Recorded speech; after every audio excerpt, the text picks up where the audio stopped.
Chapter 222. Good child, you half-blood beastmen aren't wrong. What's wrong is that you half-blood beastmen don't have a god protecting you. Along with a slight sigh, Yang Feng, shrouded in sacred light, stepped into the void and walked over, looking like the embodiment of a god walking in the secular world. When Catherine saw Yang Feng walk out midair, it was as if she saw a glimmer of hope in the depths of a dark and despairing hell.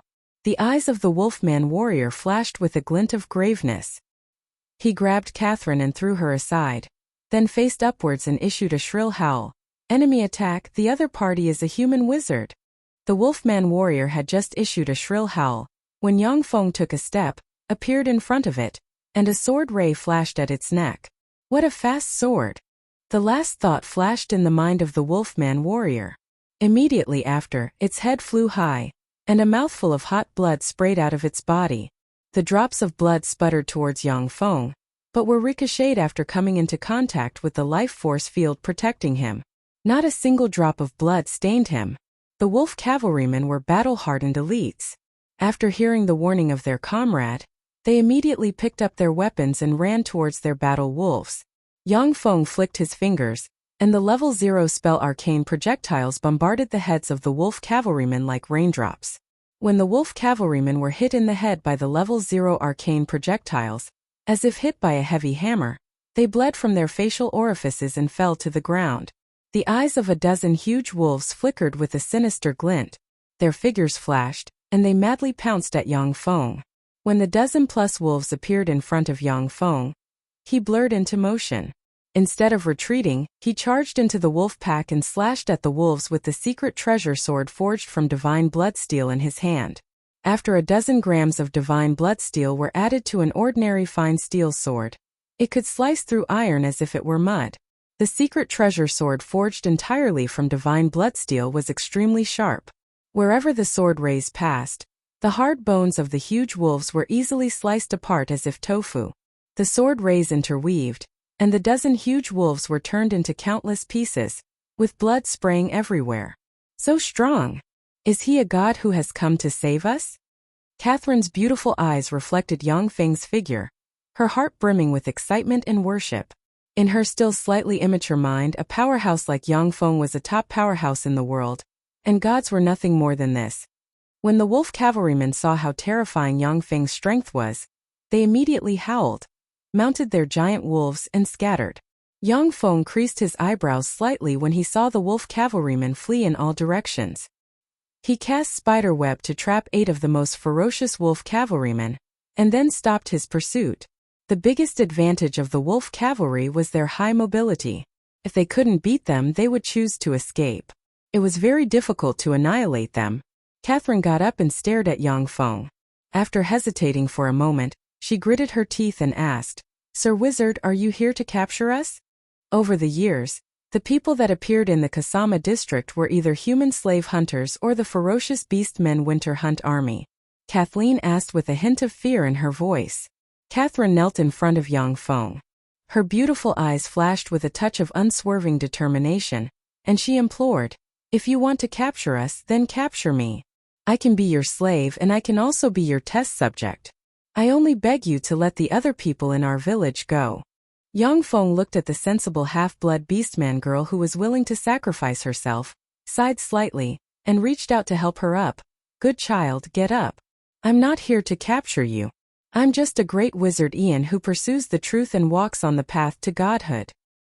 If you want to obtain enough power and knowledge to protect your people, to prevent half-blood beastmen from being humiliated, to stop being called bastards, and to live with dignity on this land, come to this place to meet me tonight." Yang Feng pointed with his finger. A ray of light entered Catherine's forehead, and a message was imprinted in her mind. Yang Feng handed Catherine the sword forged from divine bloodsteel in his hand. His body collapsed, turned into countless specks of light, and disappeared. When Catherine saw Yang Feng disappear before her eyes, she became absent-minded. If she hadn't seen the sword in her right hand, she would have thought that everything was a dream. When Catherine's gaze fell on the 8 wolf cavalrymen bound by spider webs, her eyes practically spurted flames of anger, and she strode over. At this time, the remaining dozens of half-blood beastmen of the half-blood beastman village gathered together, staring at the 8 wolf cavalrymen with eyes full of hatred and fear. A wolf cavalryman bound by spider webs glared and threatened fiercely. "Fuck! You lowly bastards, why don't you let us out right now? If anything happens to me in your village, our Copper Wolf tribe will definitely send soldiers to slaughter all the people in your village." Yi Zichen thought. "Even the dozen villages around you are no exception. Let us go and we'll spare your lives." The eyes of the remaining dozens of half-blood beastmen flashed with a touch of fear. The brutal Copper Wolf tribe had massacred a lot of villages. Some of these half-blood beastmen had wandered into this village from villages that had been massacred. A middle-aged man with a pair of dog ears and an ordinary appearance hesitated for a moment before saying, "Let's release these few werewolf masters." Another half-blood beastman with wolf ears also hesitated, and said unwillingly, "Yes. Let them go." The eyes of a somewhat good-looking young woman with a pair of cat ears flashed with hatred, and she screamed mournfully, "Don't let them go. Kill them. These bastards let their giant wolves eat my husband and child. I want these bastards to pay with their lives. I can't let these bastards off. Are you still men? These bastards had their wargs eat our people. They bully and humiliate our women. You still want to let them go? Are you still men? Are you still human?" When they heard the hoarse roar of the cat-eared young woman, the half-blood beastmen lowered their heads, and their eyes flashed with shame and helplessness. The eyes of the middle-aged man with a pair of dog ears teared up, and he almost shouted, "Human! Are we half-blood beastmen still human? In the eyes of everyone in this world, we half-blood beastmen are just slaves, natural slaves. I also want to be a dignified person. But we were born to be slaves, this is our fate. Do you want to implicate the lives of dozens of people in our village in order to vent your anger? Besides, those dozens of villages are hundreds of lives. The dead are already dead, but we still have to live." When they heard the tragic words, many half-blood beastmen wept with tears in their eyes. They also wanted to be human and live with dignity, but the whole world of the Feisua Plain rejected them. The whole world thought that they were bastards, natural slaves. They wanted to resist, but they didn't have the power to. No one would teach half-blood beastmen magic and martial arts. Without knowledge and inheritance, they could only fall behind. They didn't even have the power to resist. One of the wolf cavalrymen trapped in the spider web spat out a mouthful of saliva and sneered, "Tui. A lowly slave will always be a lowly slave. No. In this world, no one is a natural slave. As long as we don't think of ourselves as slaves, then we will never be slaves. These bastards must die."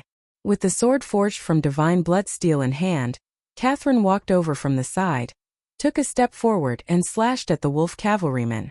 A sword ray flashed, and the wolf cavalryman, who was extremely arrogant a moment ago, was cut in two. Its sinister head revealed a trace of astonishment. It never expected that it would be killed by a half-blood beastman like Catherine. Before anyone could react, Catherine brandished her sword and killed the 8 wolf cavalrymen one by one. The blood gushing out of the wolf cavalrymen splashed all over her, making her look full of a heroic, bloody, and bewitching temperament. She looked like a goddess of war who killed her way out of a sea of blood. With a look of horror on his face, the middle-aged half-blood beastman knelt on the ground, shivered, and accused with grief and indignation, "Catherine, you killed them. You actually killed them. It's over, it's over. It's over, we're screwed. We're screwed. The strength of the Copper Wolf tribe isn't something we can resist. That human wizard doesn't appear at any time. He just acted on a whim and saved us. But he can save us for a while, but he can't save us forever. Now that you've killed these 8 werewolf masters for a moment of pleasure, you've sown the seeds of calamity for our village." When the half-blood beastmen saw this, they were both delighted and afraid, not knowing what to do. From the bottom of their hearts, they naturally wanted to kill the 8 ferocious wolf cavalrymen. But when they thought of the consequences of killing the 8 ferocious wolf cavalrymen, they were terrified. Catherine's beautiful eyes blossomed with radiance and she barked, "Have you ever thought about why we half-blood beastmen are so miserable? We were born to be regarded as slaves, and can be hunted and killed wantonly like livestock." The half-blood beastmen fell silent. They had been pondering this question since they were born, but they hadn't come to a conclusion. Catherine said loudly, "That's because we half-blood beastmen don't have a god of our own. Without the protection of a god, we are bullied and humiliated. Not long ago, a great god was finally willing to take pity on us half-blood beastmen, and sent an emissary to help us. That human wizard is a divine emissary sent by that great god to save us half-blood beastmen. Chapter 223. Interesting. This Catherine is really outstanding. She can adapt to the situation. I just gave her a little poke and she could react like this. That's amazing. Every race has its geniuses. She should be a half-blood beastman genius. If there is a Bolu, then there is a horse. Horses are common, but Bolu is rare. It's quite interesting to be a Bolu.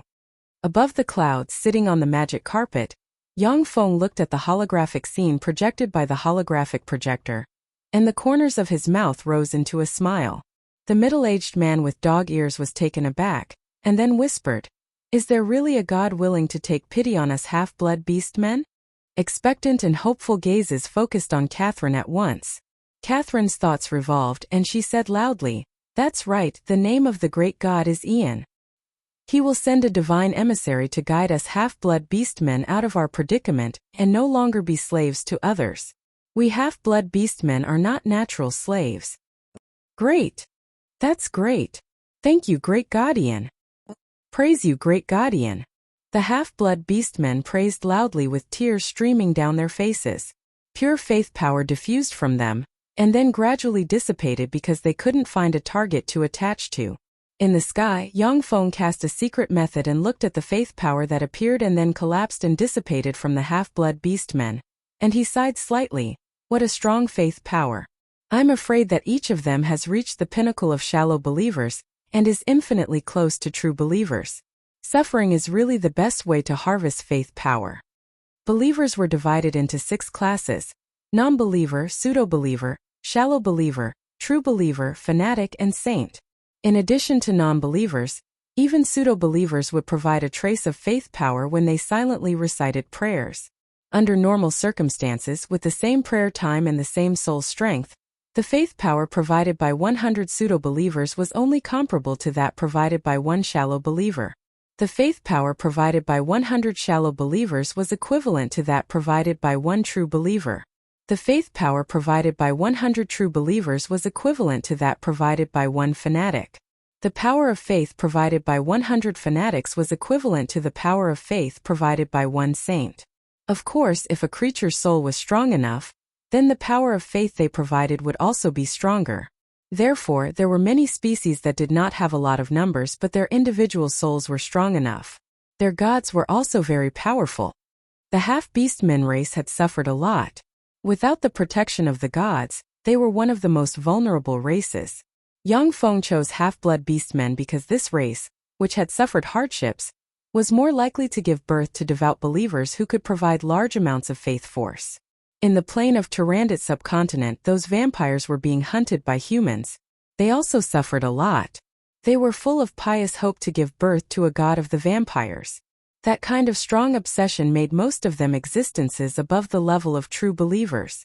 Coupled with their soul strength that far surpassed that of ordinary people, they were able to allow the blood clan King Rerit to ignite his divine fire and evolve into a demigod. Under Catherine's reassurance, the half-blood beastmen began to clean up the village and bury their loved ones. At the same time, they skinned the giant wolves and began to cook them. Although the giant wolf meat was not tasty, but it was rare meat that they could obtain. Time passed slowly.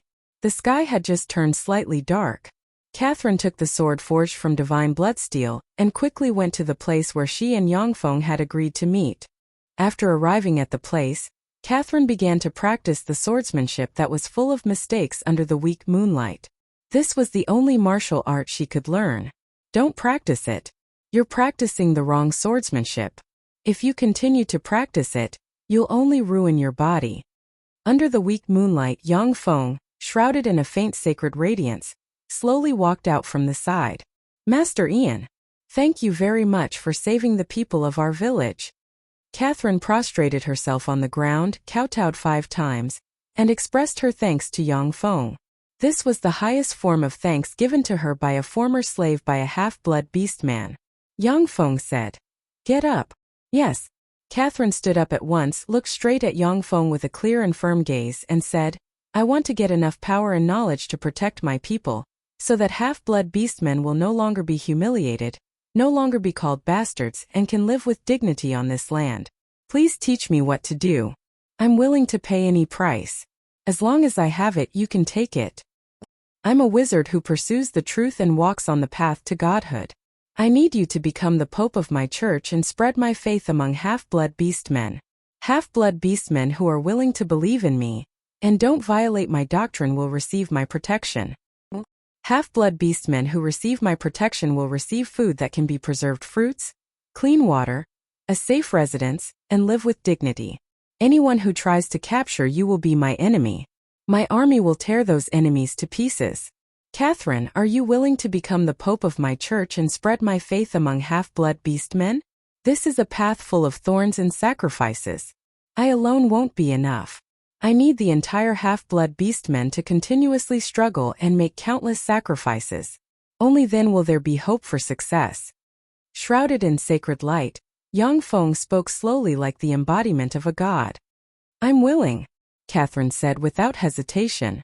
Half-blood beastmen were discriminated against on the Feisua plain, with no one passing on knowledge about power to them.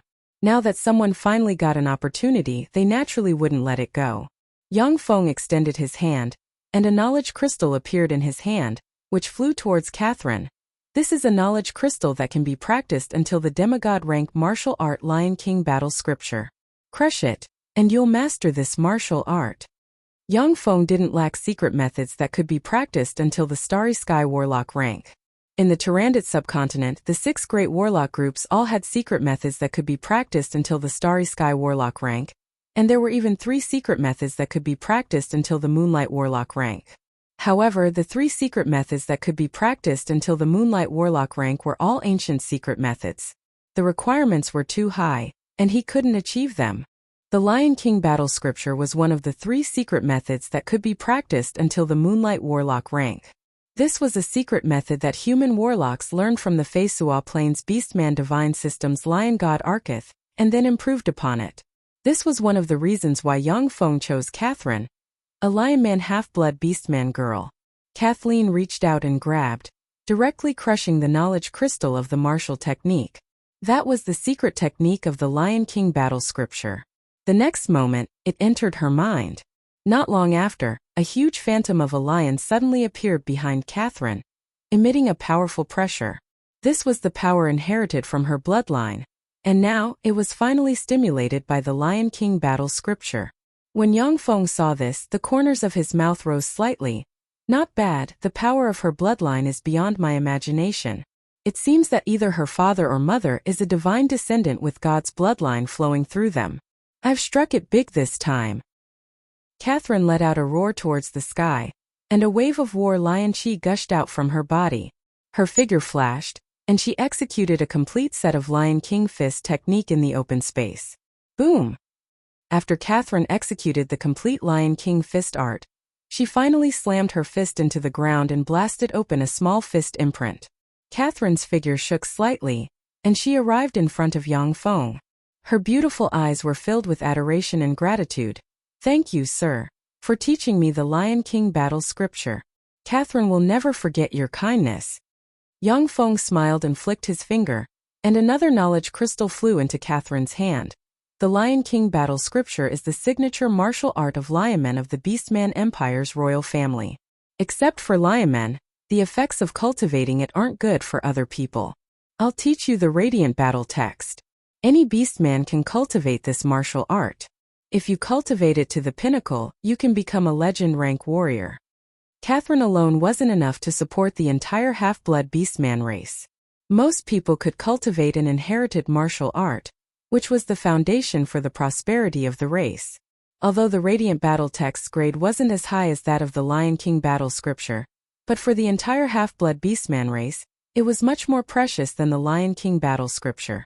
Catherine crushed the knowledge crystal and memorized the Radiant battle text cultivation method. Then she slowly opened her eyes and stared at Yang Feng. Although she didn't say any words of thanks, but her beautiful eyes were filled with unswerving determination. This is the monarch's sword. It can bless you with 4 spells: Inspire Courage, Monarch's Dignity, Extraordinary Physique, and Monarch's Power. This is the Monarch's armor.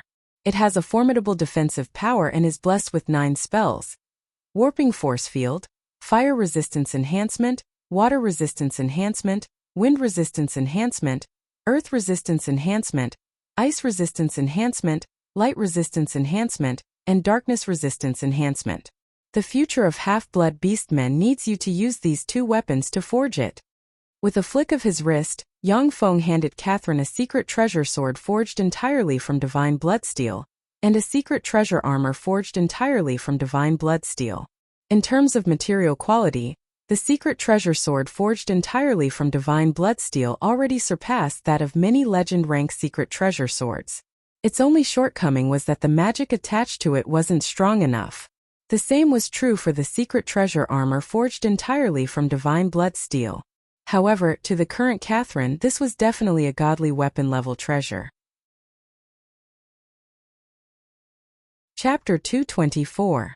After Catherine left the hillside, she quickly returned to her village and gathered all the people in the village together. After Catherine gathered everyone, she immediately announced, "We can't stay here anymore. We have to leave and migrate elsewhere." Dick, a half-blood beastman with a pair of tiger ears, gave a long sigh and said, "We don't have much food. Besides, where are we going to migrate to?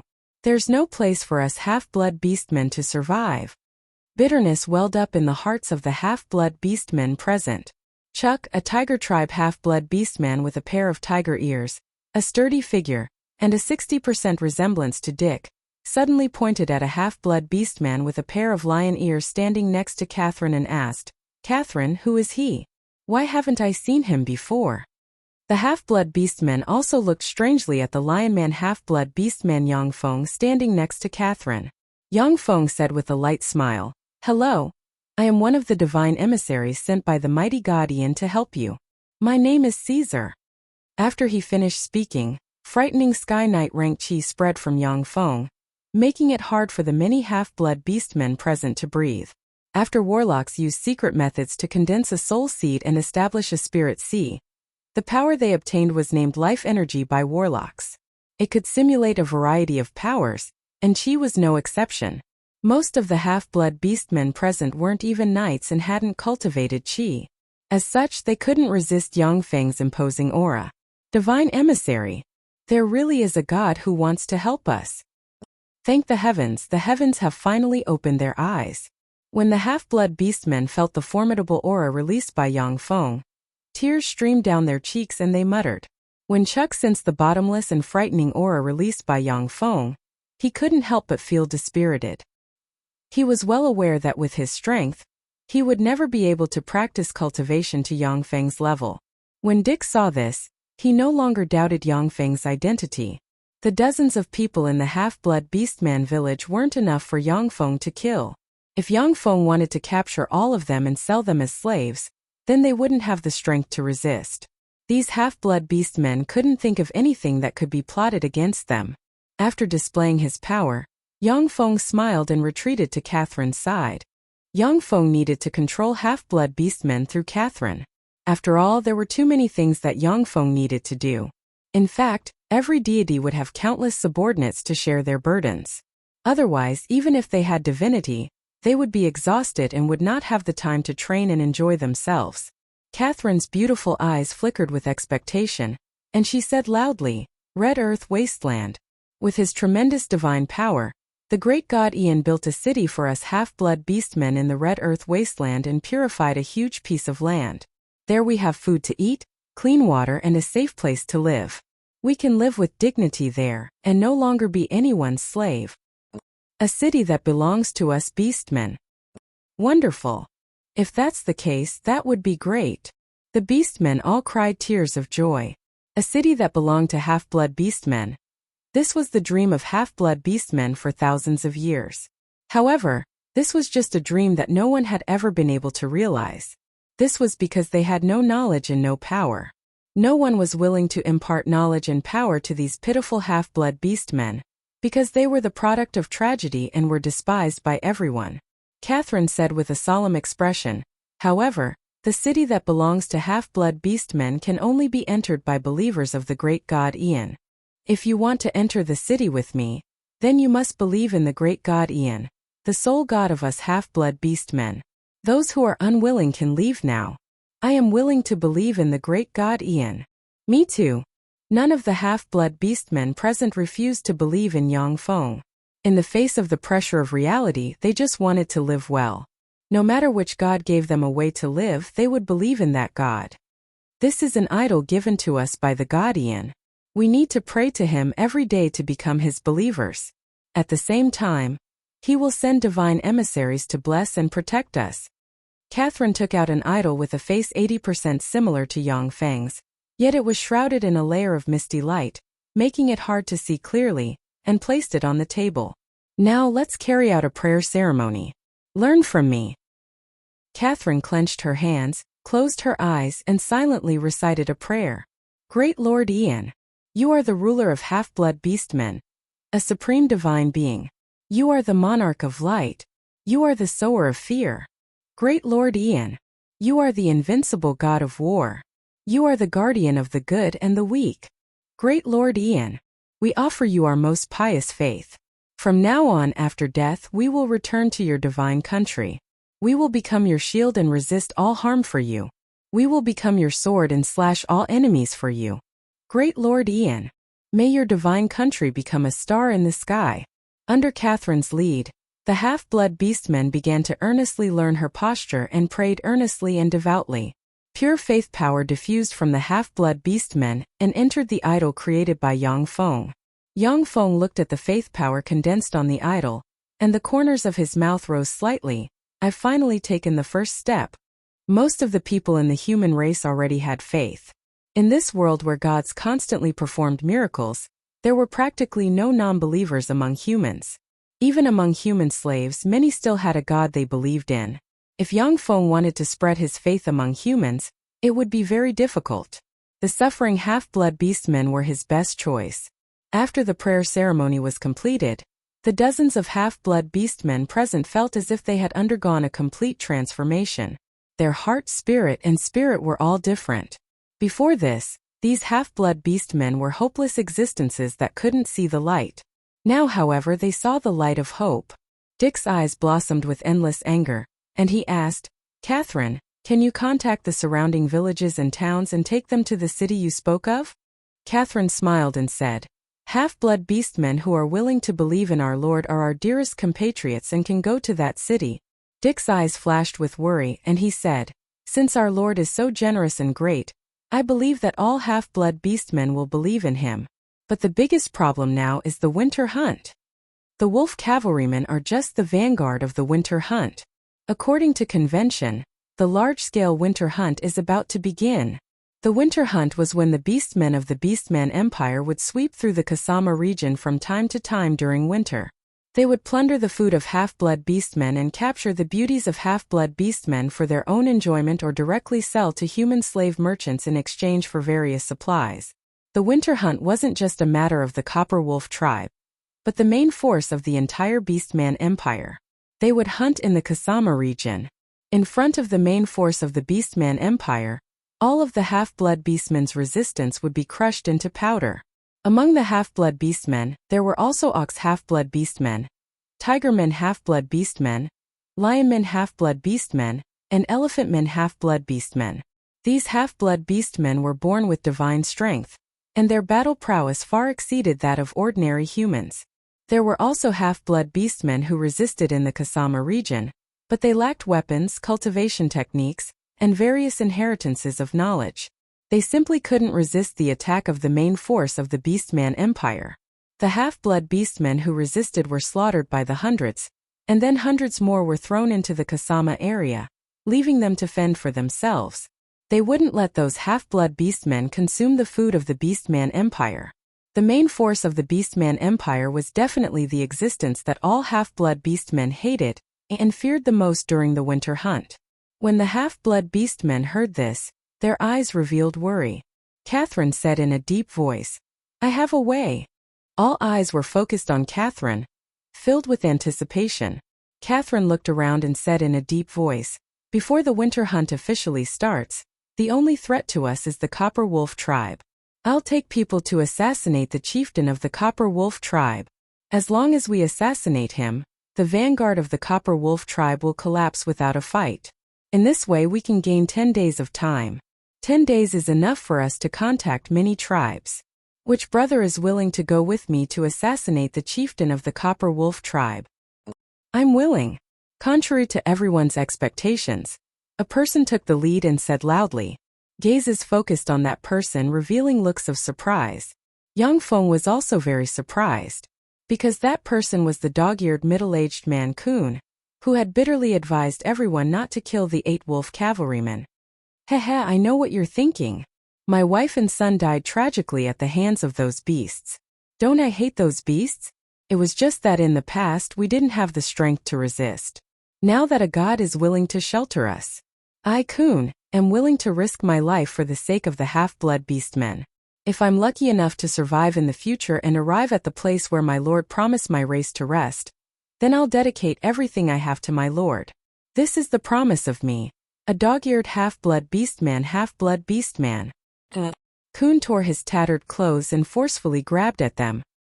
His chest was immediately dripping with blood, and he cried out hoarsely, "My blood is also hot." Chapter 225. Is this the power of hope? Yang Feng silently looked at the blood on Kun's chest. His rock-hard mind was slightly shaken. I'm willing to go with you.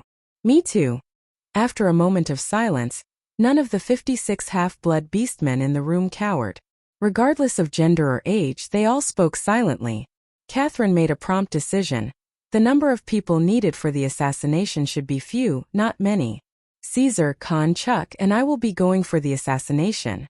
Dick, organize the people and contact the surrounding villages and towns. We don't have much time, every minute is precious. Without any quarrel or hesitation, Dick nodded silently. At the border of the Beastman Empire in the Kasama region, there was a small city, the Frozen Rock City. The Frozen Rock City was the bridgehead of the Beastman Empire's winter hunt. This time, as the winter hunt's vanguard, the Copper Wolf tribe was stationed here. As night fell, darkness enveloped the land. Catherine took Yang Feng's group of 3 to the front of the Frozen Rock City. Kun looked at the brightly lit Frozen Rock City from afar, and his eyes flashed with worry. Catherine, what do we do now? It looks like it's heavily guarded. Due to Yang Feng killing part of the vanguard, the defenses inside the Frozen Rock City became much tighter. At the entrance to the city stood 2 teams of fully armed wolfman warriors. Above the Frozen Rock City, teams of werewolf warriors were constantly patrolling, ready to reinforce the warriors below at any time. The entrance to the city was covered in torches.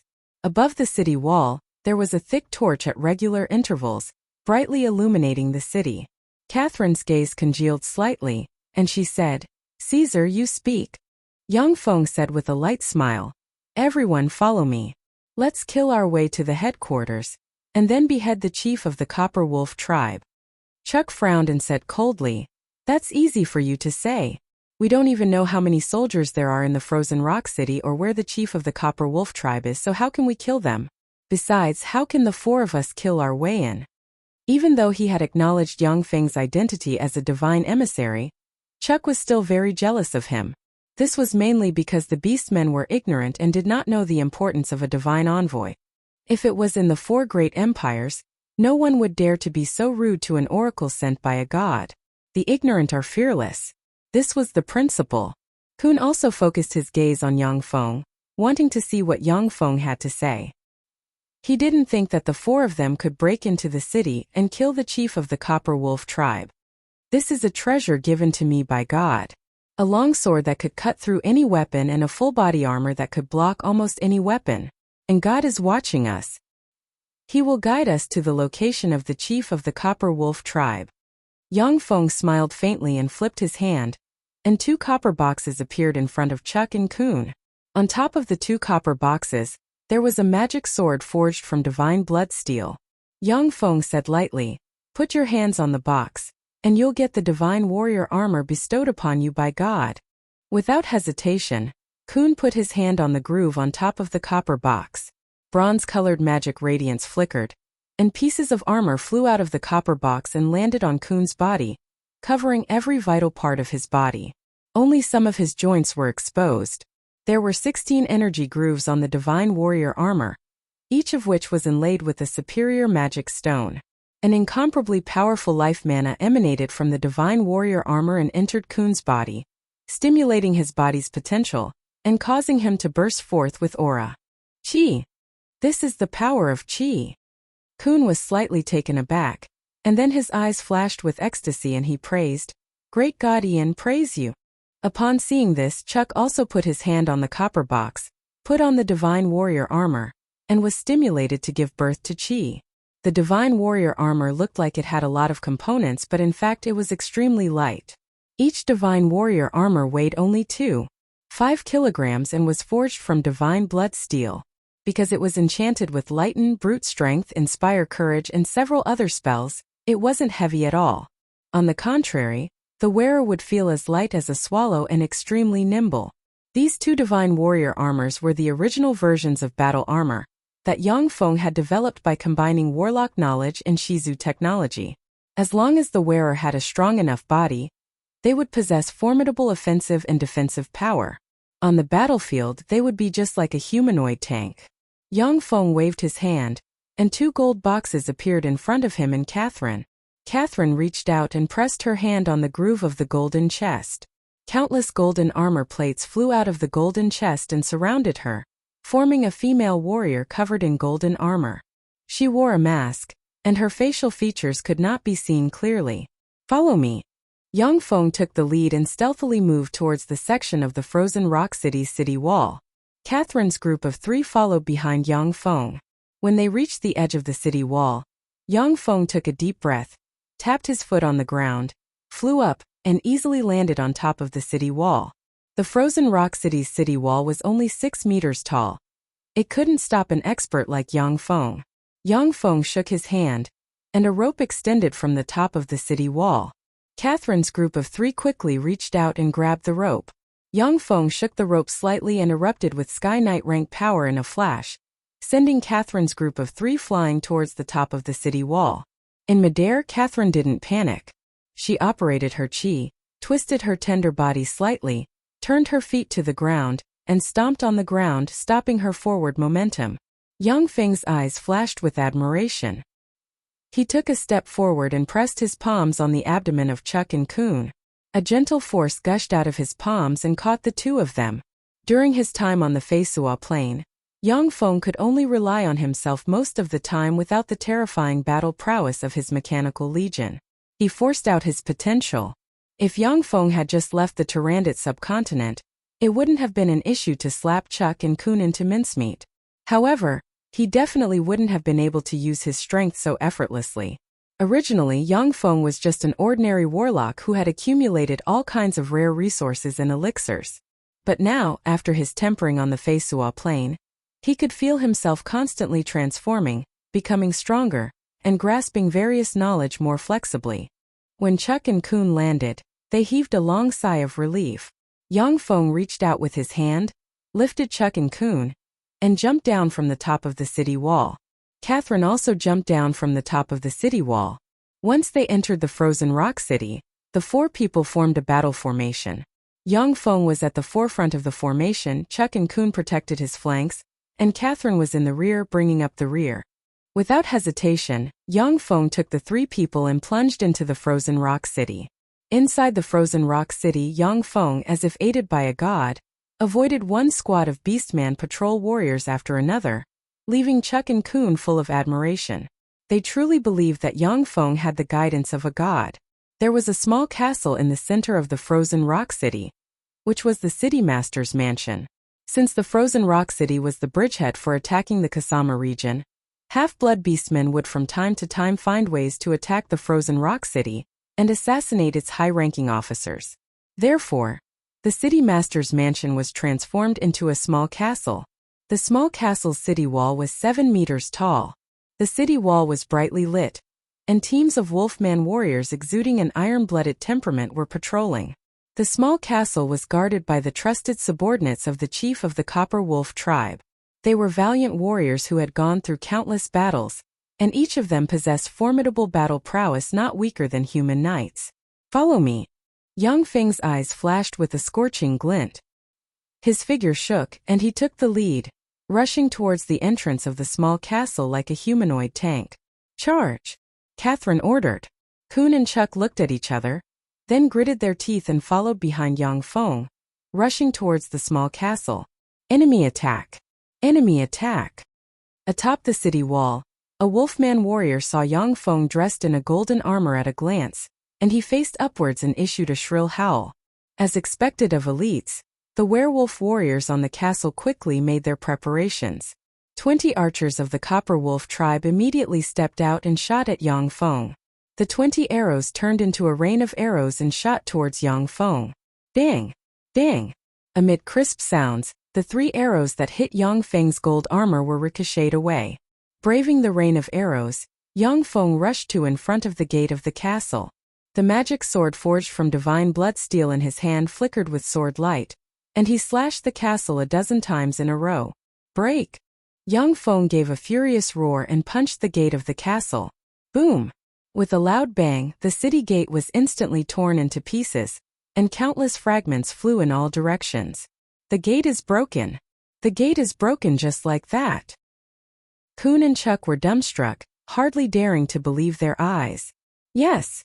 If we follow him, we might really be able to kill the chief of the Copper Wolf tribe.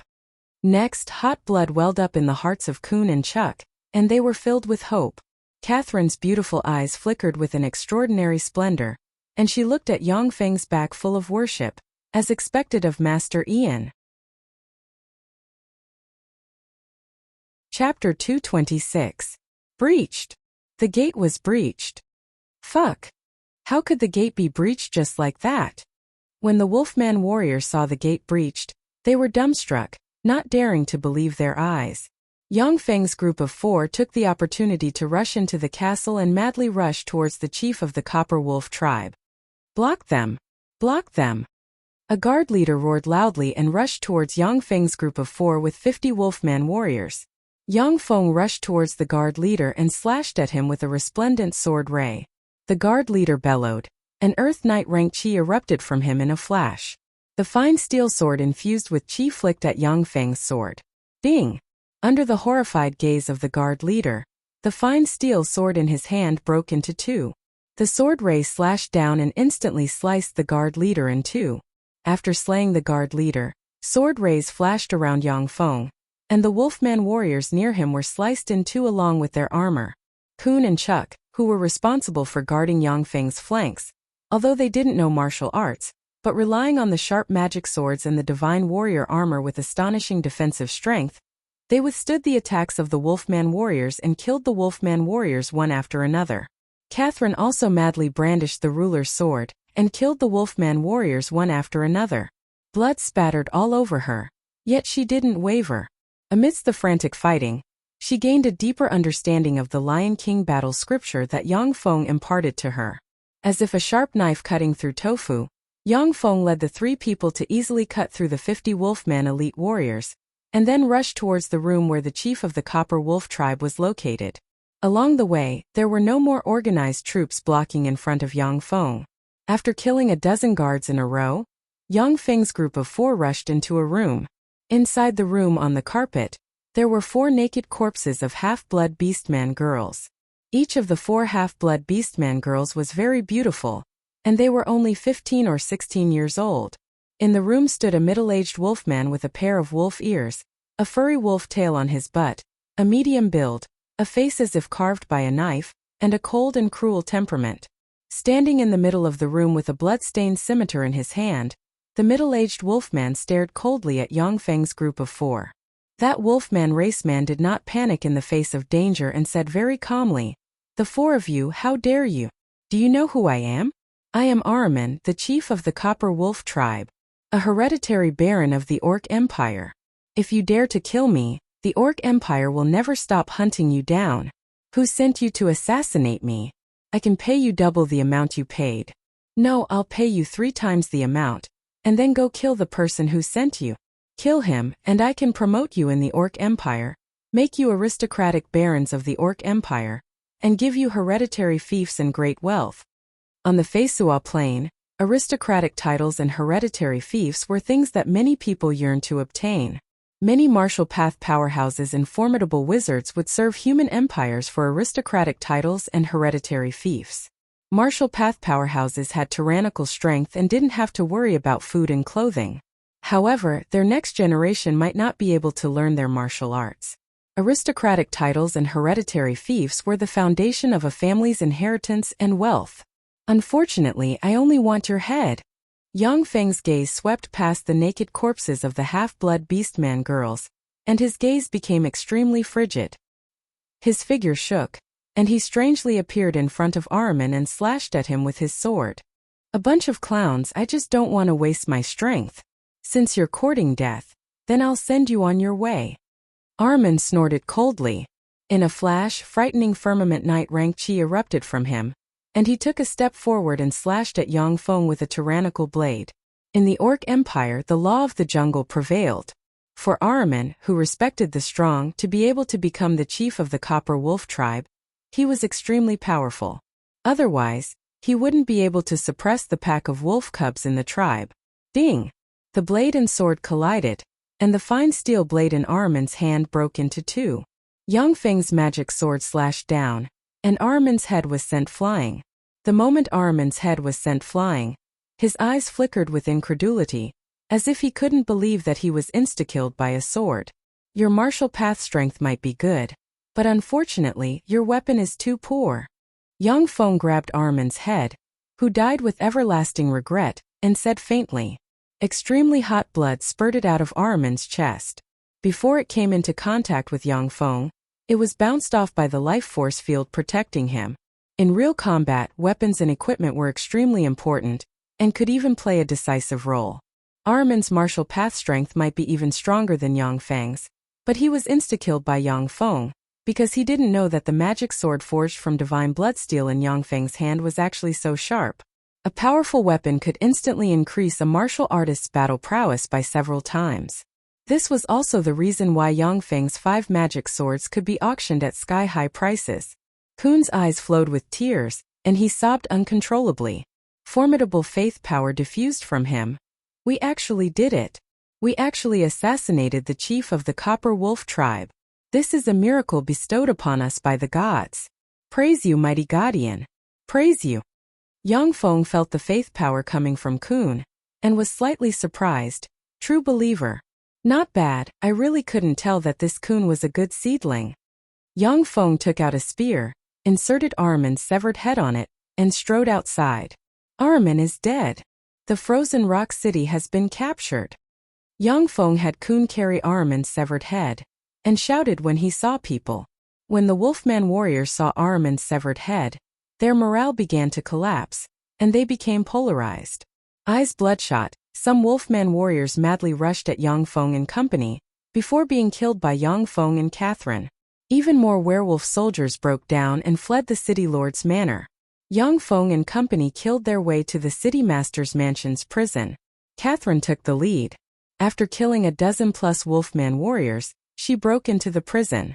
I am Catherine, a divine chosen sent by the mighty god Ian to rescue us half-blood beastmen. I am a lionman half-blood beastman. I'm here to rescue you. Anyone who is willing to believe in my lord, the mighty god Ian, can be redeemed. Who is willing to believe in my lord Ian? As soon as Catherine broke into the prison, the gold visor fell off, revealing her heroic and beautiful appearance, as well as lionman half-blood beastman characteristics. Shrouded in a layer of sacred light, she shouted, I am willing to believe in the mighty god Ian, save me. I am also willing to believe in the mighty god Ian, save me. In the prison, there were hundreds of handsome young men and women who were captured by the Copper Wolf tribe. When the young men and women in the cages saw Catherine shrouded in a layer of sacred light, as if they had seen a god, the young men and women wept and pleaded. Yang Feng's group of 3 stepped forward, slashed open the cages with their swords, and liberated the hundreds of half-blood beastmen inside the cages. Catherine said solemnly, Pick up the weapons you can and follow behind us. You need to protect your own lives. The hundreds of half-blood beastman youngsters silently picked up the weapons of the slain prison guards, and then followed behind Catherine. Yang Feng said, "Let's go to the granary. Once we burn the granary we can leave." Catherine nodded slightly, then turned to the half-blood beastman youngsters and said, "Follow behind us." The half-blood beastman youngsters silently followed behind Catherine. Under Yang Feng's lead, the group of people killed their way towards the granary of the frozen rock city. Along the way, the wolfman warriors who stuck their heads out were chopped into pieces by Yang Feng. The half-blood beastman youngsters went up and picked up their weapons. "You really came. I guess that your next target would be the granary of the frozen rock city. You lowly half-blood beastman bastards. When you see Uncle Randy, why aren't you on your knees? Do you want to die?" Suddenly, a group of 200 wolf cavalrymen armed to the teeth rushed out of the granary. The arrogant and tall wolfman expert in the lead glared at the hundreds of half-blood beastman youngsters and bellowed. In a flash, frightening Sky Knight rank chi gushed out of him. Under the pressure of the Sky Knight rank expert, the half-blood beastman youngsters revealed looks of fear. Sky Knight rank experts had already stepped into the ranks of extraordinary life forms. There was an essential gap between them and ordinary life forms. Their imposing manner wasn't something that ordinary people could resist. "Randy, I have killed Chief Armin of the Copper Wolf tribe. His head is here. If you surrender now, it's not too late. Otherwise, only death will await you." Yang Feng lifted Armin's head, shook it at the Copper Wolf tribe's cavalrymen, and shouted loudly, "Chief Armin's head! Is Chief Armin really dead?" When the wolf cavalrymen of the Copper Wolf tribe saw Armin's head, their hearts shook at once. Armin, who possessed the strength of a firmament knight, was the #1 expert of the Copper Wolf tribe. For such an expert to die tragically at Yang Feng's hands, Yang Feng's strength could well be imagined. Taking advantage of the Copper Wolf tribe's wolf cavalrymen's shock, Yang Feng blurred into motion and rushed towards them. "Go to hell!" The Copper Wolf tribe's wolf cavalrymen were extremely ferocious. 2 wolf cavalrymen slashed at Yang Feng. Without dodging, Yang Feng rammed into them like a humanoid demonic beast. Ding! When the 2 fine steel blades slashed at Yang Feng's gold armor, they were ricocheted away. The perlicues of the 2 wolf cavalrymen trembled, and the 2 fine steel blades flew out of their hands. With flashes of sword rays and surging of chi, the 2 wolf cavalrymen were instantly shaken into countless pieces of flesh and blood that splashed about. Amid the mist of blood, Yang Feng appeared in front of Randy and slashed at him with his sword. Randy's complexion changed dramatically. Although he still had more than 100 subordinates around him, but at this moment, he was the only one facing Yang Feng's tyrannical sword strike. Randy mustered his chi, bellowed, and raised his sword at Yang Feng's sword. As long as he could block this sword strike, the wolf cavalrymen around him could swarm Yang Feng and cut him into pieces. Ding! Under Randy's horrified gaze, his sword was cut in 2 as if tofu. The sword ray slid along his neck, and his head flew high into the air. A large amount of blood gushed out of his headless corpse and scattered in all directions. In the midst of the wolf cavalrymen, Yang Feng erupted with firmament knight rank chi and roared into the sky. "I killed Randy. Which one of you wants to die?" Dumbfounded, the wolf cavalrymen couldn't believe their eyes. At the same time, intimidated by Yang Feng's imposing manner, they didn't act rashly for a moment. Yang Feng's blood boiled and divine energy of massacre surged. Sword rays flashed in his hand, and sword rays extended into the surroundings. In the wake of the sword rays, wolf cavalrymen were torn apart and turned into countless pieces. Under Yang Feng's frenzied slaughter, the wolf cavalrymen began to divide. Some wolf cavalrymen angrily rushed at Yang Feng, wanting to avenge Randy. Even more wolf cavalrymen lost their courage and dispersed. After killing dozens of wolf cavalrymen in a row, there were no more wolf cavalrymen left in front of the granary. Only Yang Feng remained, standing proudly in the midst of a mountain of corpses and a sea of blood. "So strong! So strong! Sir Caesar is so strong! Can we half-blood beastmen also give birth to such an expert?" This scene was imprinted in the eyes of the half-blood beastman youngsters, and their hearts were filled with shock. Kun gazed at Yang Feng's back, his heart surged, and his eyes flashed with fanaticism. Divine Emissary Caesar is really strong. Only such an expert can be called a divine emissary. There's finally hope for us half-blood beastmen. Chapter 227. Yang Feng treaded on the blood-stained road and arrived in front of the frozen rock city's granary. With the flash of a sword ray, the gate of the granary made of steel collapsed into countless pieces, revealing large tracts of grain inside.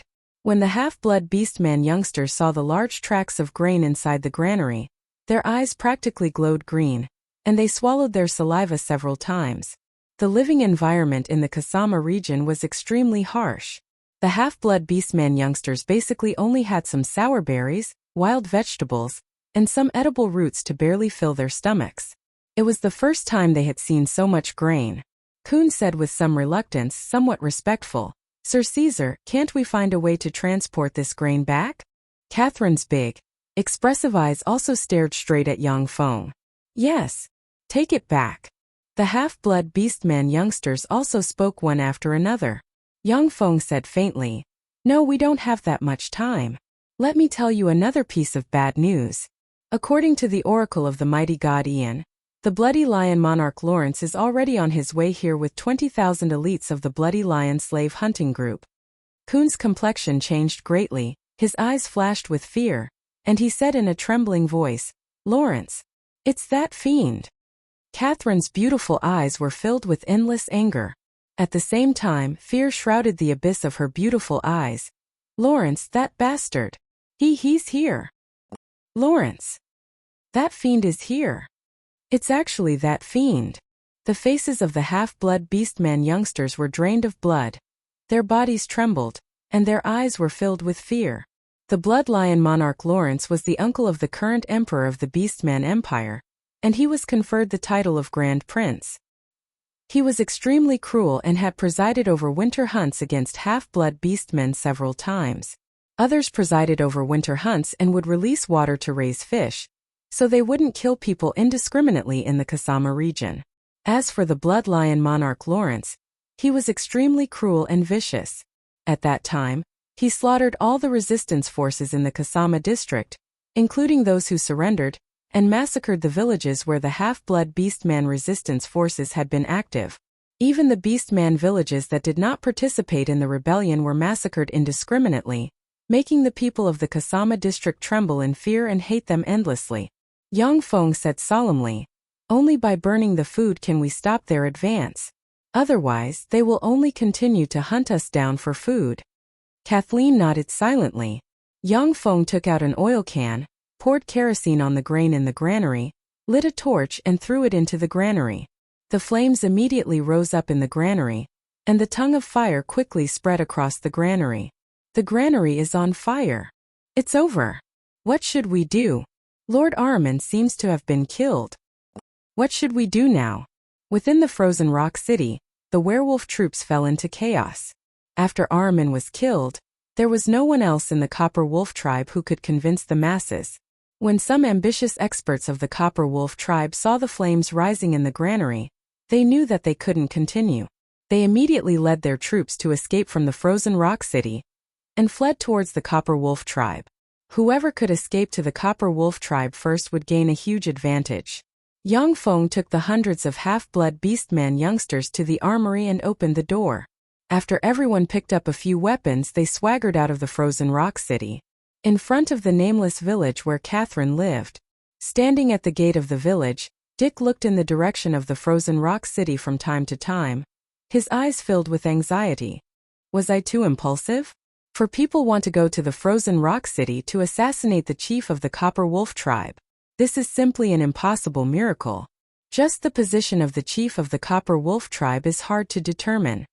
Dick gazed into the distance, the wrinkles on his eyebrows seemed to have increased. He smiled bitterly and sighed. "There's nothing we can do about it. Even if it's a life-saving straw, we have to firmly grasp it. We have no way out." A middle-aged man with a pair of cat ears and an aged face slowly walked over and said with a bitter smile, "Yes, Dick, we have no way out. All we can do now is pray to the great god Ian to bless them." For people going to assassinate the chief of the Copper Wolf tribe in the heavily defended frozen rock city sounded like a fairy tale. After the half-blood beastmen calmed down from their excitement, it was normal for them to be worried. Dick asked, "Burrow, how is it? How did the villages react?" Burrow smiled bitterly and said, They basically agreed to go with us. However, there's a precondition. If Sir Caesar can assassinate the chief of the Copper Wolf tribe, then they'll go with us. If not, then they'll just do what they did in the past, try to find a place to hide, resign themselves to fate, and pray that they can escape the winter hunt. The half-blood beastmen's resistance to the winter hunt was just to find a place to hide, resign themselves to fate, and try to avoid the winter hunt. After all, the time for the winter hunt organized by the Beastman Empire was limited. After catching a certain number of beastmen, they would withdraw from this place. It was also a huge cost to feed the 10,000 to 20,000 elite troops. It was impossible for the Beastman Empire's army to stay in such a barren area like the Kasama district for a long time. Dick suddenly asked, "Why did Sir Caesar assassinate the chief of the Copper Wolf tribe instead of Catherine?" Burrow said flatly, "We watched Catherine grow up. Don't we know how strong she is? Even if she received the guidance of the gods, it's absolutely impossible for her to have the strength to assassinate the chief of the Copper Wolf tribe." Dick was silent for a moment, then gave a long sigh and nodded slightly. "That's someone is approaching our village." Burrow's expression suddenly tightened. He stared into the distance and his eyes flashed with a sharp glint as he said, "I'll go back to the village and have everyone hide." No need. It's Sir Caesar, they're back alive. My son Chuck is alive. Thank God. He's finally alive." Dick's eyes widened, his body trembled, and his speech became somewhat incoherent. Tears of excitement flowed down from his eyes. "Ha ha! They're back alive. Ha ha! I'll go back and tell everyone the good news. I'll go back and tell everyone the good news." Burrow was also incoherent with excitement. As if he had turned into a young man, he rushed into the village. "Sir Caesar is back. Sir Caesar and them are back alive. Everyone come out. Sir Caesar and them are back alive." As soon as Burrow rushed into the village, he shouted loudly, "What? Sir Caesar and them are back alive. They're back alive." In other words, they assassinated the chief of the Copper Wolf tribe. More than 100 half-blood beastmen poured out of the village, many of which were representatives of other villages. These days they felt like a year in the village. Now that they heard the news of Yongfeng's party, they were extremely excited and rushed out of the village. When the half-blood beastmen rushed to the entrance of the village, they saw Yongfeng and Catherine walking side by side, followed by Kun and Chuck, and followed by hundreds of armed half-blood beastman youngsters. Kun raised the spear with Armin's severed head high and shouted, "We're back! Sir Caesar has killed Chief Armin of the Copper Wolf tribe. This is his severed head. Long live the great Guardian! Long live the great Sir Caesar!" They did it. They actually did it. They killed him. They actually killed Chief Armin of the Copper Wolf tribe. This is a miracle. Only with the guidance of a god can such a miracle be realized. There's finally hope for us half-blood beastmen. When the half-blood beastmen saw the spear with Armin's severed head, tears of excitement immediately streamed down their cheeks. Long live the great Guardian! Long live the great Sir Caesar! Long live the great Guardian! Long live the great Sir Caesar! Bursts of cheers came from the crowd. Yongfeng could clearly perceive traces of faith power diffusing from the half-blood beastmen, and then being absorbed and condensed by the idols he created. Dick slowly walked up to Yongfeng, prostrated himself on the ground, tears streaming down his face, yet said solemnly, "Great divine emissary Sir Caesar, thank you very much for bringing hope to us half-blood beastmen." Countless tears flowed down from the eyes of the half-blood beastmen. The more than 100 half-blood beastmen came up to Yongfeng, prostrated themselves on the ground, and expressed their most sincere gratitude with tears streaming down their cheeks. For countless years, the suffering race of half-blood beastmen had never seen hope. Even when the half-blood beastman resistance army appeared, they were easily suppressed by the Beastman Empire and human slave hunters. Now a god dispatched a divine emissary. Almost miraculously, a trifling 4 people assassinated Chief Armin of the Copper Wolf tribe, who was in the frozen rock city and was guarded by several thousand wolfman warriors. This finally gave the half-blood beastmen a glimmer of hope. When the half-blood beastman youngsters saw this, tears streamed down their cheeks, and they prostrated themselves on the ground in front of Yongfeng. Chuck hesitated for a moment, then finally sighed slightly and prostrated himself on the ground in front of Yang Feng, no longer having any thoughts of competing with Yang Feng.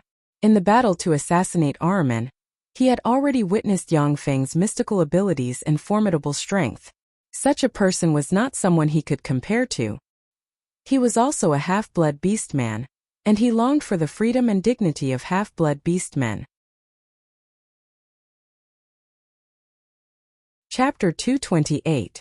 As long as you are willing to piously believe in the great God Ian, then the great God Ian will bless you just like this. Yang Feng pointed with his finger and cast the level 1 spell Divine Illumination.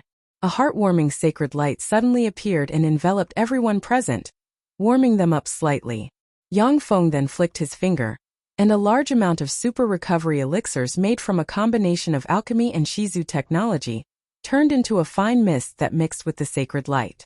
Under the effect of the super recovery elixirs, the half-blood beastmen only felt a burst of warmth, and then became more relaxed. Many people were pleasantly surprised to find that many of their internal injuries had disappeared. Healing divine spells were a must. Have divine spells for churches to preach. Only with healing theurgy could churches develop rapidly and gain more believers. As Yang Feng wasn't a god, he could only simulate the effects of healing divine spells through the combination of alchemy and Shizu technology. Many half-blood beastmen were shedding tears of happiness under the holy light. This was the first time they had been healed by a divine spell, and the first time they felt the power of a god. Now, I will teach you the first tome of the radiant battle text that the Guardian wanted me to teach you.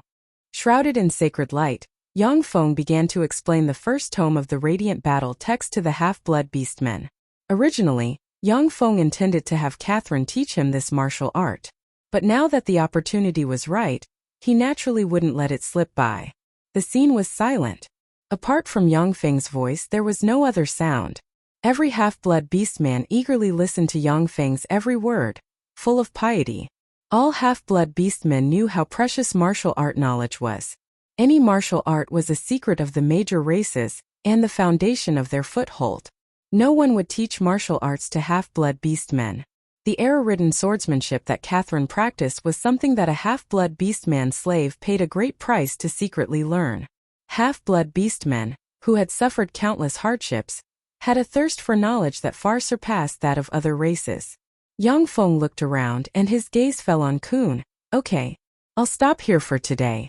Any half-blood beastman who is willing to believe in the great god Ian can practice this radiant battle text. Kong'an, get up. Kun got up and said respectfully towards Yang Feng. Yes, Caesar Darren. Yang Feng handed Kun a knowledge crystal with the radiant battle text recorded on it.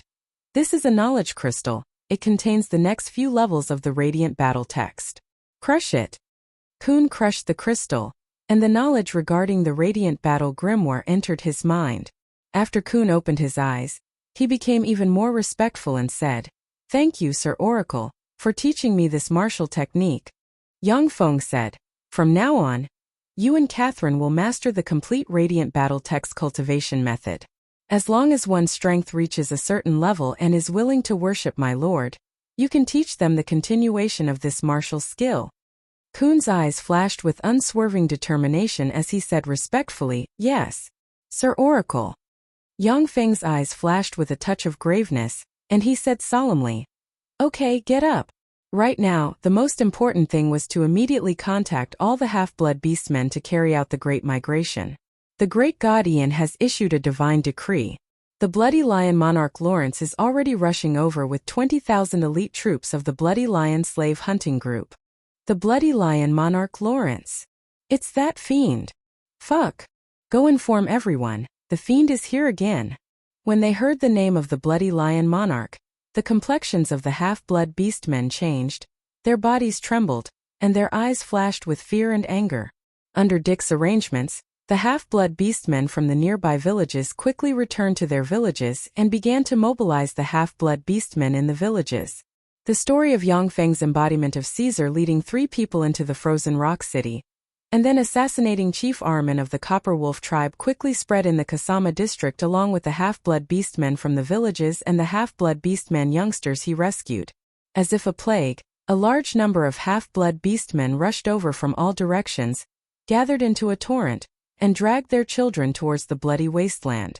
Before long, more than 100,000 half-blood beastmen emerged from the corners of the Kasama region, joined the huge torrent, and headed towards the Red Earth wasteland under Yang Feng's lead. Few days later, Dick found Yang Feng and said with a worried expression, "Sir Caesar, we're almost out of food and water. What do we do? Some panic has spread among the crowd. Without new food and water, I'm afraid that the team won't be able to sustain itself." The most frightening thing about the Red Earth wasteland was that there was no food and water.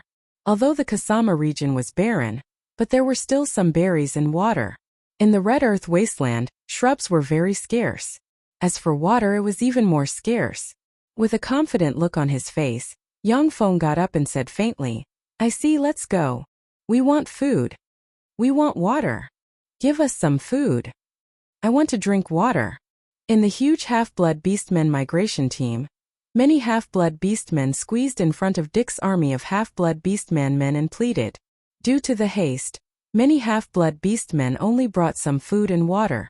After a few days, they couldn't hold on any longer. The half-blood beastman warriors could only barely stop the half-blood beastmen from rushing over. Otherwise, it would lead to a huge riot. "Sir Caesar is here. The divine emissary Sir Caesar is here." All of a sudden, exclamations came from the side. The half-blood beastmen's gazes focused on Yang Feng. The noisy half-blood beastmen quieted down at once and focused their longing gazes on Yang Feng. Yang Feng's embodiment of Caesar broke into the frozen rock city and killed Chief Armin of the Copper Wolf tribe amidst the heavy defenses. After being spread by word of mouth, Yang Feng's embodiment of Caesar broke into the frozen rock city, insta-killed Chief Armin of the Copper Wolf tribe, and killed half of the people in the frozen rock city with his breath. Due to such rumors, the half-blood beastmen were both respectful and fearful of Yang Feng. "Sir Divine Emissary, we didn't cause trouble, nor do we want to cause trouble. However, my child hasn't drunk water for 2 days. I just want her to drink some water. I beg of you, be merciful. If there is any punishment, bestow it on me. Let my child go, and don't drive us away." A half-blood beastman with many wrinkles on his face knelt in front of Yang Feng and pleaded bitterly. The half-blood beastman girl, who was about 13 or 14 years old and could be vaguely seen to be a beauty but whose lips were somewhat cracked due to the drought. The half-blood beastman girl knelt in front of Yang Feng and pleaded bitterly. Now that the half-blood beastmen were in the Red Earth wasteland, there was no way out. Once they were driven away from the main force, only death would await them. "Sir Divine Emissary, we were wrong. Don't drive us away. Sir Divine Emissary, we were wrong. Spare us this time." The half-blood beastmen knelt on the ground and kowtowed to Yang Feng, imploring. "Silence." Yang Feng frowned slightly, then erupted with a frightening firmament knight rank aura in a flash and barked, suppressing the voices of the half-blood beastmen. "You weren't wrong. I promised you that as long as you believed in my lord would give you preserved fruit, food, and clean water. If I didn't do it, then I would be the one at fault. I'm very sorry, I didn't realize that you were already in such a predicament. I'm sorry. As a divine emissary, I failed in my duty." Yang Feng bowed slightly, saluted the half-blood beastmen and apologized. Under the effect of the level 2 warlock rank secret method, the more than 100,000 half-blood beastmen heard Yang Feng's voice. "Now please come with me. The mighty god Ian has responded to my plea and agreed to show us his power so that we no longer lack food and clean water." Shrouded in sacred light, Yang Feng treaded on air, deviated slightly from the main road, and headed southwest. The half-blood beastmen followed behind Yang Feng and headed southwest. After walking for about 1 kilometer, Yang Feng pointed at the ground with the exquisite and luxurious scepter in his hand and said solemnly, "The mighty god Ian said that a water source will appear here to quench the thirst of my believers." Yang Feng's words had just fallen when a large amount of red dust suddenly rose from the boundless red earth, revealing a huge pond full of water. Seeing this scene, the half-blood beastmen were dumbstruck, unable to believe their eyes. Apart from the Rhine River, there was practically no other water source in the Red Earth wasteland. Yet now, with a few words from Yang Feng, a huge pond appeared in front of the half-blood beastmen, which was simply a miracle. Yang Feng pointed at the surroundings of the pond with the exquisite and luxurious scepter in his hand and said solemnly, "The mighty god Ian said that a treasure tree will appear here to quench the hunger of my believers." Breadfruit trees grew out of the earth around the pond, matured quickly, and turned into trees full of breadfruits. The dozen or so breadfruits suddenly split open, releasing a fragrance unique to breadfruits that filled the area. Long live the mighty and benevolent god Ian! Shocked by this scene, the half-blood beastmen prostrated themselves on the ground and said in unison. Chapter 229. This is the water and food bestowed upon you by the mighty god Ian. Before enjoying the water and food, let us pray. Standing in the void, Yang Feng was shrouded in a sacred radiance. His words became enigmatic, full of mystery and holiness because of the miracle he just displayed. After seeing the miracle displayed by Yang Feng, the confusion in the hearts of the half-blood beastmen disappeared, and they were filled with hope for the future. They knelt on the ground, clasped their hands in front of their chests, closed their eyes, and began to recite prayers towards the idols. Mighty Lord Ian, extremely rich faith power diffused from the half-blood beastmen and entered the idols. Yang Feng looked at the faith force, and the corners of his mouth rose into a smile. So many true believers. Sure enough, miracles are the fastest way to attract believers. These miracles were naturally small tricks that Yang Feng had prepared beforehand. The pond that appeared out of thin air was a result of Yang Feng transporting the pond's water here, and then covering it with a membrane and a layer of nano-robots resembling red clay. As for the breadfruit trees, they were the breadfruit tree seeds that Yang Feng had treated with spells at the cost of thousands of magic stones. The breadfruit trees could only grow for a day before they withered. However, paying such a huge price in exchange for more than thousands of true believers, Yang Feng still felt that he had made a huge profit. Every once in a while, the gods of the Feisua Plain would display some miracles to show their existence in order to expand their influence and gain more faith power. Yang Feng frowned slightly, and his eyes flashed with worry. Unfortunately, the bloody lion monarch Lawrence isn't a simple character. He came so fast. The Frozen Rock City. The Frozen Rock City, which was more than half burned by Yang Feng, had changed greatly. There were huge barracks and tents everywhere. Above the tents, there was a huge banner with a bloody lion embroidered on it. The Bloody Lion Monarch's Knights were the elite army commanded by the Bloody Lion Monarch Lawrence. Every single one of the 20,000 Lion King cavalrymen was a member of the Lion tribe. Every single one of them was an expert who had been through hundreds of battles and cultivated Do Qi. The Bloody Lion King Knights were the most powerful elite army in the Orc Empire. In addition to the Bloody Lion King Knights, there were also dozens of troops stationed in the barracks. Each troop had about 300 to 2,000 people. Although the Orc Empire was called an empire, it was actually heavily influenced by the tribal system. The Lion tribe and the Tiger tribe were the two most powerful tribes in the Orc Empire. They could only command those tribes to send troops to fight in all kinds of battles, but they could not truly control the armies of the major tribes. Although the Orc Empire was only one empire, there were also countless internal constraints, which was why it could not obtain more territory. The gods hiding behind the Orc tribes were also unwilling to let the Lion and Tiger tribes gain complete control. If that happened, the number of their believers would plummet, and it wouldn't do them any good. In the center of the Frozen Rock City, inside a huge tent. Who can tell me? Who could sneak into the Frozen Rock City and openly kill Armin of the Copper Wolf tribe? A handsome middle-aged man with a head full of golden hair, a pair of lion ears, and a lion tail wrapped around his waist said coldly. He was the Blood Lion King Lawrence, who had a burly figure and a handsome appearance. He glanced at the people below and said coldly. On both sides of the tent stood the generals of the Bloody Lion Monarch as well as the Beastman generals dispatched by the major tribes. The generals were as quiet as cicadas in winter and didn't say a word. Armin of the Copper Wolf tribe was assassinated in the heavily guarded Frozen Rock City. This matter had become a laughingstock in the Orc Empire. At the same time, it also hurt the nerves of the Orc Empire, which was why Lawrence rushed here so quickly. The Beastman generals knew that Lawrence must be furious at this moment, so they didn't dare to speak for fear of angering the Demon King. An ominous glint flashed in the eyes of the Bloody Lion Monarch Lawrence, and he said coldly, Ahriman, that trash, it doesn't matter if he died. But after he died, the provisions of the frozen rock city were burned by those damn rebels. Simply a heinous crime. Pass down my order. Have the Copper Wolf tribe hand over all of Ahriman's relatives and execute them. Yes, Your Highness.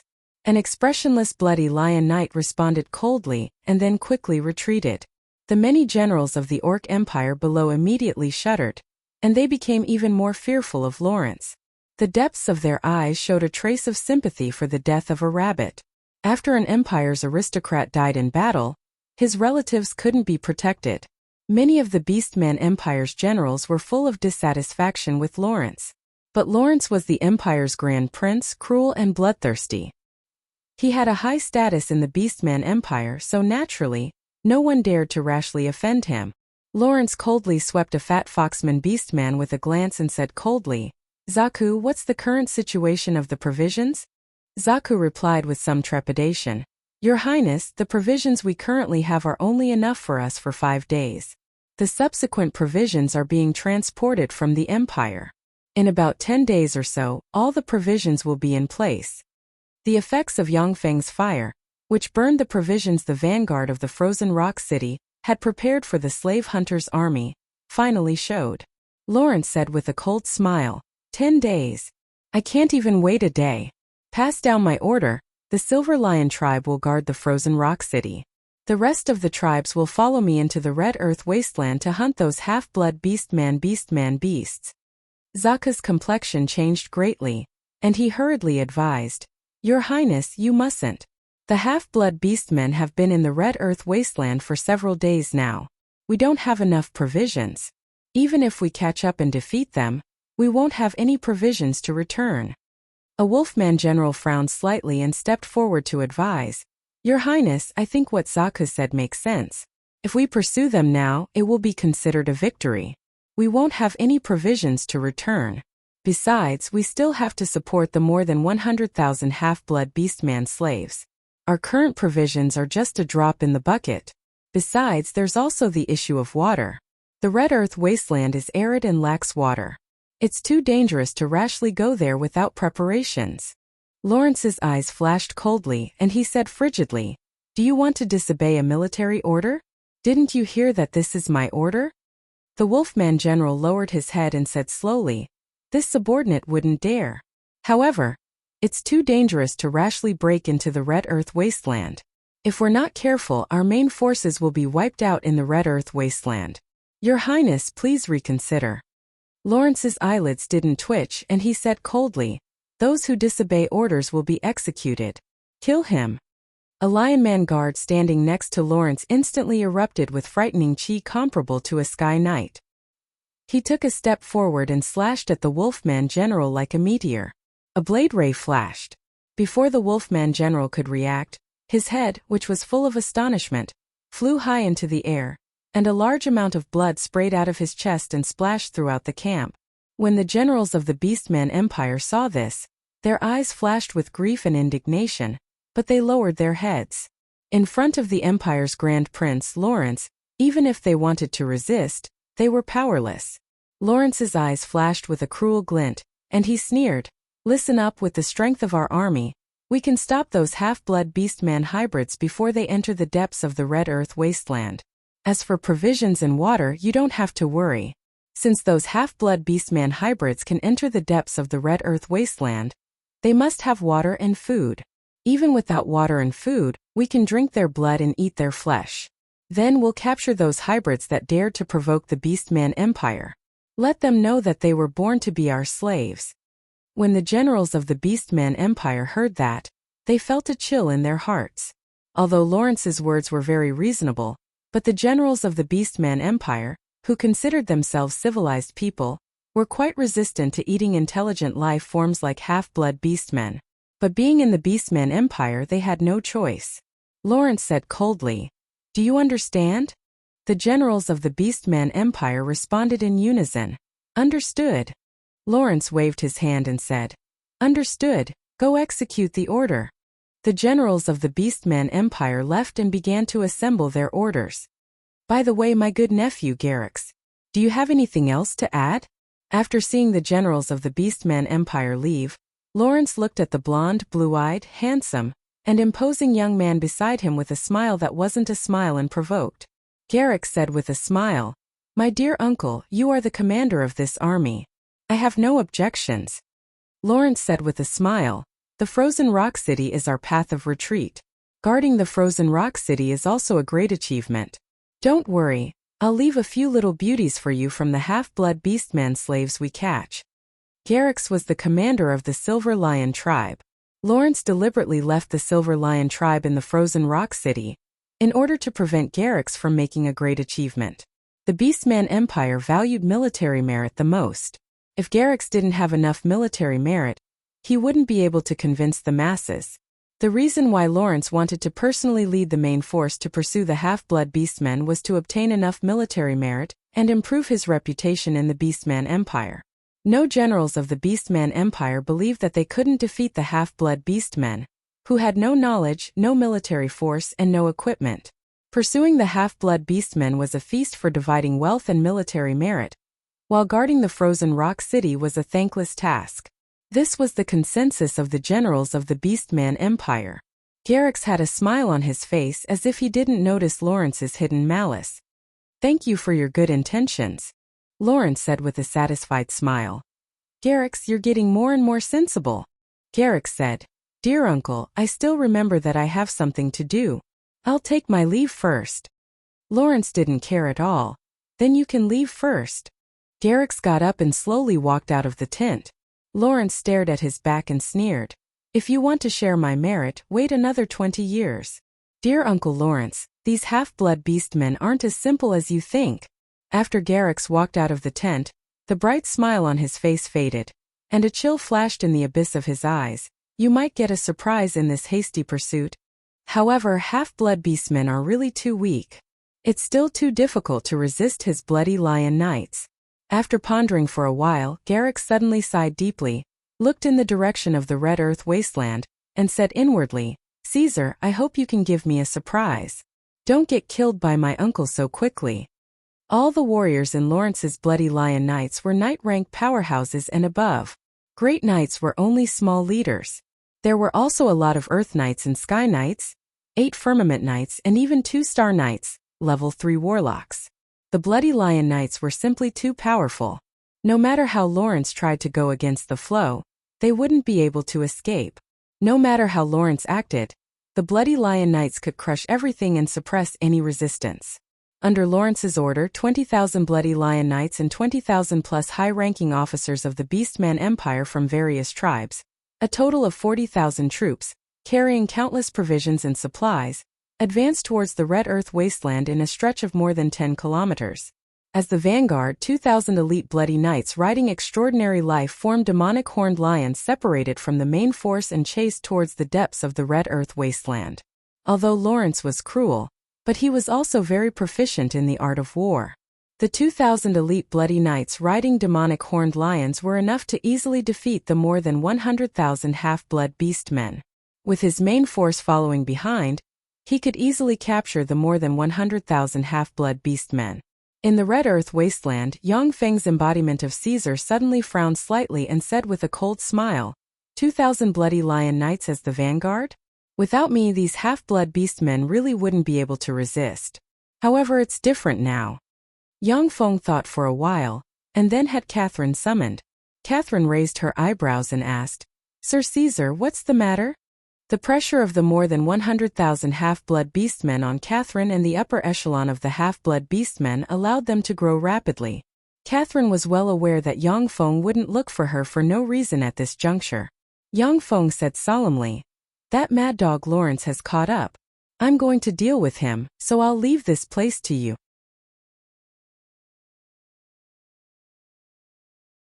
Chapter 230.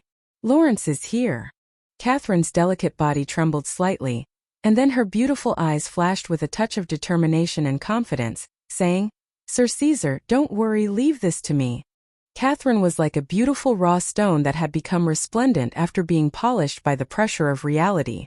She was fully capable of becoming the leader of the more than 100,000 half-blood beastmen. Yang Feng nodded slightly. Then his figure shook and he disappeared. After leaving the half-blood beastmen army for a few kilometers, Yang Feng restored Ian's appearance, jumped lightly onto the magic carpet, and flew towards the 2,000 bloody lion knights. Should I kill them all? Yang Feng pondered seriously as he sat on the magic carpet. With the various extraordinary plant seeds, the Moffin demonic polar bear, and other level 4 extraordinary life form rank mechanical battle beasts at his disposal, he could wipe out the 2,000 bloody lion knights. After contemplating repeatedly, the corners of Yang Feng's mouth suddenly rose slightly. No, I've got a good idea. In the red earth wasteland, 2 streaks of red soil rose and extended from afar. 2,000 elite bloody lion knights riding extraordinary life form demonic horned lions chased after the half-blood beast men. Extraordinary life form demonic horned lions were a kind of extraordinary life form. They had a single horn, were a size larger than ordinary lions, and had no fur. Instead, they were covered in black scales. They were ferocious and belligerent extraordinary life forms with fast bursts of speed, and could run long distances. Demonic horned lions were extraordinary life forms cultivated by the lion god Arketh when he was still a demigod. He sought out many gods, learned countless knowledge, and then cultivated them. Once a demonic horned lion reached adulthood, it would possess frightening battle prowess comparable to that of a great knight. Naturally, demonic horned lions were far inferior to the many extraordinary life forms cultivated by the Hellions in the Tyrannid subcontinent. However, on the Feisua plain they were definitely the most tyrannical ground mounts.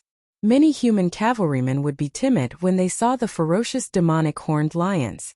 Before they could display 50% to 60% of their strength, they would be killed by the lionman cavalrymen riding the demonic horned lions. 2,000 demonic horned lion cavalrymen could charge at 10,000 human cavalrymen, and they had full confidence in defeating them. If the human empires didn't have many wizards and all kinds of weapons, they wouldn't be able to fight the Beastman Empire. The Elven Empire was number 1 in jungle warfare, the Beastman Empire was number 1 in field warfare, and the human race was number 1 in siege warfare. This was a fact that was publicly acknowledged by the entire continent without any powerhouses above the demigod level participating in the battle. Suddenly, a hurricane rose from the red earth wasteland and swept towards the demonic horned lions. Countless grains of sand and stones rolled. At the same time, a thick fog suddenly appeared and enveloped the 2,000 demonic horned lion cavalrymen. In the fog, one couldn't even see their fingers in front of them. The 2 commanders of the demonic horned lion cavalry were shocked and shouted, "Charge! Hurry up and rush out!" The 2,000 demonic horned lion cavalrymen sped up again and charged forward. Every now and then, a 10-meter-tall boulder will appear in front of the demonic horned lion cavalrymen. When the demonic horned lion cavalrymen galloping at full speed hit the boulder, they will bleed and scream miserably. "Stop! Stop the charge!" The 2 commanders of the demonic horned lion cavalrymen immediately shouted. The demonic horned lion cavalrymen stopped their charge and looked at the boulder blocking in front of them in shock and anger. The commander of the demonic horned lion cavalry said in shock and anger, "Damn it, this is the power of wizards. Damn magicians." In the red earth wasteland such a strange mist had never been heard of. Obviously, only magic power could cause such a strange change. "There's a path here, follow me." The eyes of the commander of the demonic horned lion cavalry suddenly lit up. He vaguely saw a path leading to the outside world, and he said with a smile of excitement. The 2,000 demonic horned lion cavalrymen followed behind the commander and strode towards the path. No one noticed that the eyes of the commander flickered with a trace of absent-mindedness. A mist and a life form dominate trapped the 2,000 demonic horned lion cavalrymen. "I'm so strong that I'm afraid of myself." Above the fog, Yang Feng looked at the 2,000 demonic horned lion cavalrymen circling in the magic fog, and the corners of his mouth rose into a smile. "However, the consumption is relatively large. For every day that I trap them, I have to consume 100 inferior magic stones." Yang Feng looked at the level 1 secret treasure mist disc placed on a boulder, smiled slightly and mused. The mist disc could continuously release mist, but it also consumed a lot of energy. For every day that it was released, it would consume the power of 100 inferior magic stones. However, as long as he could trap the 2,000 demonic horned lion cavalrymen and prevent them from pursuing the half-blood beastmen, Yang Feng's goal would be achieved. Otherwise, with their speed, they would soon catch up with the half-blood beastmen and unleash a massacre. A day later, the mist shrouding the 2,000 demonic horned lion cavalrymen slowly dissipated. After the mist dissipated, the spirit of the 2,000 demonic horned lion cavalrymen collapsed. And they collapsed on the ground, gasped for breath, looked exhausted, and gulped down mouthfuls of water. Yang Feng played a little trick in the mist, making the 2,000 demonic horned lion cavalrymen, as well as their mounts, thirsty. The consumption of water was more than 5 times that of ordinary times. Lawrence led the main force of the Beastman Empire to catch up from the rear. When he saw the 2,000 demonic horned lion cavalrymen collapsed on the ground, Lawrence's complexion changed dramatically, and he shouted at once, "High Priest! Come out!" An old man with a pair of lion ears slowly walked out. He had 9 feathers on his head, and his face was painted with layers of camouflage paint. He looked old, like a pile of wrinkled orange peel that was squeezed into a ball. He was dressed in luxurious clothes and had a pair of lion ears. This old man was Danilo, Lawrence's high priest who had followed him in the army. On the Feisua plain there were powerful beings with extraordinary power like wizards. The only thing that the Beastman Empire could contend against was the shaman priests who believed in gods. According to the classification of the Zhangji plain, this high priest Danilo possessed terrifying strength comparable to that of a level 3 warlock. Lawrence pointed at the 2,000 demonic horned lion cavalrymen collapsed on the ground and asked solemnly, "High priest, what's wrong with them?" Danilo silently recited an incantation and pointed at the 2,000 demonic horned lion cavalrymen. Yellow light shrouded the demonic horned lion cavalrymen, and then the demonic horned lion cavalrymen emitted dark gray magic light. Danilo said unhurriedly, "There are magic fluctuations coming from them. They should have been hit by a spell like fog or labyrinth. It seems that there is a powerful wizard behind the half-blood beastmen." Lawrence asked with some concern, "Are they going to be okay?" Lawrence was cruel and bloodthirsty, but he also knew that the Bloody Lion Knights were the foundation of his tyrannical and perverse behavior. If the warriors of the Bloody Lion Knights were all dead, his status as a Grand Prince in the Beastman Empire would plummet. Danilo said casually, "It's fine. As long as they are given some water and food, they will soon recover." Lawrence's face darkened slightly and became extremely unsightly. Danilo raised his eyebrows and whispered, "Is there not enough provisions?" Lawrence sighed hatefully. "There is enough provisions, but I underestimated the drought in the Red Earth wasteland. Marching here consumes 3 times more water than marching in ordinary areas. If we can't find a water source, we will have to retreat." The weather in the Red Earth wasteland was dry, and the moisture content in the air was thin. Lawrence didn't have the experience of marching on a large scale in the Red Earth wasteland. According to his experience of marching in ordinary areas, he carried water, but as a result, he was in a dilemma. Danilo said categorically, "Your Highness Grand Prince, don't worry. Don't the over 100,000 half-blood beastmen need water to migrate in the Red Earth wasteland? With over 100,000 of them, they will need more water than us. Unless a god helps them, there must be a water source nearby." A Bloody Lion Knight quickly came to Lawrence's side and said with a mixed expression, "Your Highness Grand Prince, this subordinate has an important matter to report." Lawrence said, "What's the matter? Speak." The Bloody Lion Knight said with a look of grief and indignation, "We found a water source in the southwest. But the water source has been poisoned by those damn half-blood beastman bastards. A dozen brothers drank the water, and then were poisoned by those bastards." Lawrence's eyes flashed with ecstasy, and he burst into laughter. "Water source, haha. Sure enough, there's a water source. High Priest Danilo, I'll have to trouble you." Danilo nodded slightly and revealed a smile. Lawrence immediately led the army forward and soon saw a huge pond in front of him. Lawrence took several high-ranking officers and Danilo forward and arrived at the edge of the pond. At the edge of the pond, there were the corpses of a dozen demonic horned lions and their knights. Apparently, after the demonic horned lion knights saw the water source, they couldn't help but drink a few mouthfuls. Danilo arrived next to a knight's corpse, slightly opened its eyelids, and carefully examined it for a while. Then he cut open the knight's corpse with his claws, licked the black blood inside and closed his eyes. After a while, He silently recited an incantation, and a gray light enveloped his body and purified the toxins inside him. Danilo said solemnly, "This is molo grass mixed with black bat wings, lizard tails, heart-eroding grass, and a dozen other poisons. It's highly toxic. It's highly toxic. Even a demonic horned lion would be poisoned to death with just a sip of this pool of water."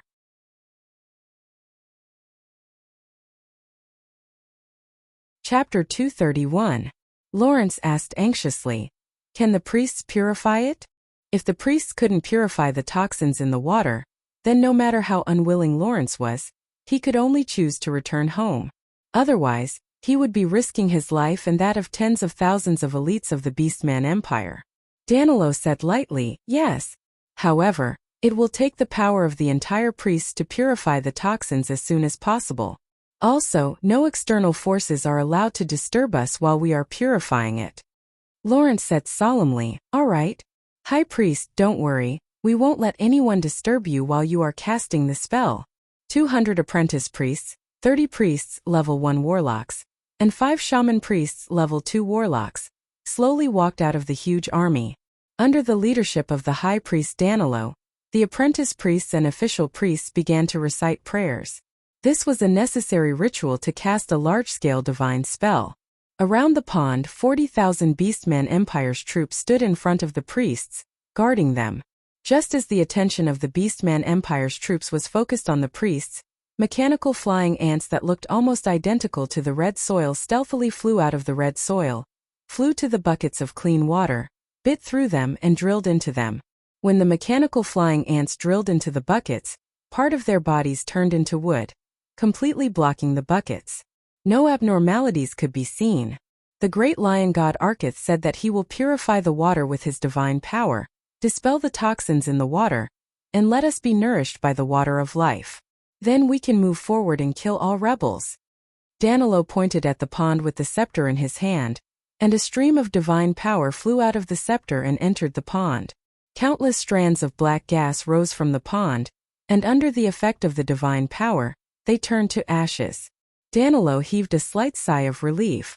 One more wrinkle appeared on his forehead, and a look of exhaustion flashed past the abyss of his eyes. It was much easier to destroy than to guard.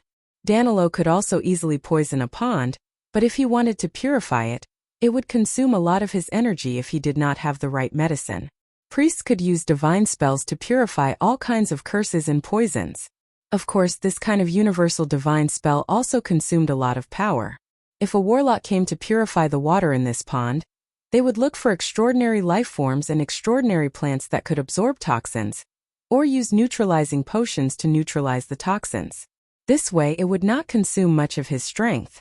This was one of the biggest differences between warlocks and priests.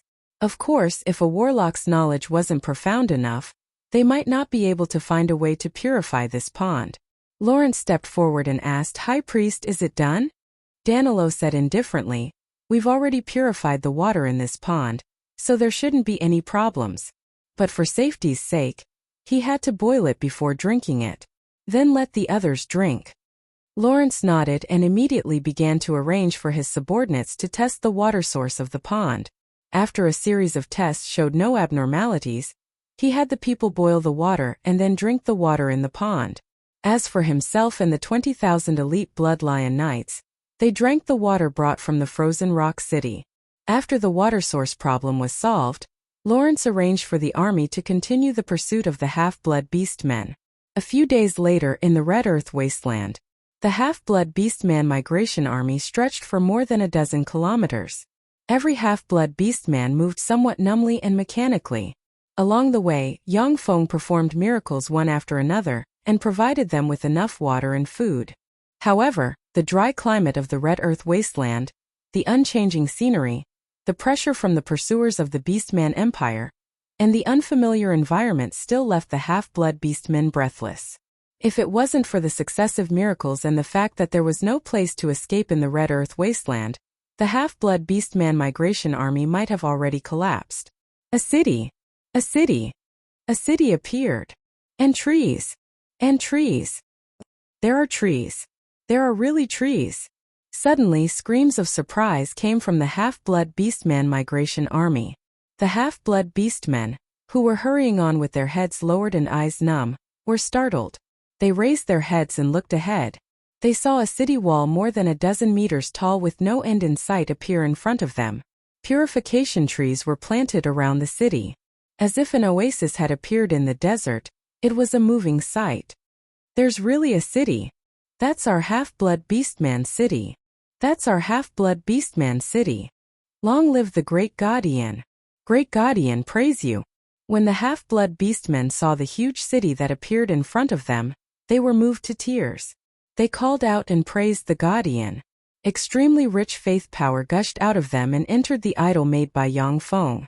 When she saw the huge city, Catherine's nose turned sour, and 2 streams of tears flowed out of her eyes. She mused, "A city, that's our half-blood beastman city. In that city we half-blood beastmen can live with dignity. Thank you, Master Ian. Thank you." With tears in his eyes, Dick prostrated himself on the ground and said while stressing each syllable, "My Lord Ian, you are really a generous and benevolent God. I'm willing to fight to the death for you." A city. There's really a city that belongs to us half-blood beastmen. My Lord Ian, you are really the embodiment of benevolence and magnanimity. I'm willing to dedicate myself to you. When Kun saw the huge city located in the Red Earth wasteland, tears streamed down his face, and he knelt on the ground. Pure faith power diffused from him. Half-blood beastmen prostrated themselves on the ground with tears streaming down their faces. They recited prayers and praised the guardian. Powerful and pure faith power diffused from them and entered the idol made by Yang Feng. The corners of Yang Feng's mouth rose slightly. Tens of thousands of true believers, 100 fanatics and 1 saint.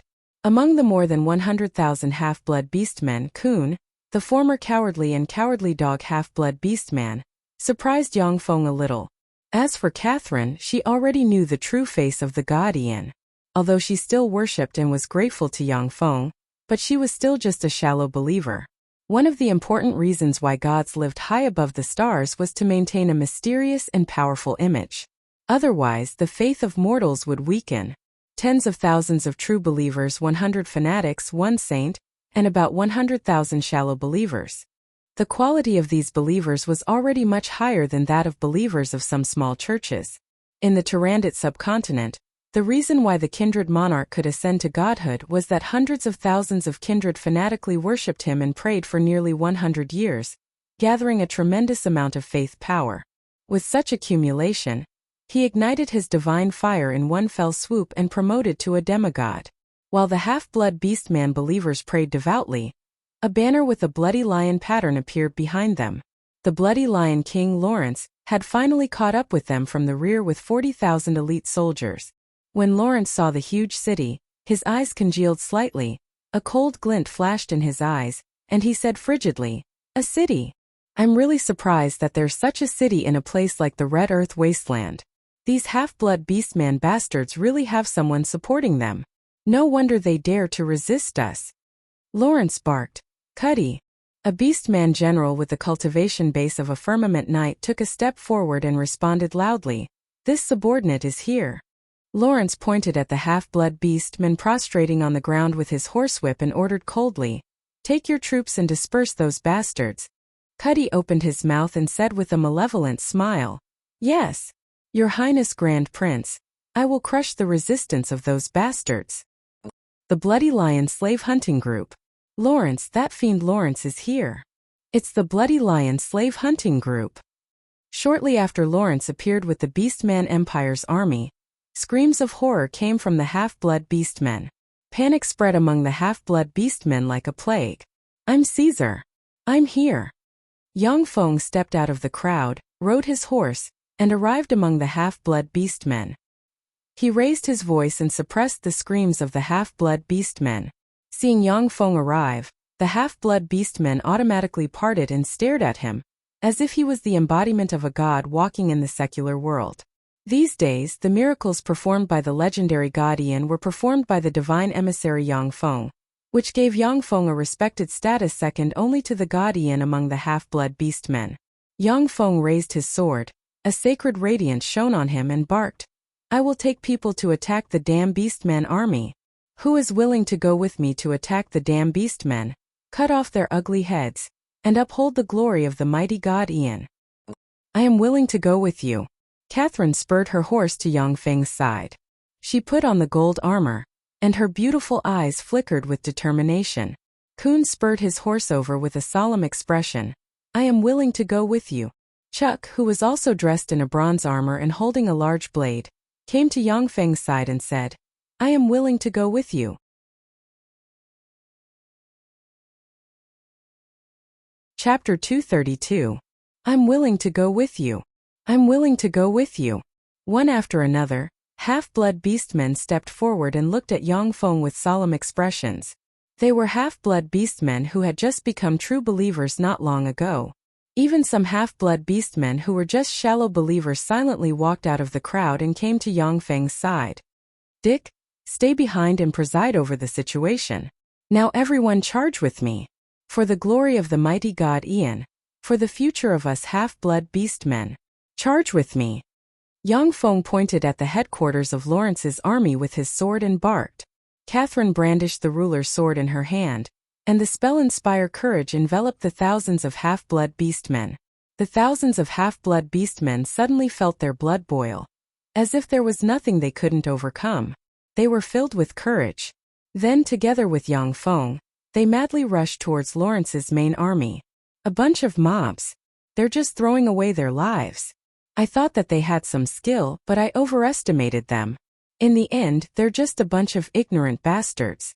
When Lawrence saw Yang Feng charge towards him with thousands of half-blood beastmen, his eyes revealed a look of contempt, and he sneered and ridiculed. The half-blood beastman generals, who were originally on guard, also revealed looks of contempt at this moment. The priests of the beastman race also showed disdainful smiles. They were battle priests who had fought alongside the army. At a glance, they could tell that the half-blood beastman mobs commanded by Yang Feng could not defeat the beastman elite army. A dog tribe general hurriedly flattered, Your Highness, a single charge from me would be enough to defeat this motley crew. General Cuddy's strength is more than 10 times that of my army. He'll definitely win a great victory and cut off the heads of those rebellious bastards.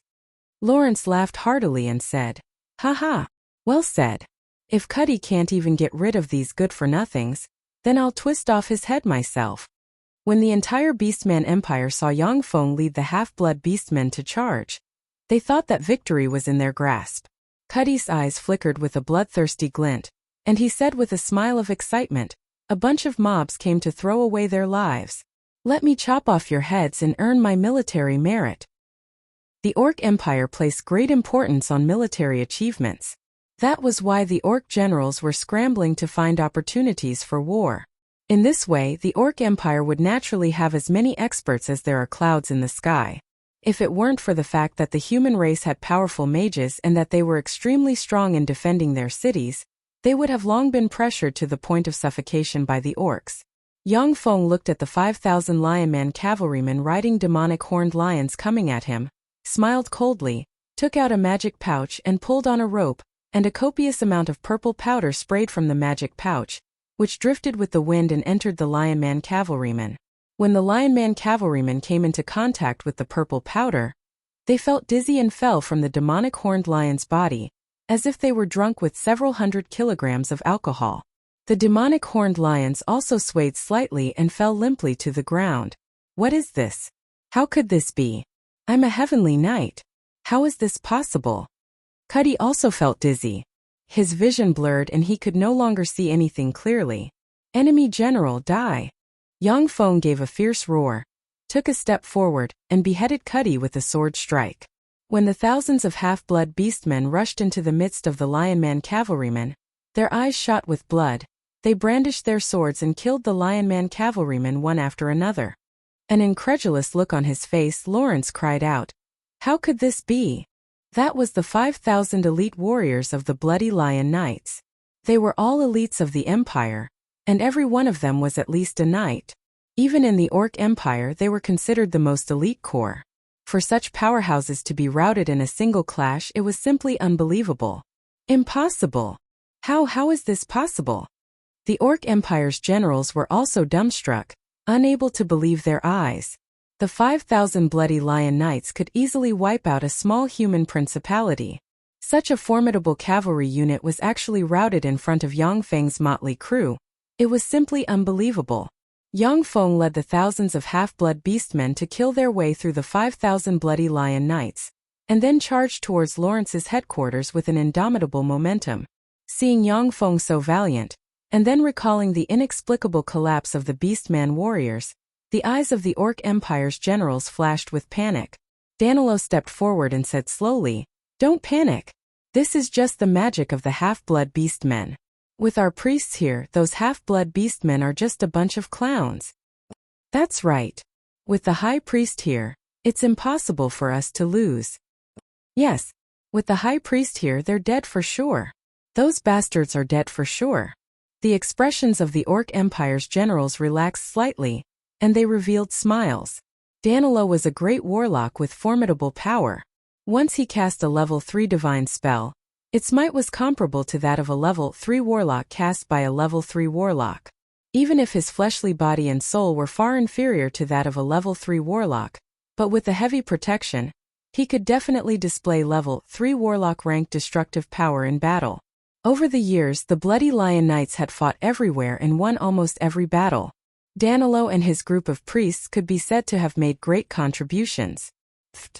Danilo's words had yet to fall, when the Beastman apprentice priests, with looks of horror on their faces, sprayed black blood containing internal organs from their mouths and spread in all directions. "Save." A priest's face suddenly turned black. He had just uttered a word, when he sprayed a mouthful of black blood and fell to the ground. As if they were infected by something, the shaman spat out mouthfuls of black blood one after another before they fell to the ground and died. Danilo's face changed dramatically, and he cried out, "Poisoned! Damn it! When did those half-blood beastman bastards poison us?" Danilo's words had just fallen, when he felt a cramping pain in his abdomen and his internal organs splitting apart. He sprayed a blood clot containing internal organs out of his mouth. Danilo seemed to have thought of something, and a trace of despair flashed through his eyes. He reached out to grab Lawrence and shouted, "Lawrence, retreat quickly! This is a trap." Before Danilo could finish speaking, his body swayed, and he fell to the ground dead. The destructive power of a level 3 divine spell cast by a high priest was comparable to that of a level 3 warlock, but their physique wasn't as strong as that of a warlock. As long as they weren't paying attention, it was very normal for them to be poisoned to death. Lawrence was secretly alarmed, and a black aura welled up in his cheeks. His chest tightened, and he sprayed a large mouthful of blood. At this juncture of life and death, he frantically urged his chi. In a flash, terrifying Star Knight rank chi erupted and forcibly suppressed the poison inside his body. The battle prowess of a Star Knight was comparable to that of a level 3 warlock, and the physique of a Star Knight was only slightly inferior to that of a level 3 warlock, yet it was far superior to Danilo's. At this moment, the level 2 extraordinary life-form demon-horned flame lion Lawrence was riding suddenly went berserk. It madly slammed into the rear, knocked away a dozen high-ranking officers of the Beastman Empire, and rushed towards the depths of the Red Earth wasteland with Lawrence on its back. Lawrence, who had used all his power to suppress the poison inside his body, could only watch helplessly as the demon-horned flame lion pulled him towards the depths of the Red Earth wasteland. The complexions of the generals and knights of the Bloody Lion Knights darkened, and they sprayed black poisonous blood and collapsed to the ground. The complexions of the chiefs from the major tribes darkened as well. After spewing a mouthful of blood, they fell from their mounts. The commander flag representing Lawrence collapsed to the ground with a loud rumble. "Lawrence is dead." Yang Feng operated a secret method and roared. In front of the Red Earth wasteland, only his voice reverberated in the area. When the warriors of the Beastman Empire saw the high-ranking officer spurting blood and collapsing to the ground, coupled with the collapse of Lawrence's commander flag, they were at a loss as to what to do.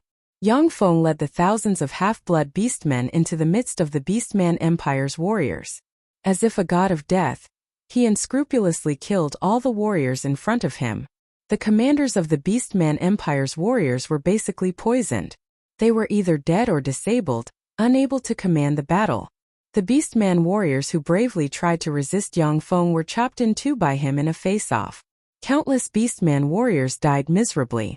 The remaining beastman warriors finally collapsed and fled towards the rear like an avalanche. Yang Feng, with a force of about 100 cavalrymen, drove the beastman warriors away as if they were herding a flock of sheep. As long as the beastman warriors had the slightest intention of sticking together, they would be killed by Yang Feng and his people, forcing them to abandon their helmets and flee in a sorry state. Catherine, with the thousands of injured half-blood beastman warriors, madly slaughtered the 20,000 bloody lion knights who collapsed to the ground. Virtually all of the 20,000 bloody lion knights were poisoned, but some Sky Knight and above powerhouses, by virtue of their frightening physiques, barely managed to control the poison.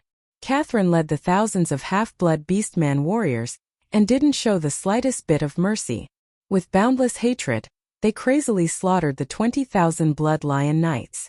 A bloody lion knight with the cultivation base of a Sky Knight shouted with a pale face, "Stop, I surrender." In the bloody lion knights, once they encountered an unstoppable force, they were allowed to surrender. Lawrence was willing to pay a huge price to redeem these loyal subordinates.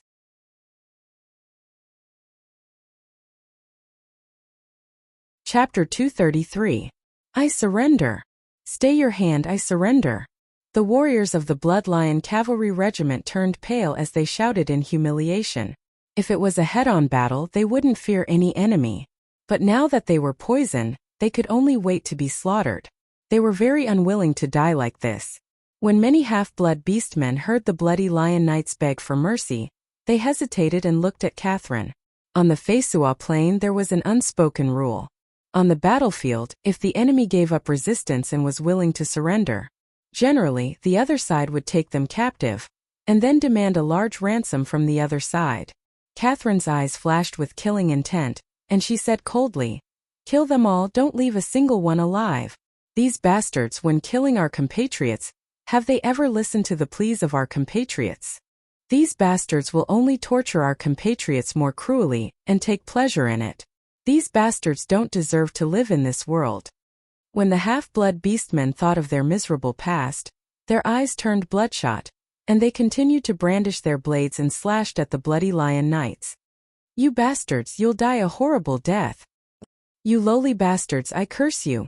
The bloody lion knights cursed frantically and continuously at the half-blood beastmen. The half-blood beastmen answered their curses with their blades, beheading the bloody lion knights one after another. The land in front of the city was dyed red with blood, as if hinting that the fate of the city would be accompanied by slaughter and blood in the future. Red dust rose and the sound of horse hooves came from afar. On the horizon, the figures of Yang Feng and the 100 half-blood beastman cavalrymen slowly appeared. "Long live Sir Caesar! Long live the great god Ian! Long live Sir Caesar! Long live the great god Ian!" Deafening cheers erupted from the crowd of half-blood beastmen. The half-blood beastmen madly shouted the names of Yang Feng's embodiment of Caesar and Ian, and gazes brimming with fanaticism focused on Yang Feng. From the fanatical half-blood beastmen, Yang Feng could feel traces of faith power slowly converging on him.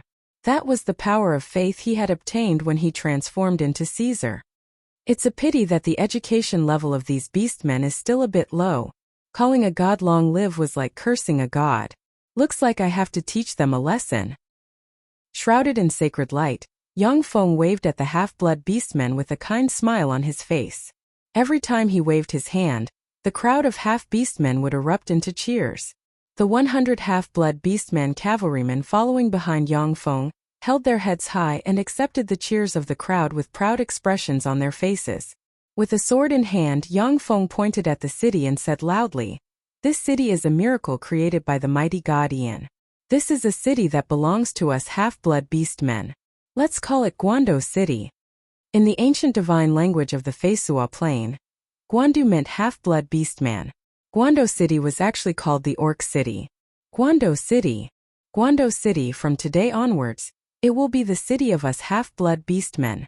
With tears in their eyes, the half-blood beastmen sobbed and shouted loudly. Since the birth of half-blood beastmen, there was finally a city that belonged to them. Prior to this, any city on the continent regarded half-blood beastmen as slaves. They had almost no foothold. This Guando City was a city that belonged to them, a place where they could gain a foothold, a place where they could live with dignity. Enter the city. Yang Feng took the lead and spurred his horse towards the city gate. Enter the city. Enter the city. The half-blood beastmen wept tears of joy and shouted joyfully. Following behind Yang Feng, they entered the Guando city in an orderly manner. As soon as they entered the Guando city, the half-blood beastmen sized up the city that changed their fate with greedy eyes. So many trees. Those are breadfruit trees. There's a pond there. The ground, it's so strange. The half-blood beastmen sized up everything in the city with curious gazes and issued cheerful laughter. After leaving everything to Kun and Dick, Yang Feng and Catherine went to the vicinity of the lake in the Guando city. In a place like the Red Earth Wasteland, every city had to have a lake and plant a lot of extraordinary plants, rain trees, in order to maintain the water content of the city. Otherwise, the city would soon be destroyed due to a lack of water. Yang Feng silently walked on the edge of the lake. Catherine followed behind Yang Feng. The color of her pretty face changed several times. Then she clenched her silver teeth and took a few steps forward, saying, "I'm sorry, Sir Caesar. In a moment of impulse, I ordered the bloody knights to be killed. Many of them were planning to surrender, but I couldn't hold back my anger." Yang Feng was silent for a while, then suddenly said with a light smile, "It's nothing. Even if you didn't kill them, I would have ordered you to take people to kill them. We don't have extra food and water to raise them." Catherine heaved a slight sigh of relief. Yang Feng said faintly, however, "I hope that the next time you make such an important decision, you'd better discuss it with me first. If I'm not here, you can deal with it yourself." Catherine's heart shook slightly and she replied, "Yes." The 20,000 elite Bloody Lion Knights were killed by Catherine. The 20,000 elite soldiers from different tribes lost their food and water in the Red Earth Wasteland. In the end, more than 99% of the soldiers died in the cruel environment of the Red Earth Wasteland. The Frozen Rock City. A carrier pigeon flew over from afar and eventually landed in Garrix's hand. Garrix glanced at the paper on the carrier pigeon and revealed a smile. Then the smile slowly faded, and his eyes flashed with graveness. He frowned slightly. "Well done, Caesar. You annihilated Uncle Lawrence's Bloody Lion Knights and the 20,000-strong coalition army in one fell swoop. You did an excellent job, giving me a bit of a headache." Garrix suddenly smiled and said in a low voice, "However, I'll leave this headache to Imperial Father. In any case, I'm just an idle prince." Lawrence was a Star Knight rank powerhouse.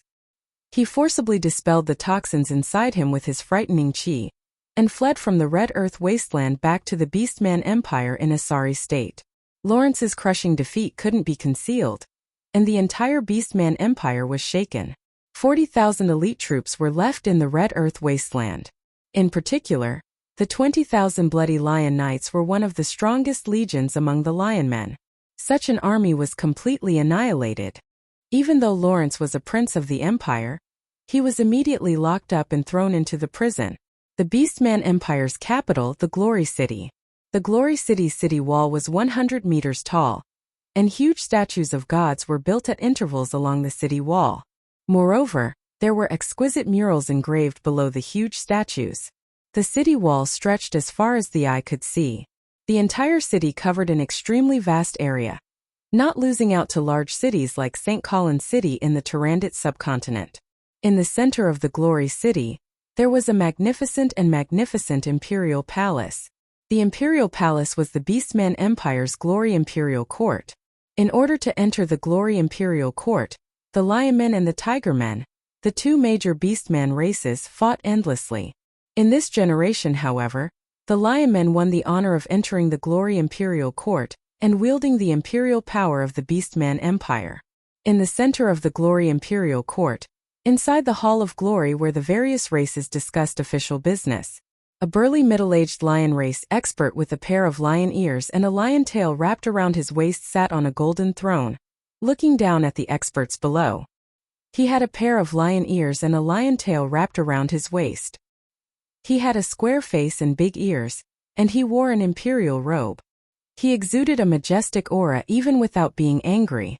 The middle-aged lion man powerhouse was Angurio's Eye, the ruler of the Beastman Empire. The Orc Empire respected the strong. In those days, it was Angurio's Eye who used his iron fists to defeat countless powerhouses of the Lionmen and the Tigermen.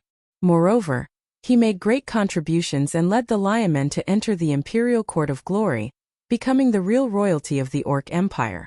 The imperial throne of the Beastman Empire wasn't hereditary. Just because Angurios became the emperor of the Beastman Empire didn't mean that his descendants could become the emperor of the Beastman Empire. Therefore, although Angurios was extremely powerful in the Beastman Empire, but he didn't reach the point where he could cover the sky with one hand. He still had to listen to the opinions of the tribal patriarchs. A burly leopard man powerhouse, with a pair of leopard ears and a leopard tail wrapped around his waist, stepped forward and said loudly, "Your Majesty, I request that you immediately send troops to clean up the half-blood Beastman bandits in the Red Earth wasteland. A single spark can start a prairie fire. The half-blood Beastman bandits must not be allowed to grow stronger. Otherwise, they will only be more difficult to deal with.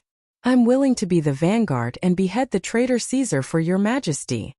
A jackal powerhouse also stepped forward and shouted, "That's right. Your Majesty, please send troops to encircle the Red Earth wasteland. I'm willing to be the vanguard." A gold wolfman powerhouse with golden wolf fur also stepped forward and said, "Your Majesty, please send troops to encircle the Red Earth wasteland. The gold wolfman is willing to send 1,000 warriors. Your Majesty, send troops." A ferocious-looking beastman officer exuding a valiant aura got up and asked loudly. Only war could show the value of these beastman officers, and let them get more spoils of war, merit, reputation, and land.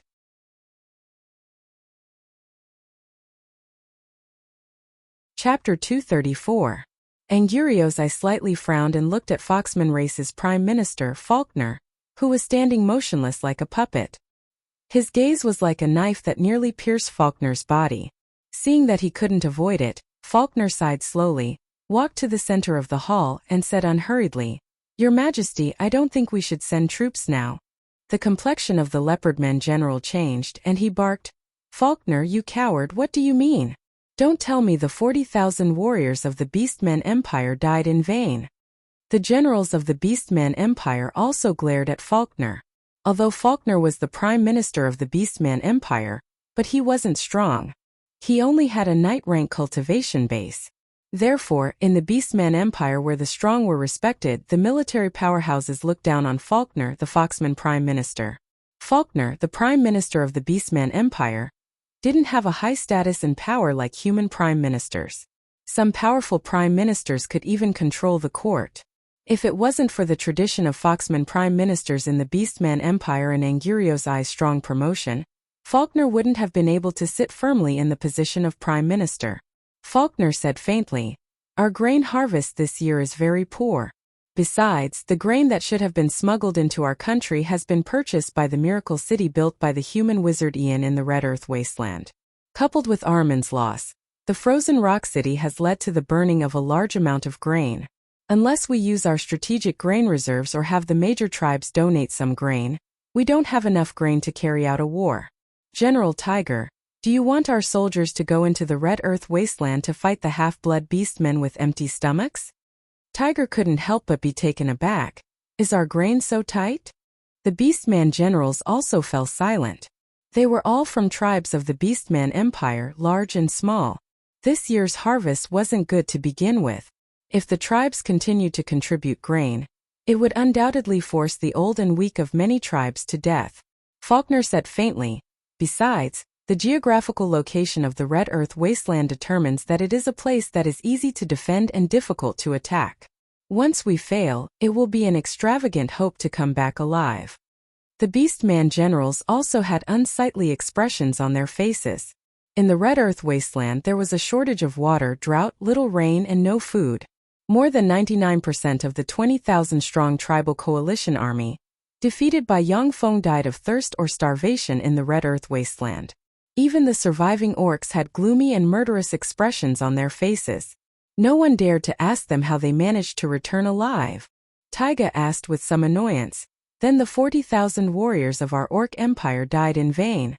Faulkner replied indifferently, "General Tiger, if you have a way to solve the two problems I've just raised, I'll be willing to help you.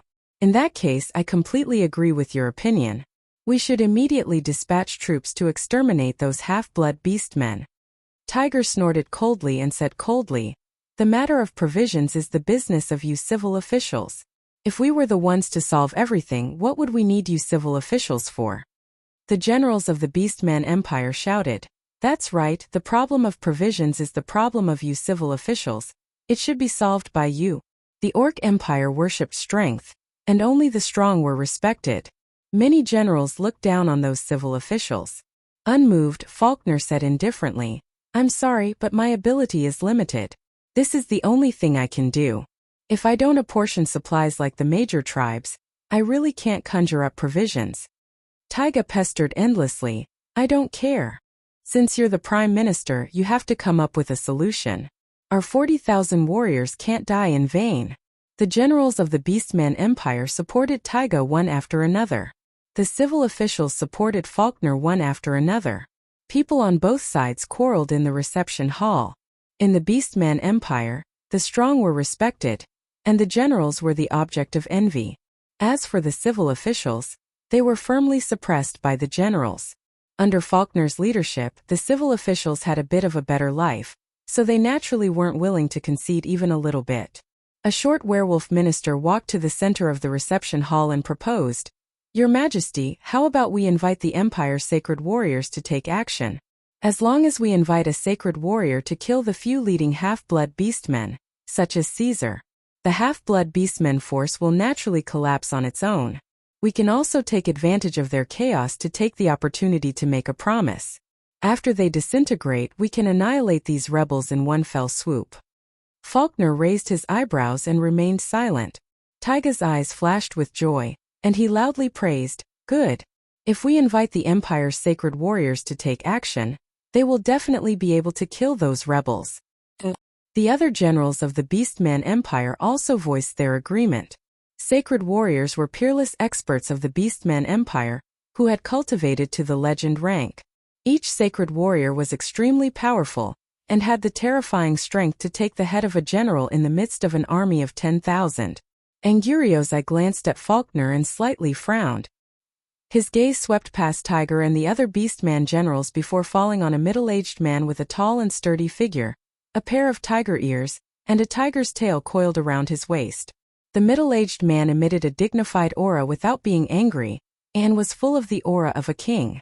The middle-aged tiger man was the current patriarch of the tigermen, Kametsin. He was also Angurioz's strongest competitor in the past. It wasn't easy for Angurios to suppress Kametsin and finally ascend to the throne. Even so, Kametsin was the most powerful prince of the Beastman Empire. Anguriozai said indifferently, "In that case, Sir Sacred Warrior Thunderclaw, please make a trip to the Red Earth Wasteland and annihilate those bastards." The court assembly passed the order without any objection. After the court assembly, Anguriozai summoned Faulkner to the imperial study. Anguriozai asked directly, "Faulkner, what are your concerns in the court assembly today?" Faulkner replied respectfully, "Your Majesty, since Caesar was able to defeat His Highness Prince Lawrence and annihilate 40,000 elites of the Beastman Empire, he's definitely not a simple figure.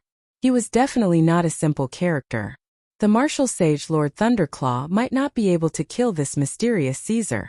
However, as General Taiga said, if the half-blood beastmen are allowed to grow, they will definitely pose a huge threat to our race." Anguriozai was silent for a while, then suddenly said in a low voice, "Can't half-blood beastmen be our compatriots?"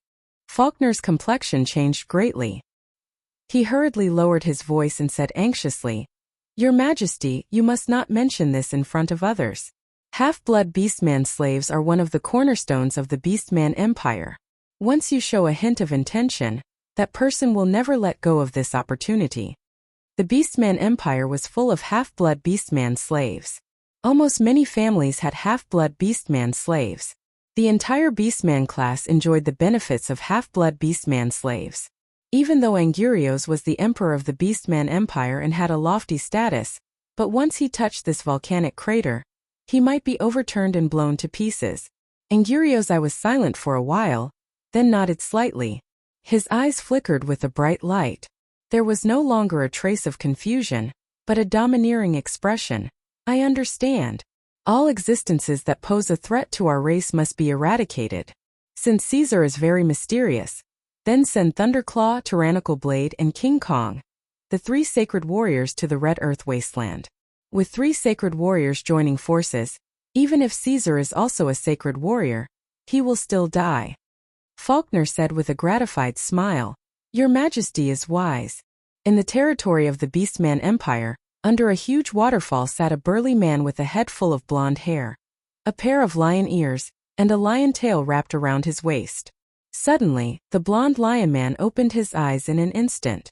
With a fierce roar, countless lightning bolts revolved around him, and he punched the waterfall. Boom!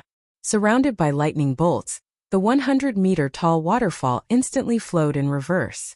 Due to the formidable force, countless splashes of water rolled back and exposed the rock walls. 5 seconds later, the reverse flow of the waterfall finally came crashing down. A wave of battle chi erupted from the golden-haired lionman's body, forming a battle chi barrier. When the countercurrent waterfall smashed against the battle chi barrier, it bounced off. A lionman powerhouse quickly arrived in front of Thunderclaw, knelt on one knee, and said respectfully, Sir Thunderclaw, His Majesty has ordered you to go to the Red Earth Wasteland with Sir Tyrannical Blade and Sir King Kong to kill the rebel Caesar and the upper echelon of the half-blood beastmen. Sacred warriors were legend-rank powerhouses. In many planes, legend-rank powerhouses were among the strongest powerhouses, and were practically unfettered. However, it was different on the Feisua plane. On the Feisua plane, apart from the aloof gods, even legend-rank powerhouses were basically under the control of powerful empires. Of course, every powerful empire would enshrine legend-rank powerhouses and give them a special status. Only at certain critical times would they be asked to take action. However, there were also some legend-rank powerhouses who, for the sake of power and wealth, would become hired thugs of powerful forces. After all, even legend-rank powerhouses might not be able to resist the temptation of power and wealth. Thunderclaw was one of the legend-rank powerhouses enshrined in the Beastman Empire. He had a certain amount of freedom. Of course, his power naturally couldn't compare to that of the legend-rank powerhouses who fully surrendered to the Beastman Empire. Thunderclaw frowned slightly and asked, Caesar, who is he? Why haven't I heard of him? Is he a newly born human legend-rank powerhouse? What's his profession? The guard promptly replied, Sir Thunderclaw, Caesar shouldn't be a legend-rank powerhouse. According to survivors, he should be a half-blood beastman knight between a firmament knight and a star knight. However, he might also be a wizard. He used magic items on the battlefield.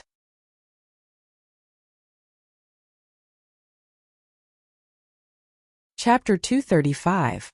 Fury flashed in Thunderclaw's eyes, and an extremely violent aura spread out from his body. He said coldly, Angurios, you actually want me to join forces with others to deal with a Star Knight? Are you trying to humiliate me? As a legend-rank powerhouse and a sacred warrior of the Beastman Empire, Thunderclaw had his dignity and pride. To have him kill a Star Knight was an insult to his identity. Suppressed by Thunderclaw's aura, the guard suddenly felt breathless. As if a frog being stared at by a viper, he felt a chill run down his spine. He gritted his teeth and said while stressing each syllable, Caesar set up a vicious trap in the Red Earth Wasteland and killed 40,000 soldiers of the Beastman Empire. The Empire is currently unable to deal with him, so we asked you and the other 2 sacred warriors to kill him together. Thunderclaw was slightly startled and said solemnly, What a ruthless guy! He killed 40,000 soldiers of the Beastman Empire. Without the interference of magic, the Beastman Empire was recognized as number 1 in field warfare. The Beastman Empire generally adopted an offensive stance. Even if they failed, they could calmly retreat by virtue of their powerful mobility. The loss of 40,000 elites was the most disastrous loss the Beastman Empire had suffered in the past 100 years. In that case, I'll go to the Red Earth Wasteland and kill him. As for Tyrannical Blade and King Kong, there's no need for them. Thunderclaw snorted coldly. His figure shook, and he flew out of the waterfall and strode outside. The Red Earth Wasteland. As Thunderclaw walked in the Red Earth Wasteland, the scorching sun fell from the sky and shone on him, making him feel a little irritable. Thunderclaw glanced at the surroundings inside, feeling a little irritated. Damn the red earth wasteland, the climate here is really irritating. The scenery is also the same. For someone to be able to build a city in the red earth wasteland, that's really amazing. Thunderclaw had been in the red earth wasteland for several days. Instead of rushing to the half-blood beastman city, he advanced unhurriedly, maintaining his strongest state at all times. Although Thunderclaw was arrogant, but he wasn't a fool. He naturally knew that if he rushed to the Guando city, he would be exhausted, and he might fail miserably and be ambushed by Yang Feng. After all, Thunderclaw was only a legendary warrior, and did not have as many tricks as a warlock. Extraordinary life forms, extraordinary plants, formidable spells, poisons, potions, secret treasures, golems, tyrannical physical constitution, and frightening spirit force. All of these made up the might of a warlock, far surpassing those of the same rank, and even possessing the power to kill those of a higher rank. Thunderclaw didn't notice that when he passed through an area, a small red stone moved slightly after he left and opened a small hole in it, capturing all his movements. Warning! Warning! Currently, there was a level 4 transcendent being moving towards Guando City. According to the biological characteristics of this life form is a sacred warrior of the Feisua Plains Lionman race, and its melee combat strength is extremely formidable. Hiding in the Guando City, Yang Feng studied the knowledge regarding the promotion to a level 2 warlock to a level 3 warlock. Suddenly his forehead trembled slightly, and the intelligent microchip implanted on his forehead issued a warning. So fast, so decisive. Yang Feng pressed a button beside him, and rays of light shot out from a holographic projector, and formed a holographic projection of Thunderclaw's location midair. Yang Feng looked at the sacred warrior Thunderclaw and sighed somewhat regretfully. A sacred warrior of the Beastman Empire. Unfortunately, with my current strength, it's basically impossible for me to defeat him by relying on my own ability. After I promote to a level 3 warlock, I can try out the strength of this world's sacred warriors. No matter what spells a level 2 warlock used, it was practically impossible for them to be the opponent of a sacred warrior in a head-on fight. Yang Feng could use the power of spells to kill a Star Knight, but it was basically impossible to injure a powerful sacred warrior. Once a sacred warrior of the Beastman Empire got close, then even many academic and research-type great warlocks of the Zhangji Plain would be insta-killed by him. The life force field of a great warlock couldn't withstand the bombardment of a sacred warrior rank expert. Yang Feng pondered for a while and then said faintly, "Since he's of no value, then let's kill him." The mechanical black dragon hidden under the Guando city opened its eyes. Its eyes shone with a brilliant light, and it exuded an aura of life. Traces of ancient black dragon aura slowly diffused from its body, becoming different from before. This was the mysterious power of a high-grade soul stone. Powerful souls were the favorite treasures of many formidable beings of the major planes.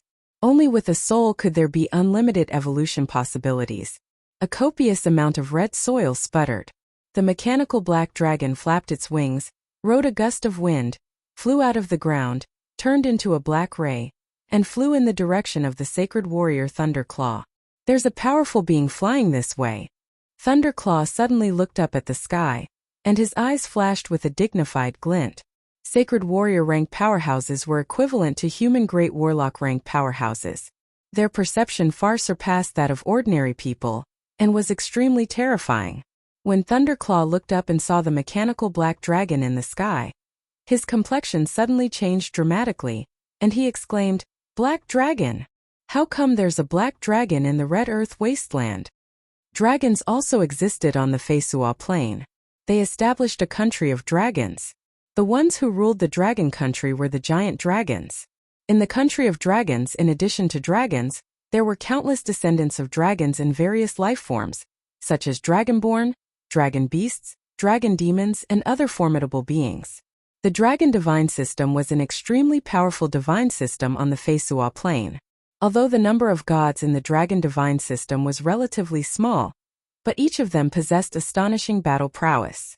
As for dragons, every adult dragon possessed battle prowess far exceeding that of ordinary legend rank powerhouses. Therefore, even though every dragon was a treasure and possessed tremendous wealth, but no one dared to go to the country of dragons to slay dragons.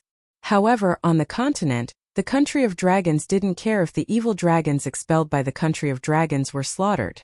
Therefore, from time to time, there were rumors of dragons being slaughtered on the continent.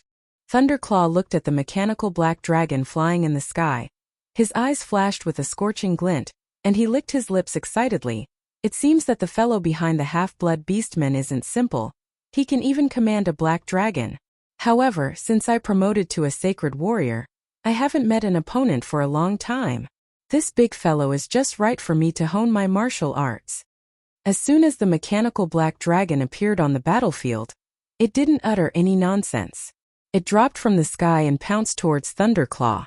Thunderclaw gave a furious roar, erupted with chi in a flash, strengthened his physique by several times in a split second, and unleashed his self-created martial art Thunderclaw 9 strikes. Thunderclaw roared furiously, erupted with chi, strengthened his physique by several times in a flash, and unleashed his self-created martial art Thunderclaw 9 strikes. The mechanical black dragon erupted with a terrifying life force, and its muscles squirmed. The terrifying power of the Thunderclaw's 9 claws was forcefully neutralized by the Thunderclaw.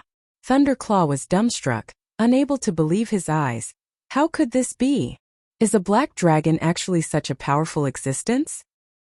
In that instant, the mechanical black dragon ferociously swung its huge tail at Thunderclaw with the force of a mountain. Thunderclaw couldn't avoid it. He clenched his teeth, pushed his chi to the limit, and crossed his arms in front of him. Boom! Along with a frightening explosion, Thunderclaw, like a cannonball, slammed into the ground and blasted open a big hole. Blood spurted out of his facial orifices, looking extremely miserable. Thunderclaw coughed up a big mouthful of blood and said despairingly, "So strong. An adult black dragon was actually this powerful? No wonder no one dares to slay dragons. I was a bit careless." Dragons were a powerful race at the top of the extraordinary life form food chain. Whether it was physical resistance or magic resistance, they were first-class existences. Their strength had been verified by the blood and lives of countless other races. On the Feisua plain, the dragons that were killed were either slain by demigod-rank powerhouses or besieged and killed by legend-rank squads.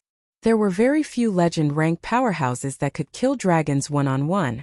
Having succeeded in its attack, the mechanical black dragon flapped its wings, rode a gust of wind, opened its bloody maw, and bit at Thunderclaw. "Stop!" With a furious roar, a Tigerman Martial Saint, Ba Dao, who was missing an ear, unsheathed a long black saber, and with lightning speed, a black saber radiance shot out from the side and slashed at the mechanical black dragon. The invincible black saber beam broke through the mechanical black dragon's dragon scales and cut into its flesh. With a forceful slash, a large amount of red blood sprayed out of the mechanical black dragon's body. The mechanical black dragon was originally a mechanical creation created by Yang Feng using Shizu technology, and the ancient black dragon Vedarnia's dragon crystal, dragon bones, dragon scales, dragon tendons, as well as a high-grade soul stone. However, under the effect of the mysterious and unfathomable high-grade soul stone, the mechanical black dragon underwent a change that Yang Feng found hard to understand. It unexpectedly gave birth to flesh and self-awareness, and slowly transformed into a living black dragon. Only then did it possess the blood of a living creature. A 2.5-meter-tall ape-man sacred warrior Vajra, who looked like an ancient ape-man, gave a furious roar, rushed out, erupted with chi, grabbed the tail of the mechanical black dragon, and swung hard. As if a mouse lifting a car, the mechanical black dragon was flung away in a very strange manner.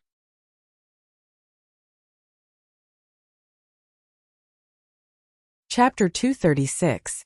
Thunderclaw lightly jumped up from the ground, operated chi all over his body, and forcibly healed 80% of his injuries, restoring about 70% of his battle prowess. Thunderclaw said somewhat awkwardly, "Tyrannical Blade, King Kong, many thanks. If you hadn't come in time, then I might have already died." Tyrannical Blade didn't waste any words, saying directly, "Let's withdraw. That black dragon is really too strong. Only by dispatching more than 10 sacred warriors, coupled with several legend shaman priests of the temple, would it be possible to get rid of it." King Kong nodded with a dignified expression. Just now, he had forcibly flung the mechanical black dragon away, merely by taking advantage of the fact that the mechanical black dragon was unprepared. Although his strength surpassed that of many Beastman sacred warriors, but compared to a giant dragon like the mechanical black dragon, he still couldn't compare. The mechanical black dragon flapped its wings, and a gust of wind suddenly erupted, shrouding it and blocking its flight. Its eyes turned, and in a flash, a fierce and terrifying life force erupted from its body. The terrifying life force was already infinitely close to the Starry Sky Warlock rank. Soul Stone. It's the common currency used by experts of the various planes. So that's how it is. Creations with souls have limitless evolution possibilities. Souls are the things that contain the mysteries of immortality. Yang Feng watched the battle from afar through the monitoring equipment. When he saw the changes in the mechanical black dragon, his eyes lit up slightly. In addition to the mechanical black dragon, Yang Feng also used Shizu technology combined with the alchemy he learned in Tyrannid subcontinent to manufacture many mechanical golems with battle prowess comparable to that of level for extraordinary life forms. When the mechanical golems were manufactured, their battle prowess was basically fixed. They could only be enhanced by installing all kinds of external equipment. On the other hand, the mechanical black dragon was different. As the mysterious high-quality soul stone had completely fused with its body, it had strangely turned from a pure mechanical creation into a strange existence that was a mixture of machinery and flesh and blood. The preciousness of the soul stone could be well imagined. Yang Feng searched the treasuries of Tyrannid subcontinent's major forces, and found some inferior soul stones, but didn't find a single superior soul stone. In the history of Tyrannid subcontinent, superior soul stones had also appeared. However, as soon as they appeared, they would be taken away and used by great warlock rank experts. Therefore, even if Yang Feng searched the treasuries of the major forces, he still wouldn't be able to find a single superior soul stone. The mechanical black dragon's eyes flashed with a fierce light as it stared at the three martial saints of the Beastman Empire below. Finally, its gaze locked on the Thunder Claw. It flapped its wings and rushed towards the Thunder Claw with a terrifying gale. Idiot! There are three of us. Even if it's a giant dragon, it's still just a beast. Thunderclaw roared furiously, erupted with chi all over his body, and lightning revolved around him. He took strange steps, turned into afterimages, and rushed towards the mechanical black dragon. His eyes congealed, and he unsheathed the black blade, poured all his chi into it, and forced out a half-meter-long blade ray that chopped at the wings of the mechanical black dragon. If they cut off the wings of the mechanical black dragon that could fly, they might still have the strength to fight. King Kong roared, erupted with terrifying chi, and sent a fist bearing the weight of a mountain slamming towards the neck of the mechanical black dragon. This fist with all his strength could smash the gate of a city.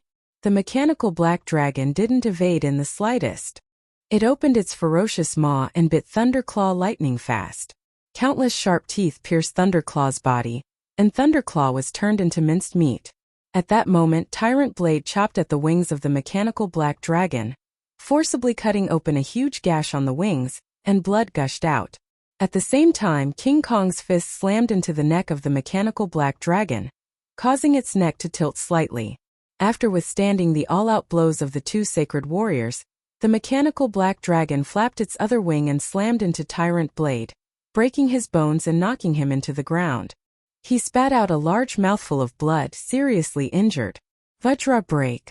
The eight-man sacred warrior King Kong roared furiously, urged his chi to the limit, tensed his body and slammed his fist into the mechanical black dragon.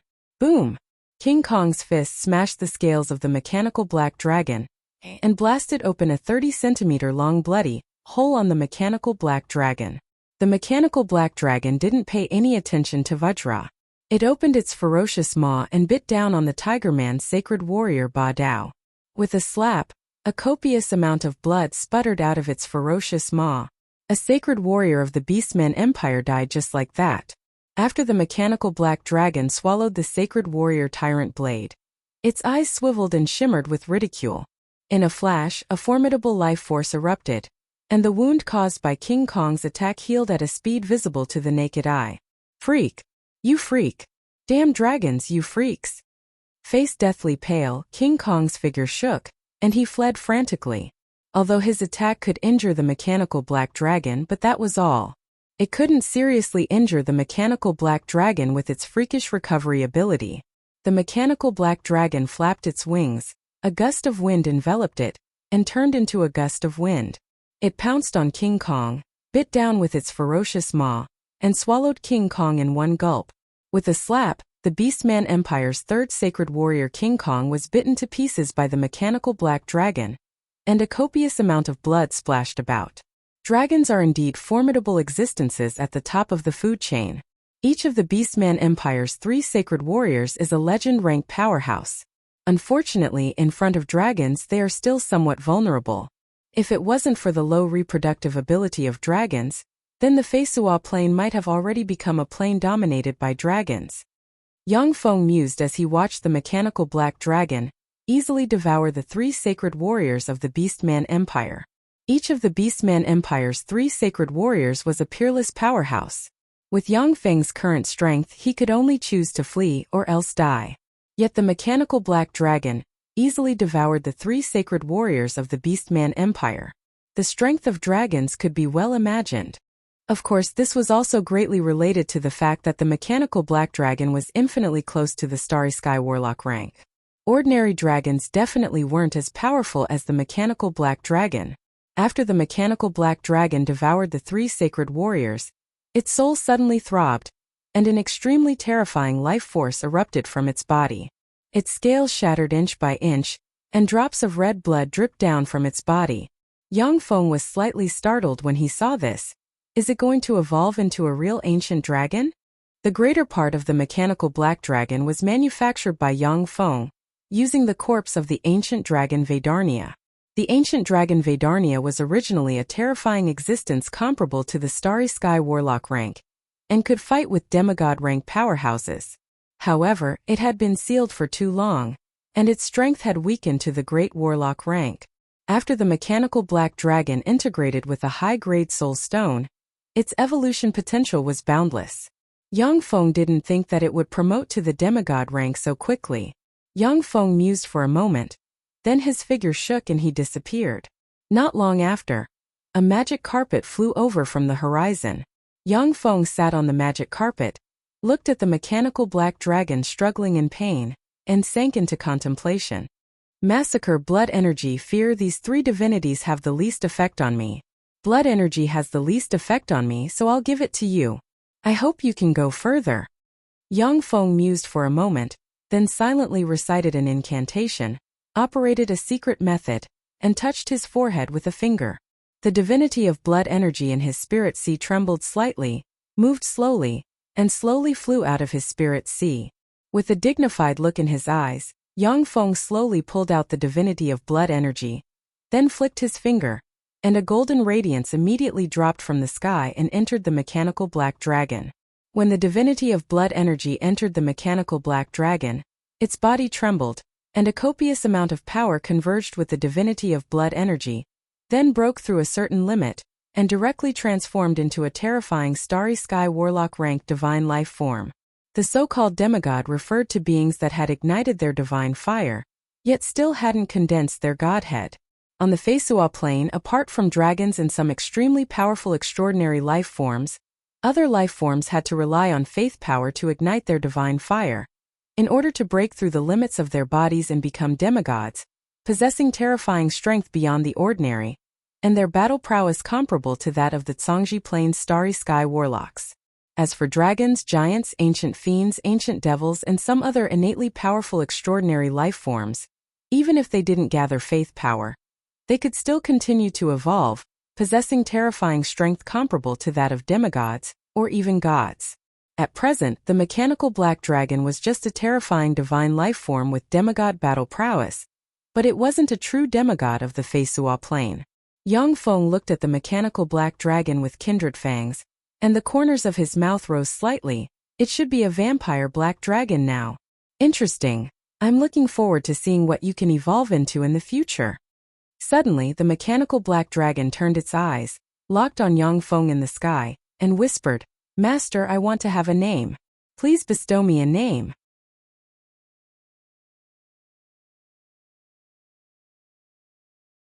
Chapter 237. Yang Feng was slightly taken aback. He didn't expect the mechanical black dragon to ask him for a name. Yang Feng thought for a while, and then said unhurriedly, "Your name is Aesop." The mechanical black dragon grinned, and its voice revealed indescribable carefreeness. "Yes, Master, from today on I am Aesop." Yang Feng asked curiously, "What do you need now, magic stones, flesh and blood of life forms, or high-energy crystals?" Prior to this, Yang Feng had been providing the mechanical black dragon Aesop with high-energy crystals. But now, thanks to the strange power of the Soul Stone, the mechanical black dragon had unexpectedly turned into a half-mechanical, half-flesh and blood life form. Yang Feng didn't have the experience of raising this kind of black dragon. Aesop said, "Anything is fine. I can eat anything now. Of course, I can also eat nothing. Now, I can absorb the free energy in space to survive. Unless my energy is constantly extracted, or I am sealed in a place without spatial energy, then I will need to replenish my energy. Because of the divinity of blood energy, if I absorb enough blood of experts, I can continue to evolve. Of course, if I want to continue to evolve, then I can only absorb the blood of demigods or gods." Kindred were a race that relied on absorbing the blood of experts to evolve. After they couldn't absorb the blood of experts, they had no choice but to go into hibernation as a means to upgrade themselves. In the Tyrannid subcontinent, kindred were hunted like dogs by human warlocks. Yet they could still survive and accumulate enough power to ascend to godhood. The strength of kindred was evident. But the Zhangji Plains human warlocks were too powerful, which was why the Zhangji Plains kindred couldn't withstand a single blow. Yang Feng looked at Aesop and the corners of his mouth rose slightly, revealing a trace of joy. With Aesop, a divine life form with demigod battle prowess, I'm one step closer to my goal of slaying a demigod rank existence. Aesop's evolution into a demigod rank existence gave Yang Feng one more trump card. Even if he encountered a demigod rank expert, he could still choose to escape even if he wasn't a match for them. Yang Feng let Aesop move about freely, while he returned to the Guando city and continued to study the knowledge needed to promote to a level 3 warlock from a level 2 warlock. 1 month later, inside the Imperial Study Room of Glory, Angurios I raised his head from the countless memorials and stretched. Suddenly, he asked a foxman guard beside him, "How many days has it been since the Thunderclaw Martial Saint and the others set off?" The foxman race guard said respectfully, "Your Majesty, the Thunderclaw Martial Saint and the other 2 have already set off for 43 days. Angurios I's face was gloomy as he said in a low voice, "It seems that they have met with misfortune." The foxman guard didn't dare to say anything and lowered his head. Accompanying a king was like accompanying a tiger. Although Angurios I was a rare wise king in the Beastman Empire, he also had times when he was furious. Angurios the first let out a long sigh and said indifferently, "We still underestimated the enemy too much. Pass down my order, summon Faulkner." "Yes, Your Majesty." That foxman race guard immediately accepted the order and retreated. 2 hours later, Faulkner stepped into the imperial study. Faulkner gave a respectful salute that no one could find fault with and said, "Greetings, Your Majesty." "Angurios," I said faintly, "Thunderclaw and the other 2 have been to the Red Earth wasteland for 43 days. Faulkner smiled bitterly in his heart. After weighing the pros and cons for a while, he comforted, "Your Majesty, the Thunderclaw Martial Saint and the others might have been delayed by something, so they didn't have time to return." Angurios' eyes gaze congealed and pierced Faulkner like 2 sharp knives, and he said expressionlessly, "Prime Minister, do you really think so?" Faulkner broke out in a cold sweat. After a moment of silence, he said unhurriedly, "Your Majesty, this humble servant thinks that the Thunderclaw Martial Saint and the other 2 should have met with misfortune. Although the 3 of them are somewhat unruly, but they are still willing to do their best to complete the Empire's orders. If everything went well, they should have returned 13 days ago. For there to be no news of them for so long, and at the same time they were either killed or captured by the Red Earth wasteland." Angurios I nodded slightly and said, "Yes, I think so too. Faulkner, immediately send someone to investigate. I want to know the ins and outs of the half-blood beastmen as soon as possible." "Yes, Your Majesty." Faulkner responded respectfully, and then took his leave. Under Angurios I's order, the Beastman Empire's huge intelligence agency was mobilized, and countless spies moved towards the Red Earth wasteland. 3 months later, a huge convoy of more than 8,000 people traveled in the Red Earth Wasteland. Ever since the news that there was a miracle city in the Red Earth Wasteland spread, merchants from various states went to the miracle city after confirming the news. After replenishing their supplies of food and water, they went to the four empires to trade. With the increase of merchants, the number of bandits also increased. Although Yang Feng sent troops to wipe out a dozen bandits, cut off their heads and planted them on both sides of the road, but he still couldn't stop the bandits that kept appearing. Forced to do so, the merchant groups could only unite and form a huge escort team. In this way, the bandits wouldn't dare to attack such an escort team. Here we are, the Miracle City. But compared to the last time I came, the Miracle City looks more prosperous and beautiful. Jim rode to the front of the caravan, looked into the distance and revealed a smile. At this time, purification trees were planted everywhere outside the Miracle City. Due to the purification of the purification trees, large tracts of black land appeared. An extremely spacious cement road that could accommodate 10 carriages side by side extended from the Miracle City to the outside, making the merchants who suffered from the bumpy road feel very gratified. Walking on such a cement road was a kind of enjoyment. On both sides of the cement road, a large number of purification trees were planted. Behind the purification trees, there were plots of farmland, in which breadfruit trees and various edible foods that could grow at the same time as breadfruit trees were planted. Flowers bloomed one after another. They were bright purple and red, extremely beautiful. Furthermore, they exuded bursts of fragrance, making people feel refreshed and relaxed. How beautiful! So this is the Miracle City established by Master Ian. It's really beautiful. When the merchants who came to the Miracle City for the first time saw the neat streets and beautiful scenery, they couldn't help but exclaim in admiration. In the middle of the caravan, a luxurious carriage with dozens of night-rank guards standing next to it suddenly opened, and a handsome man with a golden ponytail and a long sword at his waist alighted from the carriage.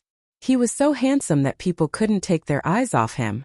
The handsome man with blonde hair and blue eyes walked down from the carriage and looked at the Miracle City from afar. The corners of his mouth rose slightly, revealing a trace of a smile. This is the Miracle City that Master Ian built? Not bad, this city is more to my liking. After a slight pause, the huge caravan continued forward and entered the Miracle City. As soon as Jim entered the Miracle City, he couldn't believe his eyes. At this time in the Miracle City, houses of various sizes had been built, each house at least 3 stories high, and the streets were bustling with people. It was far from being as desolate as it was when Jim first came here with only slaves. Along the way, the extremely handsome man looked around and revealed a smile. Interesting. It seems that Master Ian of the Miracle City is really a talent. As soon as the huge caravan entered the Miracle City, it dispersed. Jim came to the handsome man and asked respectfully, "Sir Edith, can we go to the city master's mansion now?" Edith said faintly, "I still want to stroll around, let's talk about it later." Jim responded and quickly retreated to the side. "Yes, sir." When Edith arrived at the center of the Miracle City, he looked at the lake from afar and exclaimed sincerely, "A lake? To be able to create such a lake in the Red Earth Wasteland, he really has some skill." After strolling around the Miracle City, Edith was satisfied. He followed Jim to the City Master's mansion. The City Master's mansion, inside the conference hall. "Jim, my good friend, what surprise did you bring me this time?" As soon as Yang Feng arrived at the conference hall, he greeted Jim enthusiastically. In the past few months, although Jim didn't come in person, but he still worked very hard to organize the supply of more than 5,000 slaves for Yang Feng's Miracle City. Yang Feng had to give such a big merchant some face. Jim smiled bitterly and made the introductions. "Master Ian, let me introduce you. This is Sir Edith, the sole heir of the Duke of Iser. He is an emissary sent by the Morance Empire to discuss something with you." Whether it was the Duke of Iser or the Morance Empire's imperial court, they weren't existences that Jim, the manager of the Rijek City branch of the Rose Merchant Group, could contend against. In the end it still came. Yang Feng's heart sank slightly and he sighed. The Red Earth Wasteland was a place with a rather superior geographical location and a vast area. It had always been coveted. However, it had always been difficult to develop, which was why it was abandoned by the 4 empires. But now Yang Feng built a miracle city in the Red Earth wasteland, attracting most of the merchants of the Morin's Empire and the Titan Empire, turning the miracle city into a big fat cake. It would be strange if the two empires didn't react.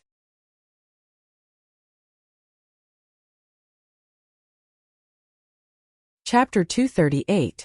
Yang Feng said faintly, "So it's an emissary of the Morin's Empire.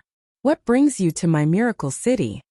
Edith carefully sized up Yang Feng for a while, then said with a faint smile, "Master Ian, the Red Earth wasteland has always been the territory of the Morin's Empire.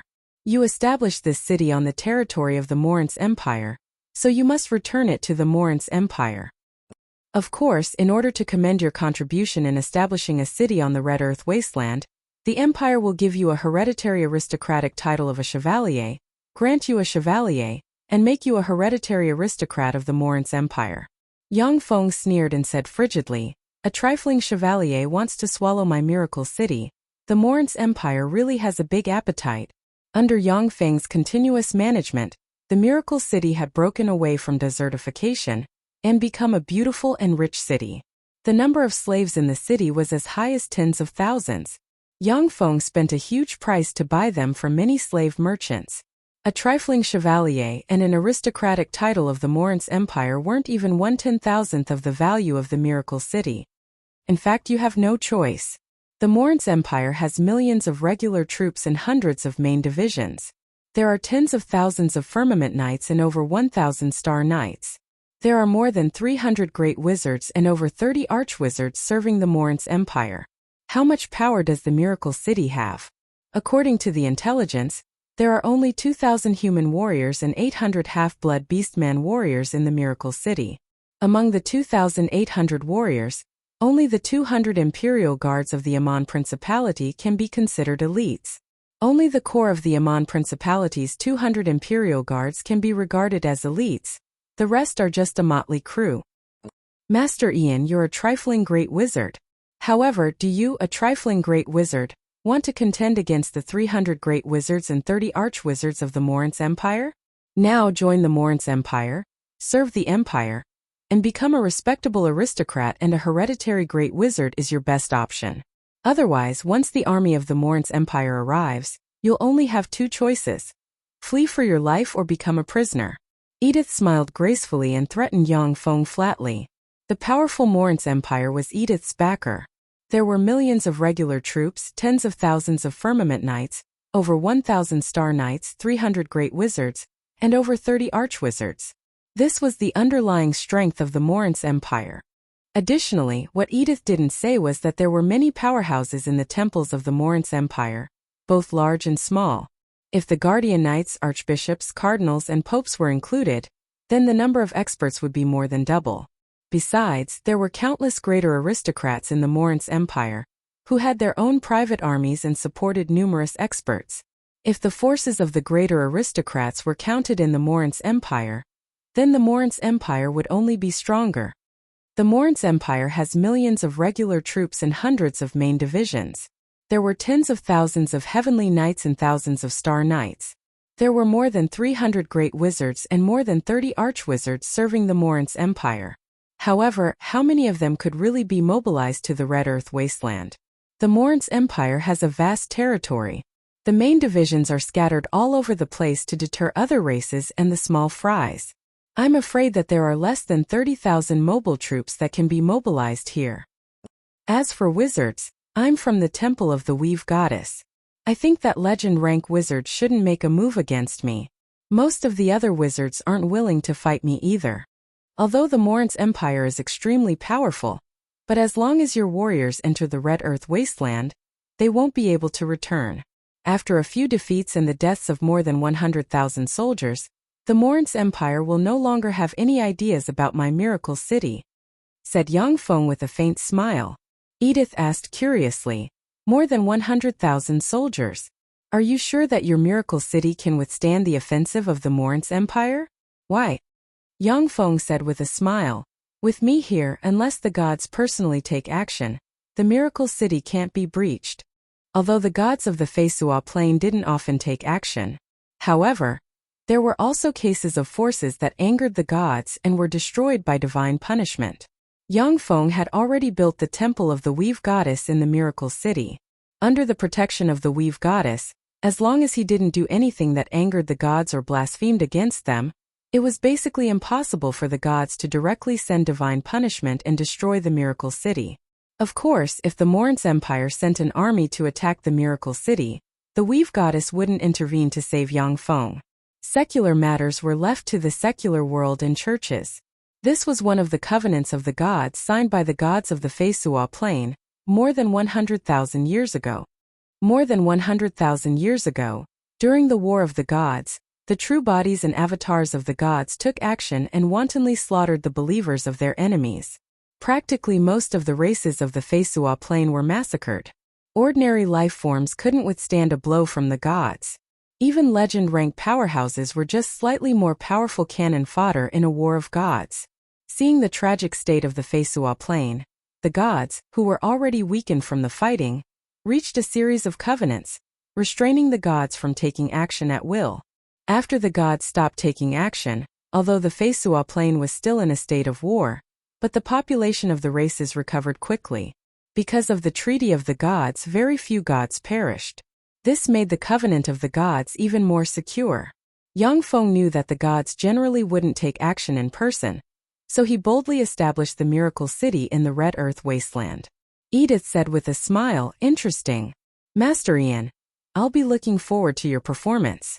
I'm just representing the Morin's Empire, so I had to make a trip here. I admire you quite a bit. After all, to be able to build such a city in the Red Earth Wasteland is indeed a miracle. If you are defeated by the Empire, you can come to the Hansen family and seek refuge with me. I can build you a magic tower and let you continue to study magic inside." The functions of the Feisua Plains magic towers and the Zhangji Plains warlock towers were very similar. Of course, in terms of power, the Zhangji Plains warlock towers were more powerful. On the Zhangji Plain, a Starry Sky warlock could even rely on a powerful warlock tower to suppress a god. On the Feisua Plain, magic towers didn't have such formidable power. Yang Feng said with a faint smile, "Thank you, but I don't think there will be such a day." At this moment Lena came in. When she saw Edith, she was slightly taken aback. It was the first time she had seen such a handsome, almost flawless man. Lena came to Yang Feng's side and said in a low voice, "Master, an emissary of the Titan Empire has come to see you." Yang Feng raised his eyebrows slightly and said with a faint smile, "An emissary of the Titan Empire has also come? Then let him come see me." Lena retreated respectfully. "Yes, master." Not long after, a peerless beauty wearing a silver dress walked in with a smile. She had a head of dazzling golden hair, a tall figure, skin as white as jade, exquisite facial features, and a pair of beautiful eyes that seemed to be able to speak, as if she had walked out of a painting. As soon as the peerlessly beautiful girl in the silver dress walked into the room, the entire room seemed to become brighter, and all eyes were focused on her. "Edith, so you're the emissary of the Morin's Empire. That's great. I really want to see you." When the peerless beauty dressed in a silver dress saw Edith, her beautiful eyes blossomed with an enigmatic light, and she threw herself into Edith's arms and smiled sweetly, without the slightest scruple about the people present. "Faldina, my sweetheart, my darling. To be able to meet you here is really the power of fate. It's fate that brought us together again. I will never let go of my hands and let you leave me again." While uttering pleasant words of love, Edith kissed the face of the peerless beauty dressed in a silver dress deeply. Yang Feng coughed lightly and said faintly, "Miss Faldina, may I ask what brought you here this time?" Faldina played it down and said carelessly, "It's nothing. It's just that the Titan Empire wants you, Ian, to hand over the Miracle City. This is the territory of the Miracle City. Since you're building a city here, it'll belong to the Titan Empire. If you hand it over, you can live. If you don't, you will die.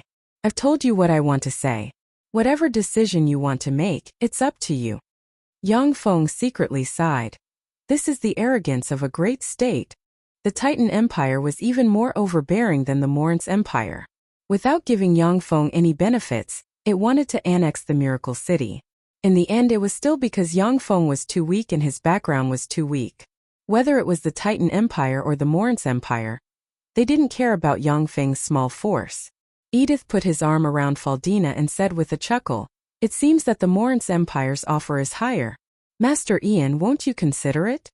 Yang Feng said without batting an eyelid, "Please let me think about it for a few more months." Edith slightly shook his head and smiled. "Are you trying to stall for time?" It was useless. "If you don't reply within 10 days, I'll leave.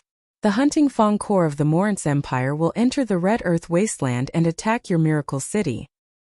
Yang Feng sighed slightly and said, "In this case, regrettably, it seems that the Hunting Fong Corps of the Morance Empire will soon disappear from your empire." Edith said with a chuckle, "Then I'll wait and see how you make the Hunting Fong Corps disappear."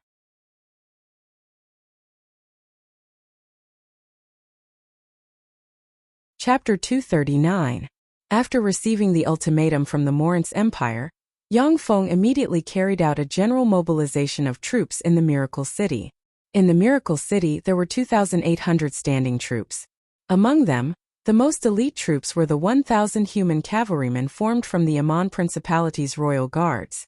Yang Feng imparted the martial skill Star Qi, which could be practiced until the legend rank, to the 2,800 warriors without being stingy. The strength of the 2,800 warriors who had cultivated the star energy had increased tremendously. However, the number of powerhouses who truly broke through to the knight rank was less than 300. In addition to the 2,800 warriors, Yang Feng also recruited 10,000 slave warriors, who were responsible for some auxiliary work, completely liberating the 2,800 warriors. The Morance Empire claimed to have millions of regular troops, but in fact, auxiliary troops accounted for at least half of them. The true warriors were only about 2 million. The 2 million warriors were to be distributed everywhere to deter the greater aristocrats. The army that could be used in a certain aspect was only tens of thousands of warriors. The preparations are done. Now it's time to take care of the wizards of the Hunting Fong Corps. After Yang Feng finished his preparations for war, he stood atop the city wall of the Miracle City, took a deep look in the direction of the Morance Empire, and then blurred into motion and disappeared. The Red Earth City was located at the junction of the Morance Empire and the Red Earth Wasteland. It was a city established by the Morance Empire to defend against the goblin bandits, bugbears, ogres and other bandits that came out of the Red Earth Wasteland. Originally, there were only 3,000 troops garrisoned in the city. But now, it had become a huge fortress with 20,000 warriors and 40,000 auxiliary troops. Because of the 60,000 human warriors garrisoned in the city, the Red Earth City became bustling almost overnight. Countless merchants entered the Red Earth City to sell their goods to the warriors. At the same time, many prostitutes gathered here to do business with the warriors. As night fell, darkness enveloped the land. In the Red Earth City, the brothels were brightly lit and bustling with people coming and going. Many high-ranking officers of the Hunting Fong Corps began to linger in the brothels and indulge in debauchery. In the Red Earth Wasteland's Miracle City, there were only 2,800 warriors and only one great wizard. The Hunting Fong Legion had more than 20,000 regular soldiers, 10 great mages, and even a magic shooter. With such a powerful legion attacking Miracle City, it was impossible for them to fail. My Miracle City is really being looked down upon by others. But this is also good. The Red Earth City in a hotel room, Yang Feng leaned against the window, looked at the bustling brothel street, and revealed a faint smile. Under the cover of darkness, no one noticed that mechanical ants easily climbed into the logistics office of the Hunting Fong Corps, bit through the wooden barrels filled with water, and climbed in directly. The corners of Yang Feng's mouth rose slightly. The defense is really lax. Unfortunately, such a move can't be used casually. Otherwise, once someone sees through me, I'll have one less trump card. Poisoning couldn't be used frequently. Otherwise, once it was seen through, it would be very easy to defend against it. As long as a few wizards were sent to guard the rations and water, and set up layers upon layers of defensive magic arrays, the rations and water could be completely defended. After all the preparations were completed, Yang Feng looked deeply in the direction of the Morance Empire for a while, and a chill flashed past the abyss of his eyes. 10 days passed in a flash. Without receiving a reply from Yang Feng, the Hunting Fong Corps stationed in the Red Earth City brazenly set out and advanced into the Red Earth Wasteland. Numerous merchants with large and small convoys followed along to supply the army with rations and water. In the Red Earth wasteland, what was most lacking was rations and water. The amount of water and food consumed by tens of thousands of people in the Red Earth wasteland every day was astronomical. After the Hunting Fong Corps marched in the Red Earth wasteland for 15 days, they finally saw the miracle city hidden in the depths of the Red Earth wasteland. The climate in the Red Earth wasteland is really dry. My skin is dry from the sun, it's really uncomfortable. Surrounded by many high-ranking officers of the Hunting Fong Corps, a handsome young man with rosy lips, white teeth, and more enchanting than a woman, dressed in the uniform of an imperial major general, looked at his hands and complained. The many high-ranking officers of the Hunting Fong Corps looked at the man who was more beautiful than a woman, and disgust streaked past the abyss of their eyes. The man who was more beautiful than a woman was called Amadeo. He was the new commander of the Hunting Fong Corps, and the most favored man of the Emperor of the Morince Empire. This time, His Majesty the Emperor specially appointed his favorite man as the commander of the Hunting Fong Legion. He wanted Amadeo to make a great contribution so that he could legitimately promote this beautiful man. Amadeo wiped his lips with a moist white towel, making his lips moist and beautiful, and ordered gracefully, "Fredo, I'll give you 3 days. If you don't capture the city within 3 days, then come see me with your head." Fredo was the previous commander of the Hunting Fong Corps. Because of a small mistake, he was demoted by the Emperor to deputy commander, responsible for assisting Amadeo. He was the true backbone of the Hunting Fong Corps. Amadeo was very cunning. He knew that he wasn't good at military affairs, let alone head-on combat. Therefore, he very cleverly handed over military command to Fredo. In this way, if Fredo won, it would be his credit, and if he lost, the blame could be shifted to Fredo. Fredo stepped forward and responded, "Yes." Fredo came to an old mage with white hair and beard, and said respectfully, "Master Pagos, I'll leave it to your group of mages to suppress Master Ian later." Master Pagos was the leader of a wizard squad that commanded 10 great wizards and 100 official wizards. He was a very powerful archwizard. The destructive power of archwizards on the battlefield was extremely terrifying. The power of the spells they cast was comparable to the power of spells cast by level 3 warlocks. On the battlefield, even level 3 warlocks could be killed by the spells of archwizards if they weren't careful. On the Feisua plain, such experts would be respected no matter where they went. Pagos said, full of arrogance, "If a trifling great wizard dares to show his face, then he'll die." They left the city. They actually left the city. Do they want to throw away their lives? Suddenly, there was a commotion in the Hunting Fong Corps. The high-ranking generals of the Hunting Fong Corps were surprised to find that 1,000 cavalrymen came out of the Miracle City and formed a formation in front of the Miracle City. They slowly accelerated and launched a charge towards this side. When he saw this, Pagos sneered and said, full of contempt, "A bunch of idiots. Fredo, it seems that our wizard squad doesn't need to take action." "That's right, these idiots. Our Hunting Fong Corps can easily take care of them." Fredo smiled contemptuously and ordered coldly, "Baiso Kata, the 2 of you defeat him. Let these damned slaves experience the power of our Hunting Fong Corps." Yes. 2 Sky Knight rank generals stepped forward and responded in unison. Before long, the 2 generals each led 1,000 cavalrymen and charged at the 1,000 cavalrymen commanded by Yang Feng from 2 different directions. Baiso and Kata watched as Yang Feng and the cavalrymen commanded by him got closer and closer, and their faces revealed malevolent smiles, as if they could already see Yang Feng's head being cut off. The horses they rode were first-class horses, and the equipment they wore was of excellent quality, far better than the equipment forged by ordinary principalities. Their warriors were battle-hardened regular troops that had gone through strict training. No matter how they thought about it, there was no possibility of them failing. Weakness. When the distance between the 2 sides was less than 300 meters, Yang Feng suddenly raised his sword, pointed at Baiso and Kata and barked. The 2 Sky Knights suddenly felt a sharp pain in their abdomens, then spat out a large mouthful of blood and fell from their horses. The cavalrymen commanded by Baiso and Kata also felt a sharp pain in their abdomens.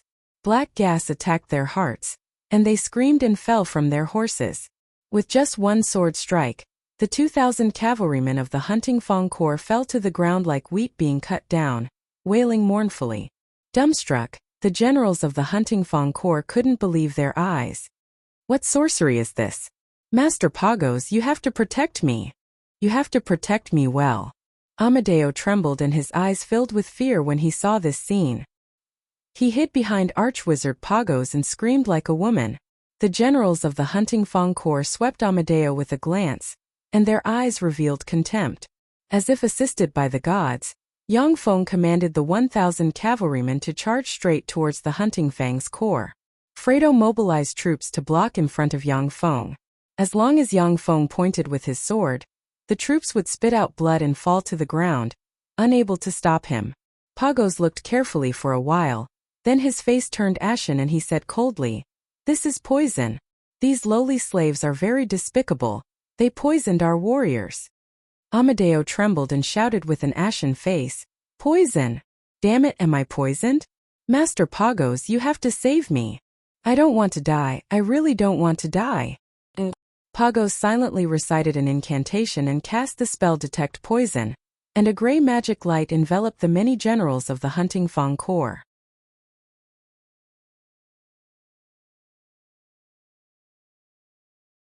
Chapter 240. Clouds of black gas appeared on the faces of the Hunting Fong Corps' high-ranking officers and wizards. Everyone was horrified when they saw this scene. "Fuck, I'm poisoned. We're poisoned. When did this happen? Damn it, when did this happen? When were we poisoned?" The high-ranking officers of the Hunting Fong Corps looked at each other. Their eyes flashed with fear, and they discussed animatedly. Amadeo took out a bronze mirror, looked at it for a while and screamed, "My face, no, don't, how did my face become like this?" Amadeo won His Majesty's favor with his peerlessly beautiful face. If his face was no longer beautiful, then His Majesty's favor would leave him.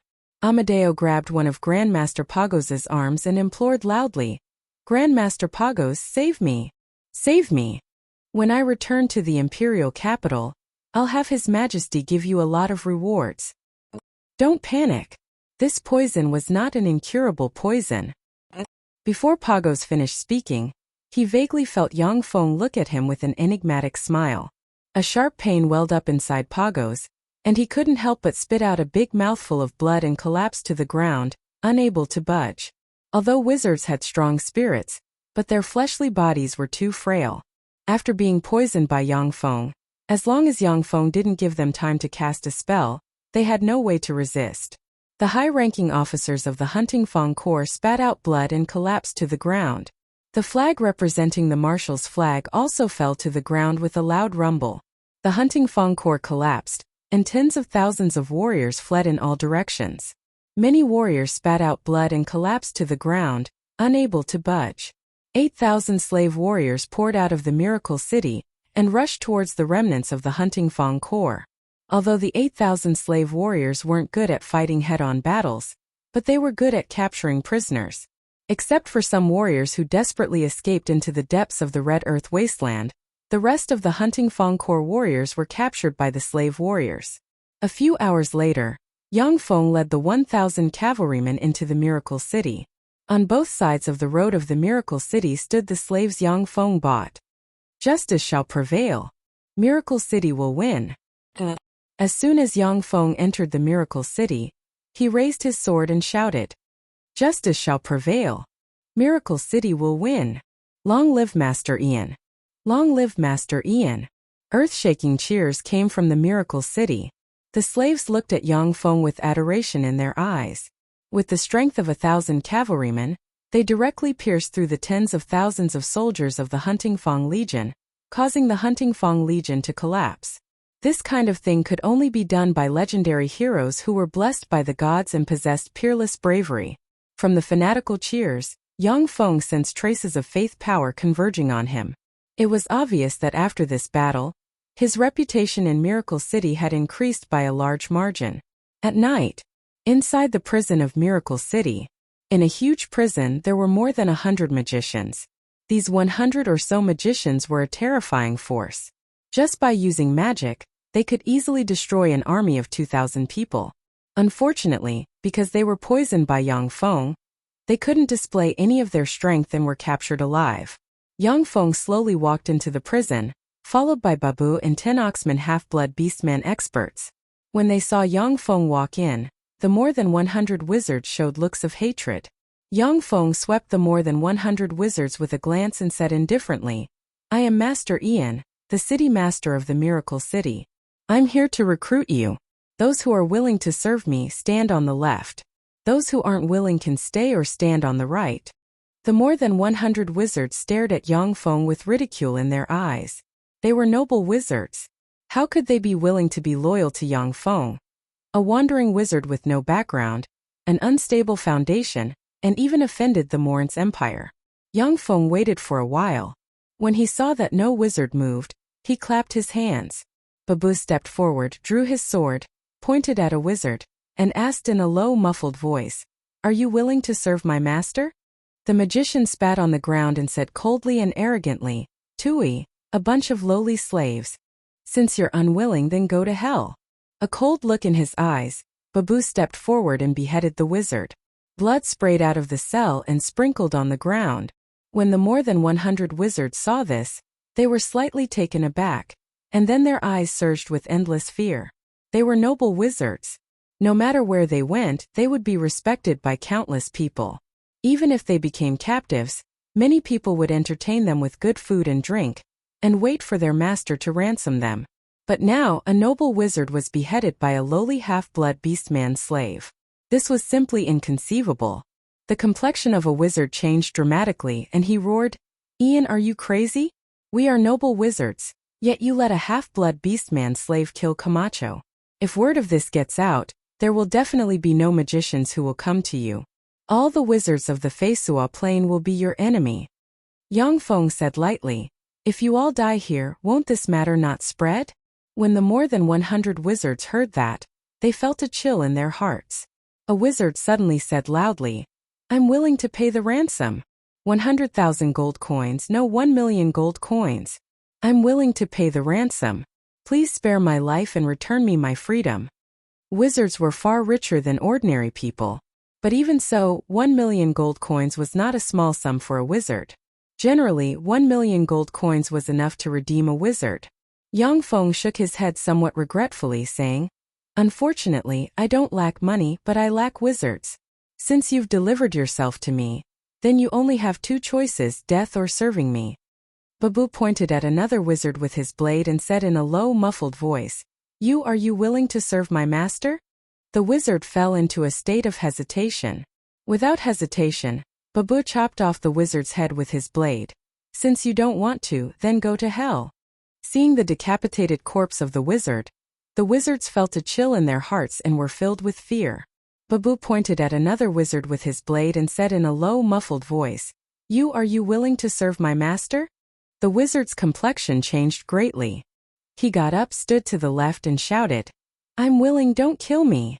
Under the threat of death, the wizards hesitated, then helplessly got up and stood to the left. A dozen wizards who were unwilling to surrender were beheaded by Babu. Soon Bags was the only one left in the prison. Pago said solemnly, "Ian, if I'm not willing to serve you, are you going to kill me as well?" Yang Feng replied decisively, "That's right." Pagos enunciated each syllable. "We are believers of the Weave Goddess. Aren't you afraid of the wrath of the Weave Goddess for killing us like this?" Yang Feng said with a cold smile, "This is a city belonging to the goddess. You wizards dare to attack a city under the protection of the goddess. I'm already giving you face by not tying you to the stake and burning you as heretics." The wizards trembled and felt the air turn a bit colder. Being burned to death at the stake was a punishment more cruel than beheading. Pagos was choked speechless. After a long silence, he finally gave a long sigh and said, "Fine, I'm willing to serve you. Don't resist." Yang Feng flicked his finger, and syringes filled with liquid metal nano-robot elixir flew out and stabbed the arms of the wizards. The complexions of the wizards changed slightly, but after seeing the corpses, they fell silent and let the syringes stab their arms. After the liquid metal nano-robot elixir was injected into the wizards, Yang Feng snapped his fingers, and the wizards felt pain in their bodies. They opened their mouths and spat out a black liquid, which reeked of a fishy smell. After spitting out the black liquid, the wizards immediately felt their bodies become a lot more refreshed. Yang Feng said lightly, "This elixir can dispel the toxins in your body and strengthen your physique at the same time. However, if you want to betray me, then the elixir will kill you. Let me warn you, I hope that you won't do anything stupid." When the wizards heard that, their complexions suddenly changed and they fell silent. There were endless mysteries in magic, and many elixirs had mystical abilities. It wasn't strange for an elixir that could control others to appear. Yang Feng clapped his hands. Immediately after, Lina came in with a dozen maids, saluted Yang Feng and said, "Master, what are your orders?" Yang Feng pointed at the nearly 100 official wizards and said lightly, "Take these honorable wizards away and make arrangements." After Lina saluted Yang Feng, she turned to the wizards and said, "Yes, master. Sir wizards, please come with me."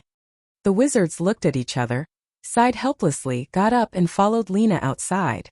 Yang Feng turned and walked towards the depths of the prison, before pushing open a door. Inside the room sat a man, a very beautiful man, Amadeo. Truly a man who is more feminine than a woman. When Yang Feng entered the room and saw Amadeo, his eyes lit up slightly and he praised him. When Amadeo saw Yang Feng, his complexion changed slightly, and he asked, "Who are you?" Yang Feng said with a smile, "I am Ian, the master of this city." "General Amadeo, are you used to living here?" As if a woman, Amadeo growled somewhat nervously, "I'm not used to it. It's too dirty and smelly here. There are no carpets, no red wine and no incense. I don't want to stay here for a moment. Let me go, I'll pay the ransom. Is 1,000,000 gold coins enough?" Yang Feng said straightforwardly, "Okay, I'll let you go. I hope that after you leave, you can send me the ransom of 1,000,000 gold coins." Amadeo was slightly taken aback, saying, "You're letting me go just like that?" Yang Feng replied, "That's right. There are too many bandits outside. It might not be safe for you to go alone. You can choose 10 of your most trusted guards to escort you out of here. We'll prepare enough water and food for you. I'm going to command an army to attack the Red Earth City. Please detour as much as possible." Amadeo asked suspiciously, "What are you trying to do?" Yang Feng said lightly, "The Morin's empire is powerful. The Miracle City can only win and not lose. Maybe one day, Sir Amadeo, I'll need you to put in a good word for me in front of His Majesty the Emperor." Amadeo's eyes flickered and he revealed a smile. "Okay. I still have some weight in front of His Majesty the Emperor. At that time, I'll definitely put in a good word for you." After the discussion, Yang Feng immediately released Amadeo and the dozen guards selected by Amadeo and gave Amadeo enough water and food. Clive looked at Amadeo's departing back, hesitated for a moment, and then asked Yang Feng, "Sir, there's something I don't understand. Amadeo is the commander of the hunting Fang Corps that we caught with great difficulty, yet we let him go just like that. Isn't it too easy for him?" Yang Feng suddenly asked, "What do you think of Amadeo?" Clive said contemptuously, "He's a good-for-nothing. Emperor Morince was blind to let him be the commander of the Legion." Yang Feng said with a faint smile, "He's not a good-for-nothing. A total of 13 men were fancied by His Majesty the Emperor along with him. In the end, he was the only one who survived.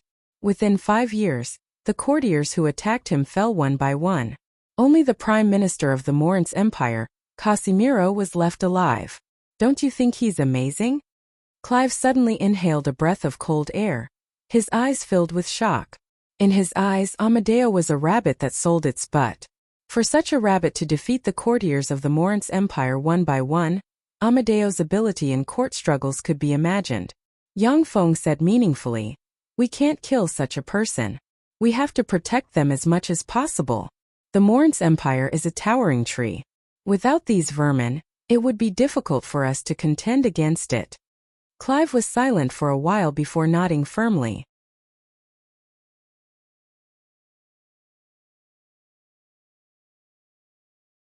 Chapter 241. The Red Earth City. Ever since the main force of the hunting Fang Corps left, the city lost its bustle and liveliness not long ago. However, the prostitutes and the merchants didn't leave. They were looking forward to the hunting Fang Corps' triumphant return, so that they could once again make a big profit. Outside the Red Earth City, smoke and dust billowed, and a 2,000-strong cavalry galloped towards the Red Earth City like a sharp arrow. Enemy attack! Enemy attack! When a patrolling warrior saw the 2,000-strong cavalry above the Red Earth City wall, his complexion suddenly changed greatly, and he screamed. Hearing the scream, the Red Earth City suddenly fell into a panic, and teams of warriors were driven to the city wall by the high-ranking officers. Everyone was bewildered and full of fear. The Hunting Fong Corps dispatched the elite troops capable of fighting in the Red Earth City, leaving only 1,000 local troops to defend the city. The 1,000 local troops could barely suppress some rioters and gangsters, but they had no experience in fighting against a regular army. The goblins, bugbears, and ogres of the Red Earth Wasteland would never attack a human city protected by a city wall, as they didn't even know how to build siege equipment. When a city guard officer saw the 2,000 cavalrymen commanded by Yang Feng, he heaved a sigh of relief and said loudly, "Cavalrymen, don't be afraid, they're cavalrymen. They can't attack the city. They should be horse bandits who had wandered over. As long as we close the city gate, there won't be any problems." Yang Feng smiled coldly, silently recited an incantation, pointed at the city gate, and conjured the level 2 spell Flame Blast. A flaming arrow flew out and blasted against the city gate. With a loud bang, the Red Earth City's city gate was torn apart and splashed in all directions. On the Feisua Plain, city gates were divided into ordinary city gates and special city gates. Ordinary city gates couldn't withstand the bombardment of level 2 spells. Of course, if it was a special city gate like the one in the Morin's Empire, then even a legend rank spell couldn't shatter it. The city guard officer was suddenly dumbfounded. Standing on the city wall, his eyes filled with fear, he said in a trembling voice, "Wizard! There are wizards among them. Breach the city. Those who surrender will not be killed. Those who don't will die."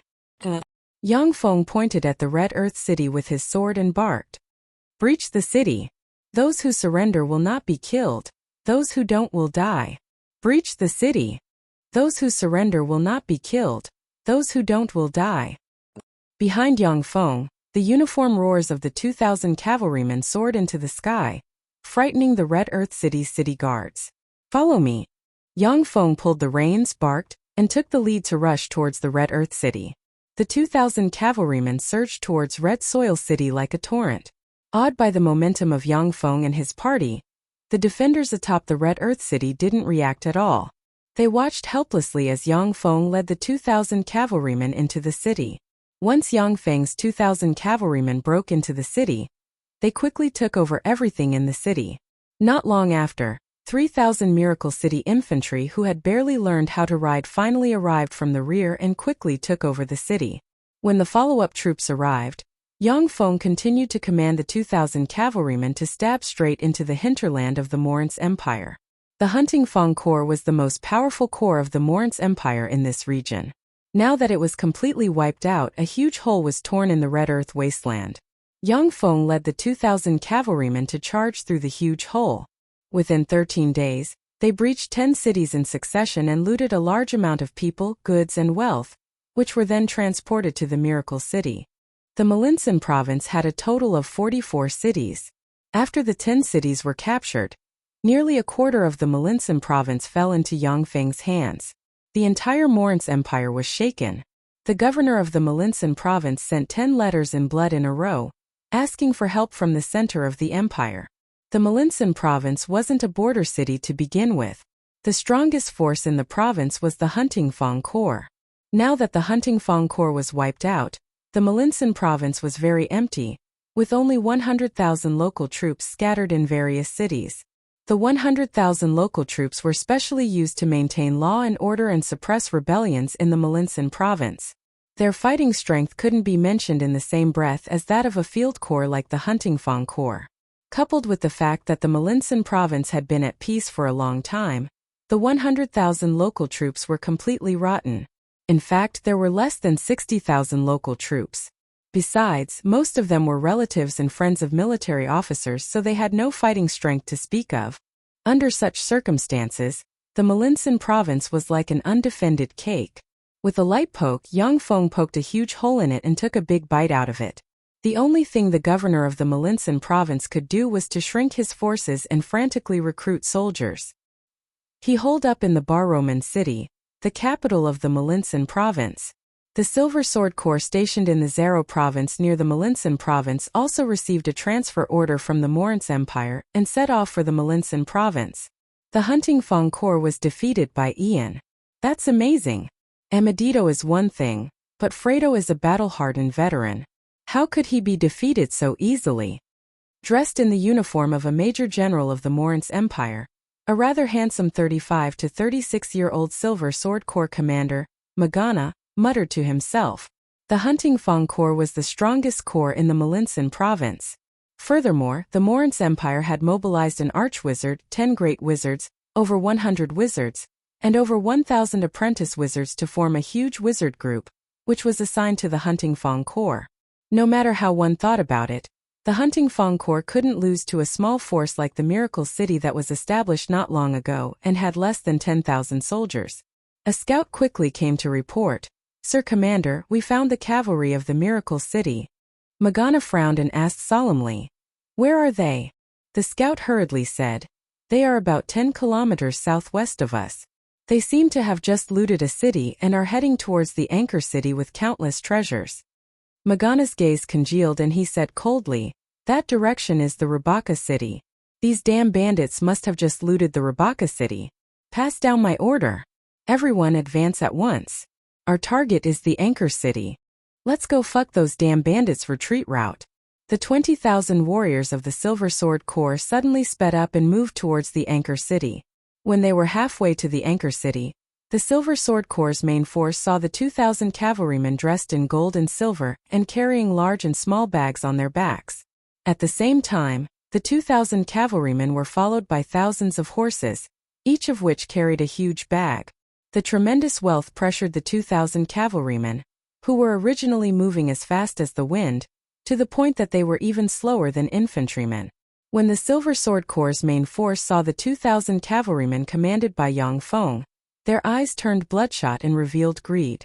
Magana's gaze congealed. Then he pointed at Yang Feng and his party with his saber and shouted, "Brothers, those are rebels. Kill them all and their wealth will be yours. I don't want a single cent. Kill. Kill. Kill them all. Kill them all and their wealth will be ours." The morale of the warriors of the Silver Sword Corps was raised to the limit. Their eyes were bloodshot, and under the command of the high-ranking officers, they rushed towards Yang Feng's 2,000 cavalrymen. "Drop the things." Yang Feng swept the warriors of the Silver Sword Corps with a glance, sneered, and ordered.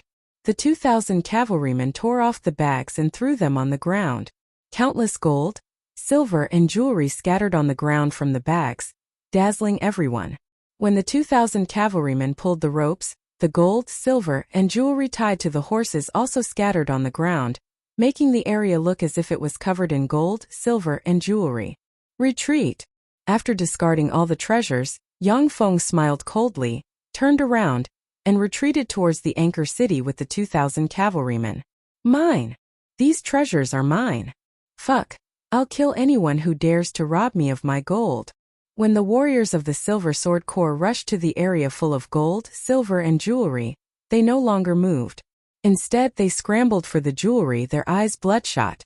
For the sake of the jewelry, many warriors even drew their swords.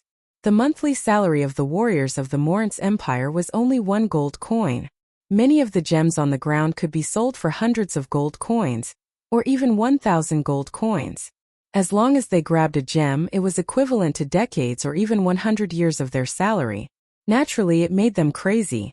In particular, Magana had promised that the wealth would belong to whoever grabbed it, which made the situation even more chaotic. No one had the will to fight, only thinking about grabbing the gold, silver, and jewelry. Even many high-ranking officers of the Silver Sword Corps joined in the scramble for the gold, silver, and jewelry. Magana shouted anxiously, "Get up, all of you! Stop grabbing! Stop grabbing! It's very dangerous now. The cavalry of the Miracle City may be waiting for us to fall into chaos." Apart from Magana's personal guards, no one listened to him. Everyone's attention was attracted by the gold, silver, and jewelry, and they scrambled endlessly. "It's time! Charge with me. When Yang Feng saw the chaotic scene through the magic eyes, he sneered and urged his horse to charge towards the Silver Sword Corps.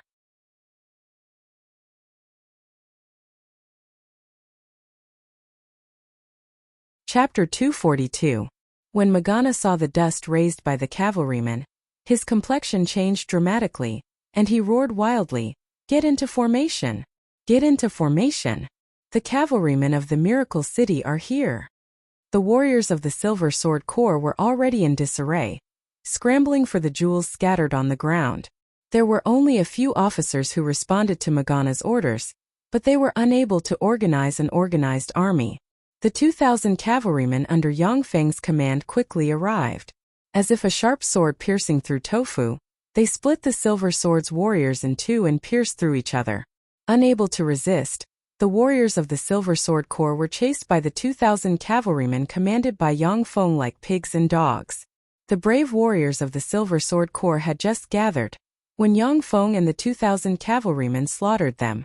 The warriors of the Silver Sword Corps, who were scrambling for the jewels on the ground, came to their senses.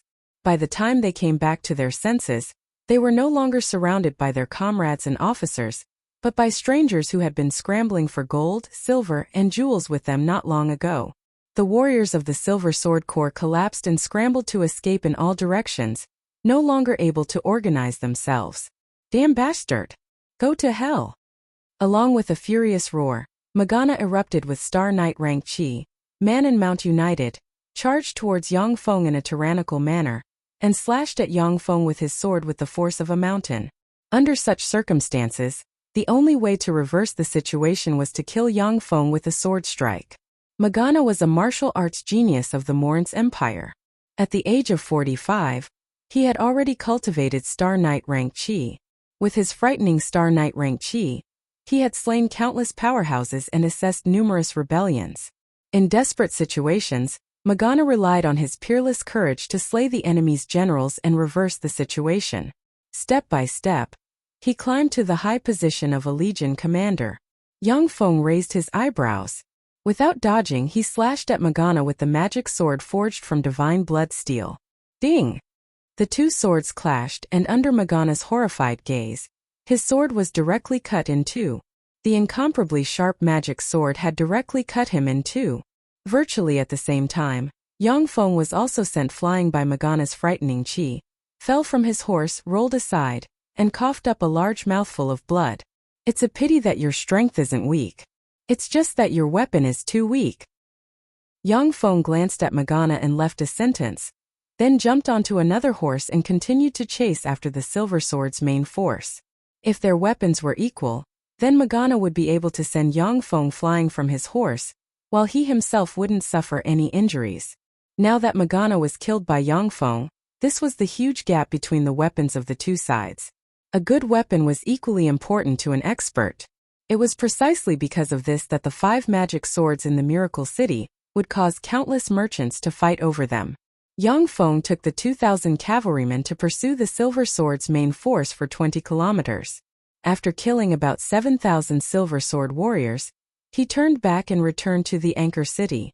Of the 20,000 Silver Sword warriors, only 5,000 of them fled back to the Zero province, cutting a sorry figure. Zero province immediately gathered the 5,000 remaining soldiers of the Silver Sword to the rear. At the same time, the other main battle legion in the province, the Silver Hammer, was transferred to the border between Zero province and Malinsan province, where they would bide their time. After the Silver Sword's main force was annihilated, the governor of the Zero province didn't think about how to assist his allies, but how to protect himself. If Yang Feng's 2,000 cavalrymen killed their way into the Zero province and turned it upside down, then his position as governor would come to an end. The Anchor City. Standing atop the Anchor City's city wall, Yang Feng gazed at the depths of the Morin's Empire's hinterland and gave a long sigh. "Unfortunately, I have too few troops. Otherwise, I would have already captured the Malinsan province." Yang Feng had the 2,000 cavalrymen carefully trained by Clive break through 10 cities within 13 days, and then set up an ambush to defeat the Silver Sword's main force. After days of fierce fighting, the 2,000 cavalrymen were exhausted, and Yang Feng had no choice but to stop advancing. After all, humans weren't like robots who could fight 24/7. If Yang Feng commanded the Shizu robot army, he would have seized the opportunity when the Hunting Feng Corps was wiped out to capture the entire Malinsan province. As for the 10,000 slave warriors behind Yang Feng, their fighting strength wasn't even as good as that of the Malinsan province's local guards. Driving them to the battlefield would just be sending them to their deaths in vain. In such a large-scale war, the weakness of the Miracle City's shallow foundation was exposed. Even if the Morin's empire was defeated a dozen times, its vitality wouldn't be affected. As long as Yang Feng was defeated once, the entire Miracle City would be easily swallowed up. This was the absolute gap in the strength of both sides. Amazing, Master Ian. You're really amazing. To have defeated the Hunting Feng Corps and the Silver Sword Corps in succession, you're really an outstanding talent. Along with a chuckle, Edith slowly walked out from a corner of the Anchor City's city wall. Smiling like a flower, Faldina followed beside Edith. Every step she took was in sync with Edith's, as if she was his shadow. 3 burly warriors exuding frightening auras and armed with rapiers flanked Yang Feng, cutting off his path of retreat. Behind the 3 warriors stood 2 great wizards, who stared at Yang Feng with ice-cold expressions. Yang Feng frowned slightly and said solemnly, "How did you get in?" Yang Feng had been very cautious all his life. He had also set up many micromonitoring devices in the Anchor City, with no blind spots. He didn't understand how Edith and them could sneak up to him. Edith said with a smile, "Master Ian, your magic ability is really strong. However, you're not the only wizard in the world. My dearest sweetheart Faldina is also a genius archwizard.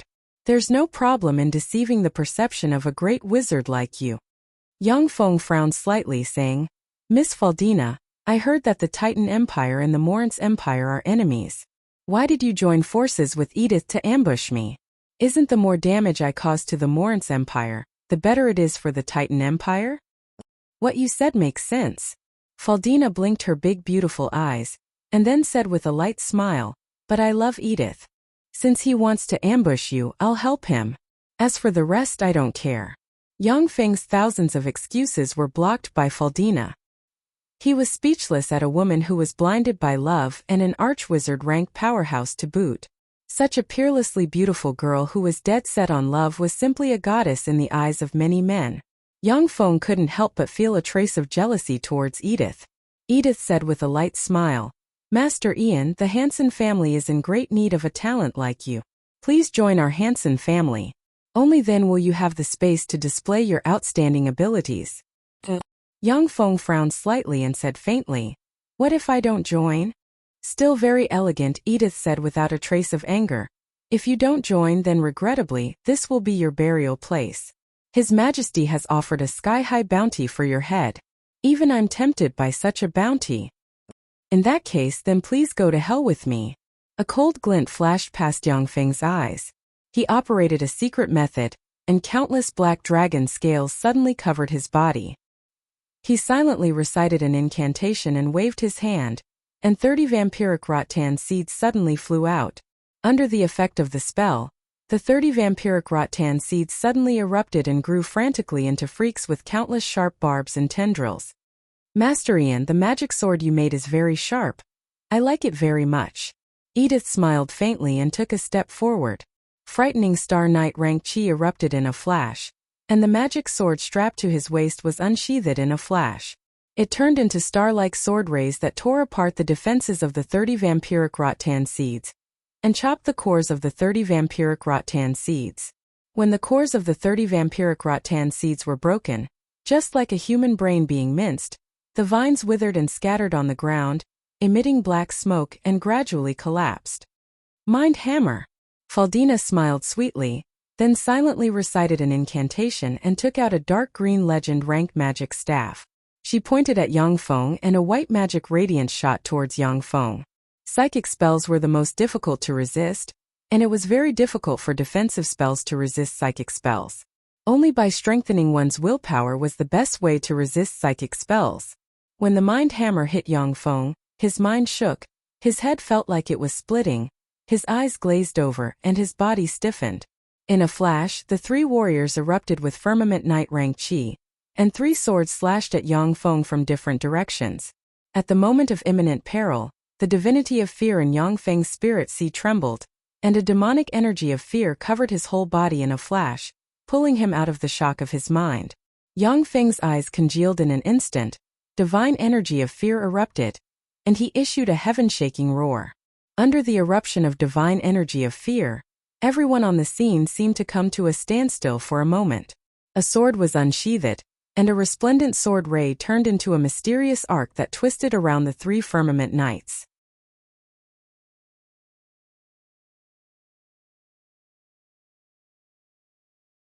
Chapter 243. The 3 firmament knights were instantly cut in half, and blood splattered everywhere. The 2 great wizards behind the 3 firmament knights finished casting in a split second. They pointed at Yang Feng and cast the level 1 spell Fireball, which was the fastest to cast. 2 fireballs carrying extremely scorching flames slammed into Yang Feng, and the terrifying heat and flames engulfed him in an instant. Although Fireball had a simple name, but it was one of the most powerful single-target destruction level 1 spells. If a level 2 warlock didn't cast a corresponding defensive spell to resist, they would be seriously injured, or even killed. Amid the terrifying flames, a figure pierced through the flames and appeared in front of the 2 great wizards in an instant. With a flash of sword rays, the heads of the 2 great wizards flew high into the air, and a copious amount of hot blood spurted out of their chests and scattered on the ground.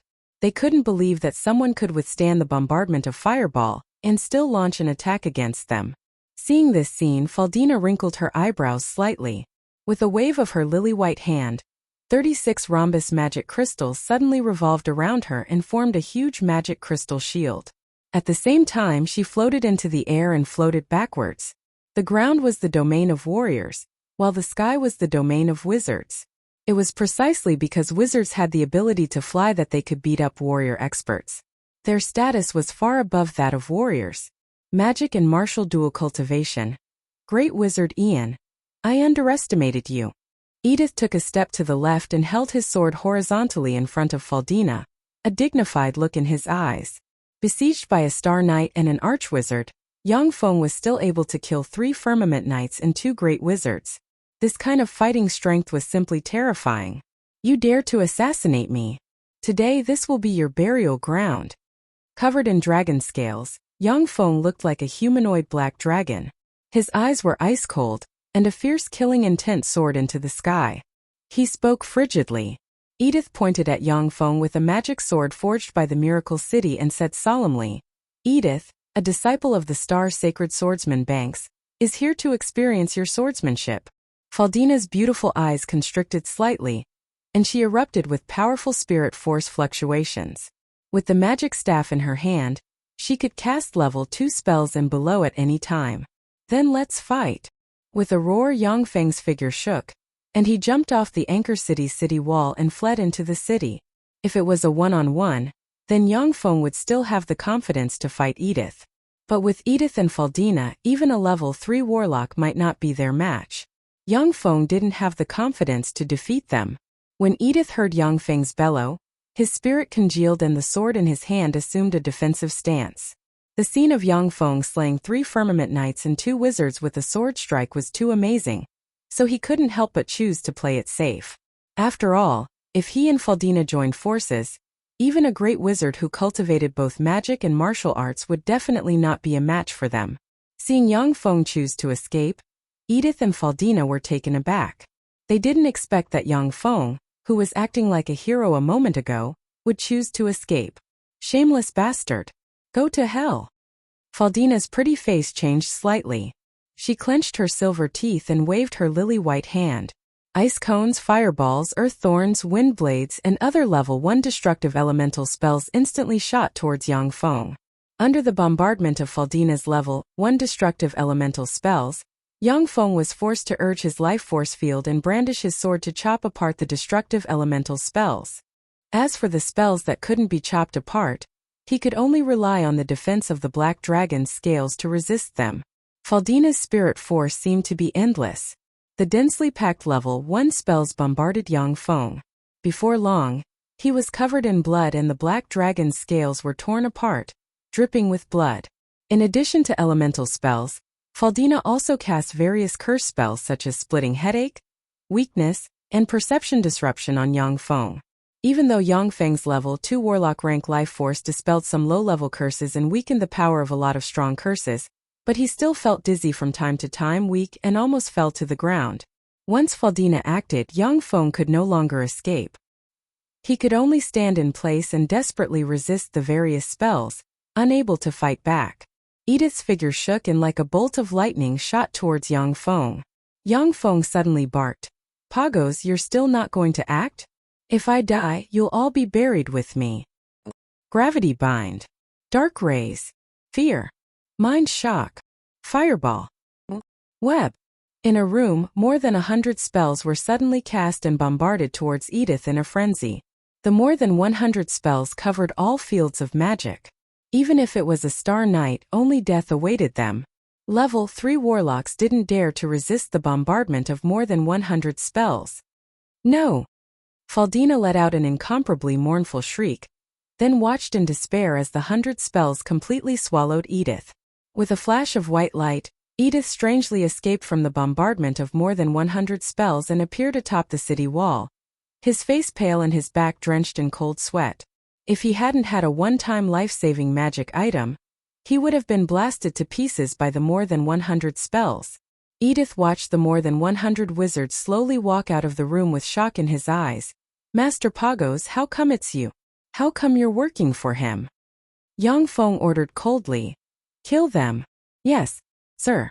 Pagos smiled bitterly, raised his magic staff, pointed at Edith, and silently recited the incantation of a level 3 spell.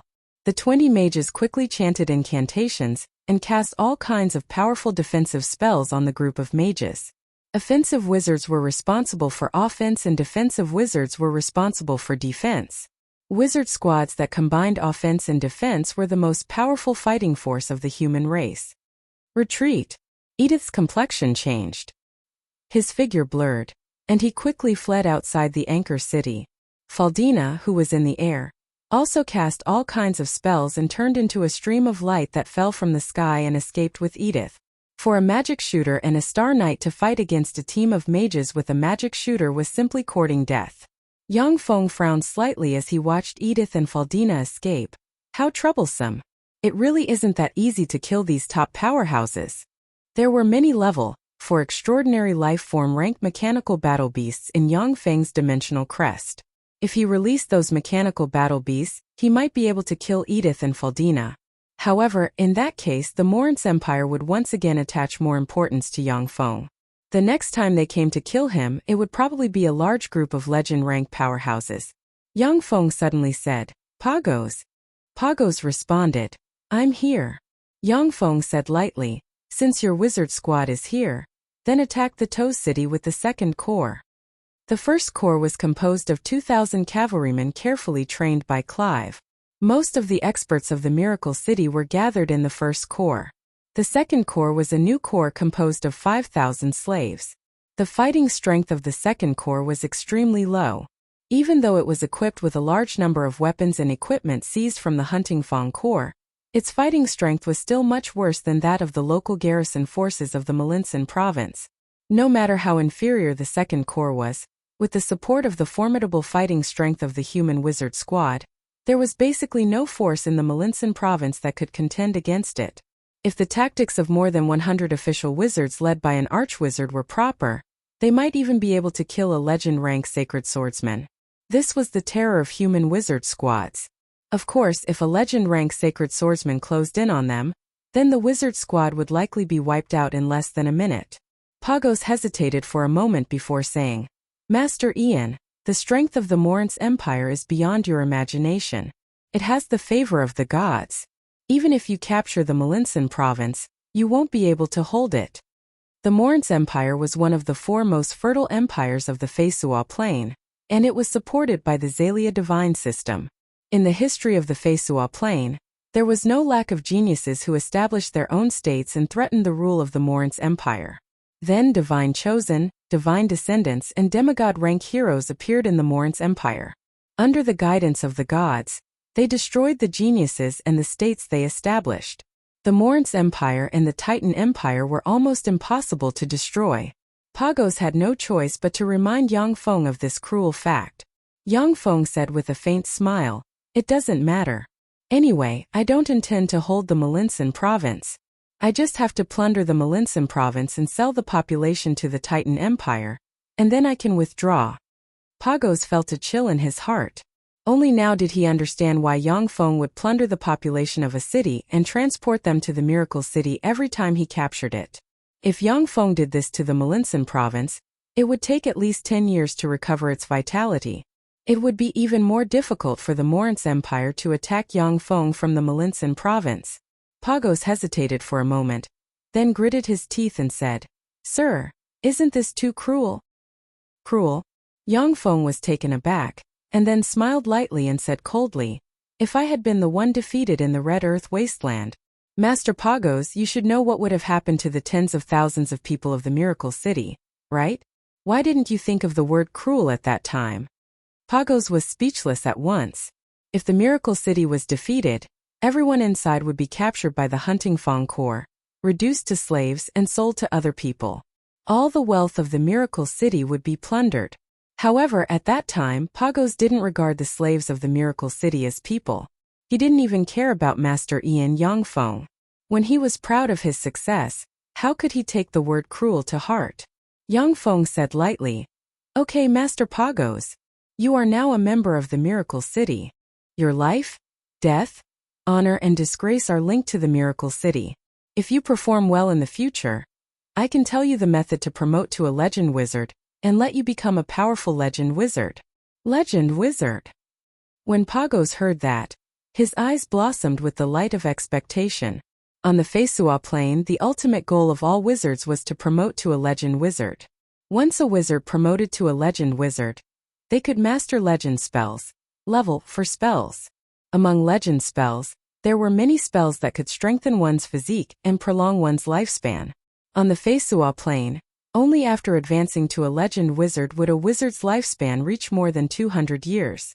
This was one of the biggest weaknesses of wizards on the Feisua Plain.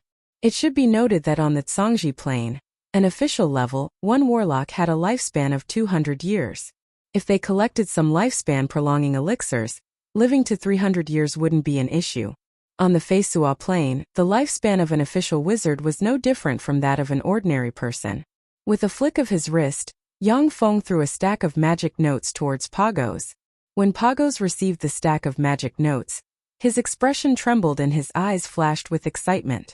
The stack of magic notes in his hands described how a magic shooter could advance to a legendary mage. This kind of magic notes about a magic shooter becoming a legendary mage was priceless. They were generally controlled by greater aristocrats, imperial royal families, churches, and other powerful forces. Only by working for the imperial royal family could a commoner archwizard like Pagos obtain the corresponding magic knowledge.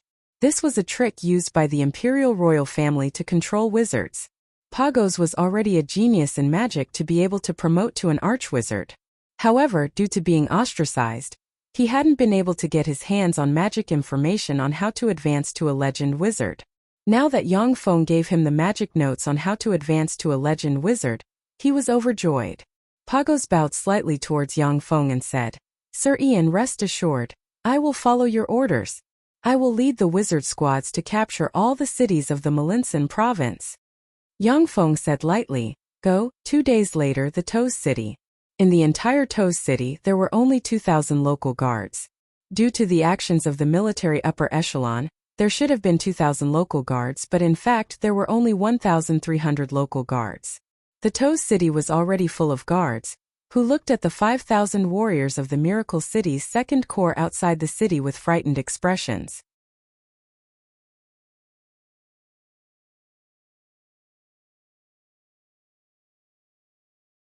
Chapter 244. In fact, the 5,000 warriors of the Miracle City's second corps were slaves, and they had only been trained for a month. In terms of fighting strength, they might not be able to compare to the guards. However, they were wearing the weapons and equipment seized from the Hunting Fang Corps. From the outside, they looked very fierce and terrifying. Clive spurred his horse forward, pointed at the city wall with a sword in hand, and shouted, I am Clive, the commander of the Second Corps of the Miracle City. Open the gate and surrender at once. Otherwise, after the city is breached, everyone in the city will be reduced to slaves. A city guard officer encouraged loudly, "Don't listen to him. This motley crew doesn't even have siege equipment. How can they capture the Toes City? This Clive is a nobody. He's not the devil Ian.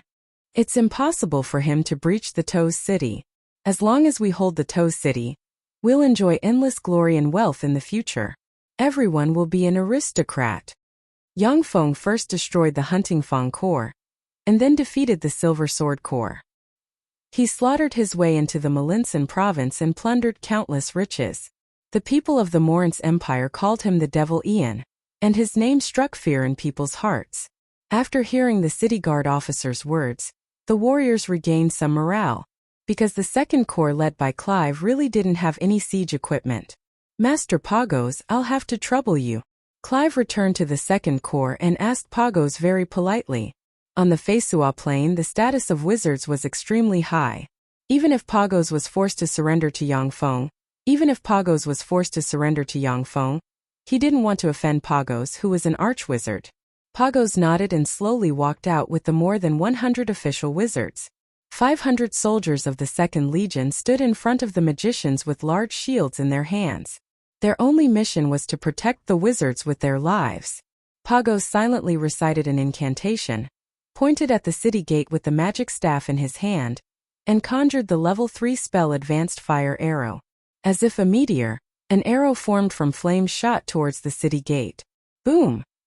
Accompanied by an earth-shattering explosion, the city gate was blasted into pieces, revealing a large hole. Wizards! The city guard officer shouted in despair. Fireball!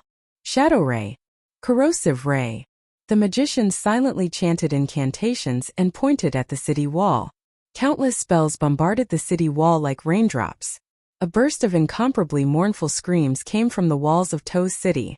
With just one blow, more than 100 soldiers died under the bombardment of various magic spells. Clive pointed to the city of Toes and shouted, "Charge!" 2 Earth Knight level commanders immediately led 2,000 soldiers of the Second Corps towards Toes City. With the city gate broken and the wizard squad suppressing Yangfeng's side, the resistance of the Toes City was quickly suppressed. The entire Toes City fell into Yangfeng's hands. As soon as the Toes City fell into Yangfeng's hands, Lina organized a slave transport team to loot the Toes City in an orderly manner like worker ants, looting everything of value in the Toes City, and then transporting everything in the direction of the Miracle City. These days, Yang Feng has obtained tens of thousands of slaves from other places through various means in order to deal with this sudden war. 10,000 slaves had already been organized into the Second and Third Corps. Another 10,000 slaves had been organized into a transport team under the command of Lina, which was responsible for transporting supplies. The entire Miracle City was mobilized. As if a clockwork war machine, it operated frantically. If it won all the time, this machine could continue to operate.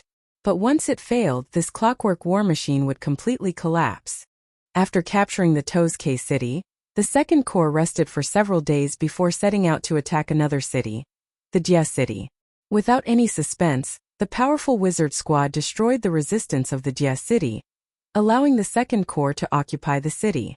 On the other side, Yang Feng, who had rested, continued to attack the Malinsan province with the 2,000 cavalrymen of the First Corps. Wherever the cavalrymen went, one city after another fell into his hands without any room for resistance. The governor of the Malinsan province sent letters in blood to the imperial capital, and the governor of the nearby Zierro province, begging for support. The governor of the Zierro province firmly implemented the principle of remaining unmoved in the face of difficulties for friendly forces.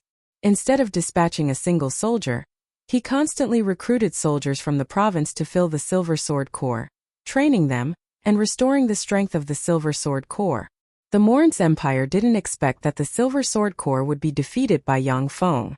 It greatly increased the importance it attached to Yang Feng, and began to mobilize the main corps of the several provinces behind the Malinsan province, and then slowly advance towards the Malinsan province. When an army moved, it needed a lot of provisions.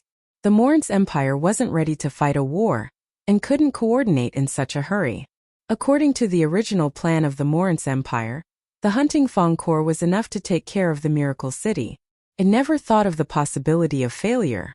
The stockpiling of provisions was simply insufficient. Now that Yang Feng defeated the Hunting Fong Corps and the Silver Sword Corps, the predicament of the Morin's Empire's lack of preparation was exposed. The huge empire had countless provisions and elite soldiers. But because it wasn't prepared in advance, it was very difficult to mobilize provisions.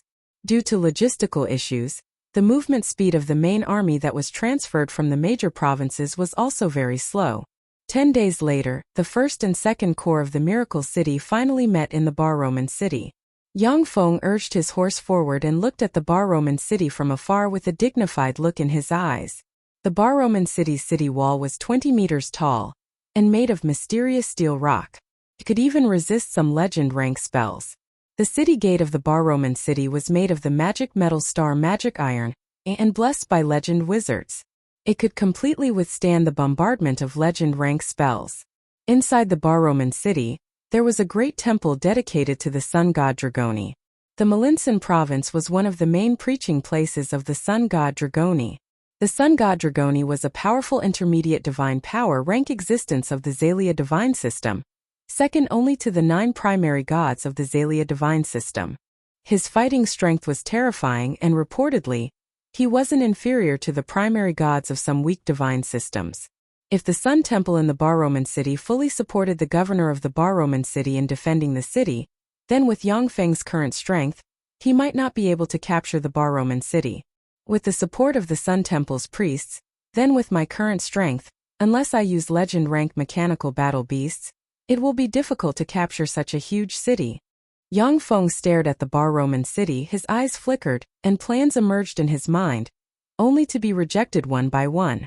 Unless he used poison or mechanical battle beasts, he had no hope of capturing the Bar-Roman city. Just the siege equipment alone was enough to stump Yang Feng. Of the 2 armies under Yang Feng's command, one was a cavalry legion, the other was a slave legion. Neither of the 2 legions had much experience in sieging a city. Basically, it was Yang Feng or the Bag's Wizard Legion who smashed the city gate with magic, and then easily broke into the city. The most desperate siege of the city had never been fought even once. Yang Feng took a deep look at the Bar-Roman city, and his eyes flashed with determination. Let's test it out a bit. If it's really difficult to capture, then retreat immediately. The 2,000 cavalrymen and 5,000 slave warriors were the foundation of Yang Feng's Miracle City. Without these 2 armies, Yang Feng's forces would be greatly weakened. If it was outside, Yang Feng was confident that he could defeat the army recruited by Governor Malinsan, who was already frightened by the mere twang of a bow. But defending a city was different. In defending a city, even the newly recruited green forms would have some fighting strength. The Bar-Roman city had 130,000 warriors. With so many warriors, even if the casualty ratio was 10:1, it would still be enough to exhaust Yang Feng's army. Suddenly, sounds of fighting came from the entrance of the Bar-Roman city's city gate, and the gate weighing hundreds of thousands of kilograms was lowered. Above the city wall, white flags were raised. Seeing this scene, all the high-ranking officers of the Miracle City, including Yang Feng, were dumbstruck, unable to believe their eyes. They suspected that they had run into a huge trap. There was a huge barrier inside the Bar-Roman city, which was a powerful barrier released by the temple of the sun god Dragoni. Yang Feng didn't dare to take the risk of letting his mechanical flies fly in to investigate. Otherwise, once he was exposed, he might be hunted down by the god's true body. Clive said promptly, "My lord, this is a once-in-a-lifetime opportunity. Whether it's a trap or not, we should send people to take a look." Yang Feng's thoughts revolved lightning fast, and then he made a decision and ordered, "Elio, take 500 people to take a look. If there's no problem, send the signal at once." "Yes, my lord."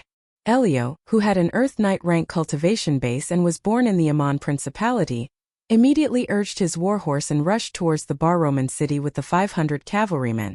Yang Feng and everyone else stared nervously at the 500 cavalrymen. They saw the 500 cavalrymen rush into the Bar-Roman city. Before long, a signal flare soared into the sky. A cavalryman quickly spurred his horse back and shouted excitedly, "The city is breached! My lord, the city is breached!" Yang Feng ordered promptly, "Enter the city." With that, Yang Feng led the 1,500 cavalrymen into the Bar-Roman city. As soon as he entered the Bar-Roman city, Yang Feng saw chaos everywhere, with cries, shouts, and screams lingering. Countless people fled in the direction of the other city gate.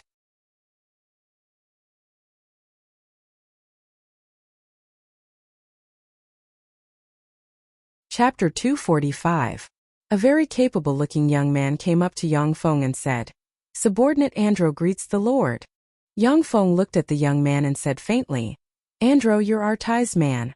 Ever since Artais obtained the support of Yang Feng's huge sum of money, his power expanded geometrically. Yang Feng was able to be so well informed and understand the intelligence of the Morince Empire and the Titan Empire. Without the intelligence sent by Artais, Yang Feng wouldn't have dared to rashly attack the hinterland of the Morince Empire and turn the Melinsan province upside down. In war, information and intelligence were the two most important factors.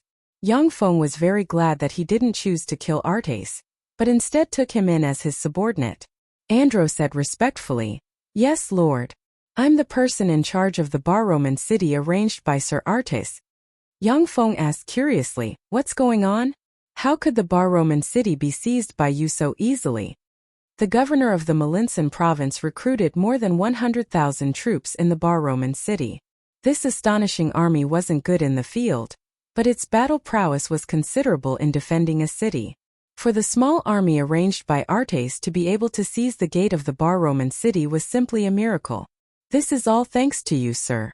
Sir, you've been besieging cities all over these days. Wherever you go, people are swept away. No city can withstand a single attack from you. The governor of the Melinsan province is already frightened. When he heard that you were coming, he quickly transferred his wealth and family members to the East Dantian province. He also dispatched an army to protect them." When the greater aristocrats of the Bar-Roman city saw the governor of the Melinsan province's actions, they lost their will to fight and quickly organized their men to evacuate the Bar-Roman city. Rumors were already spreading in the army, yet the governor of the Melinsan province did nothing.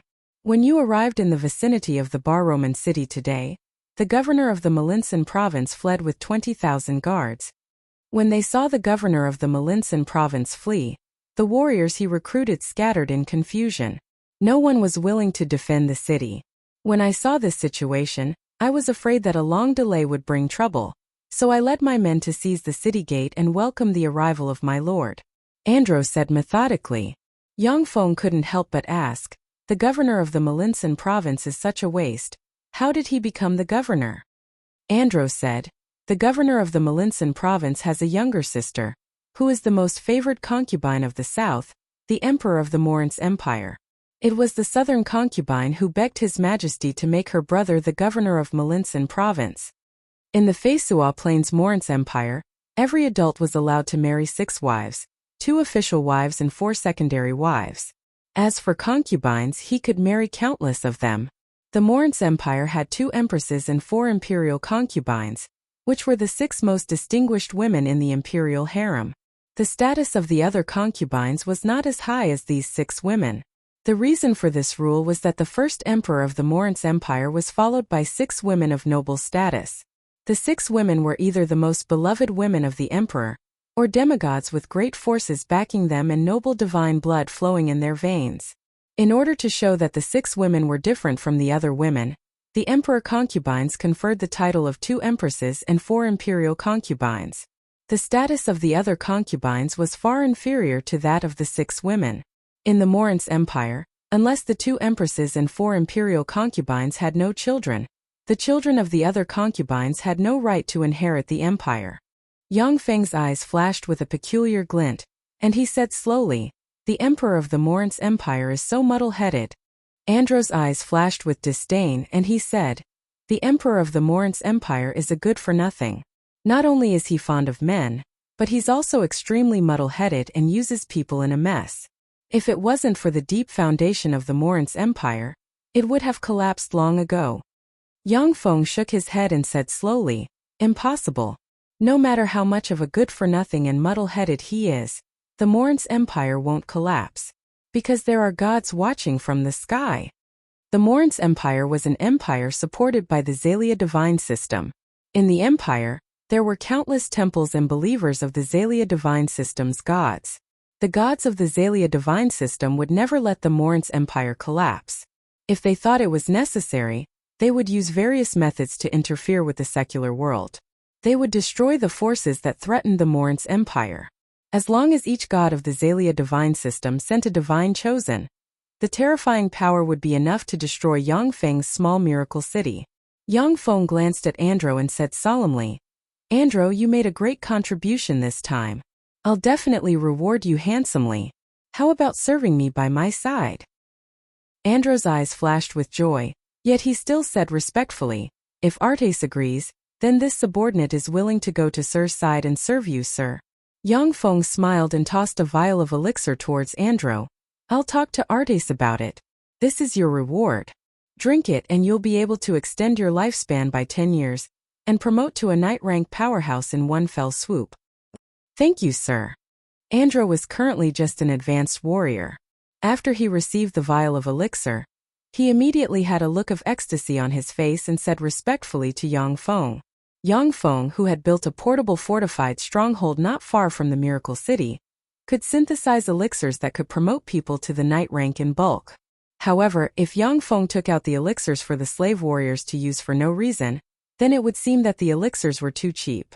It might even arouse people's suspicions. In this war, the slave warriors also made great contributions. Therefore, Yang Feng could justifiably use the elixirs to enhance the strength of the slaves and remove their status as slaves. A warrior walked up to Yang Feng and said, "My lord, Archbishop Esteban of the Sun Temple invites you to see him. He's finally here." Yang Feng frowned slightly, then relaxed his eyebrows. He contemplated for a while, and then said unhurriedly, "Take me to see him."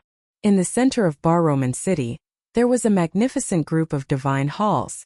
Among the countless divine halls, there was the most sacred and noble one. There was a sun engraved on top of the divine hall, and in the sun stood a young man with blonde hair and blue eyes, holding a golden holy sword. The huge temple released formidable fluctuations of power at all times, shrouding and guarding the entire Bar-Roman City. This huge temple was the Sun Temple of the Bar-Roman City. When Yang Feng arrived in front of the Sun Temple, he operated a secret method and looked at the temple. He saw a layer of extremely rich faith power shrouding the Sun Temple and exuding formidable fluctuations of power. On the Feisua plain, basically every city had a temple. However, the size of the temples varied, and the power they possessed varied as well. Along the way, Yang Feng didn't encounter any decent resistance because the clergymen of the temples in the cities didn't put up any resistance. Of course, in exchange, Yang Feng didn't touch any of the clergymen in the cities. On the Feisua plain, every clergyman was a servant of a god. If it wasn't necessary, Yang Feng wouldn't lightly touch the clergyman. A middle-aged bishop dressed in a bishop's robe with an arrogant expression walked out of the Sun Temple. Behind the middle-aged bishop were a dozen or so beautiful nuns dressed in nun robes. The middle-aged bishop looked condescendingly at Yang Feng and asked coldly, "Are you Ian?" Yang Feng frowned slightly, and then said indifferently, "I am Ian."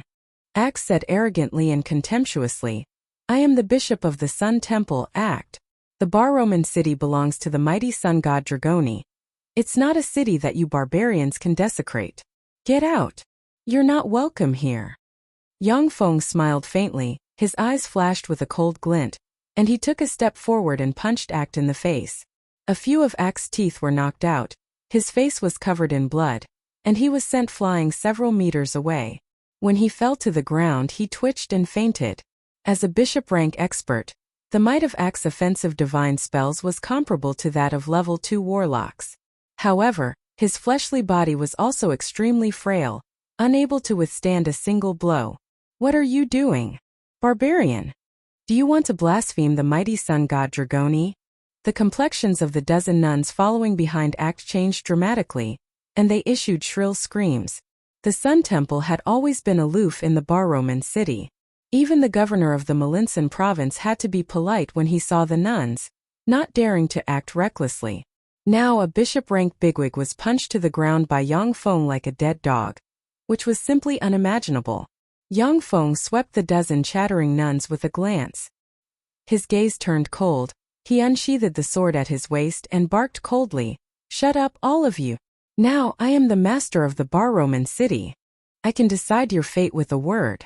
I can let you live, but I can also let you die. I can let you go to heaven, but I can also let you taste the pain of hell." The more than 30 guards next to Yang Feng unsheathed the swords at their waist and pointed at the dozen nuns. So long as Yang Feng gave the order, they would rush into the Sun Temple and kill all the nuns. The pretty complexions of the dozen beautiful nuns changed. They felt a chill in their hearts, and their delicate bodies trembled.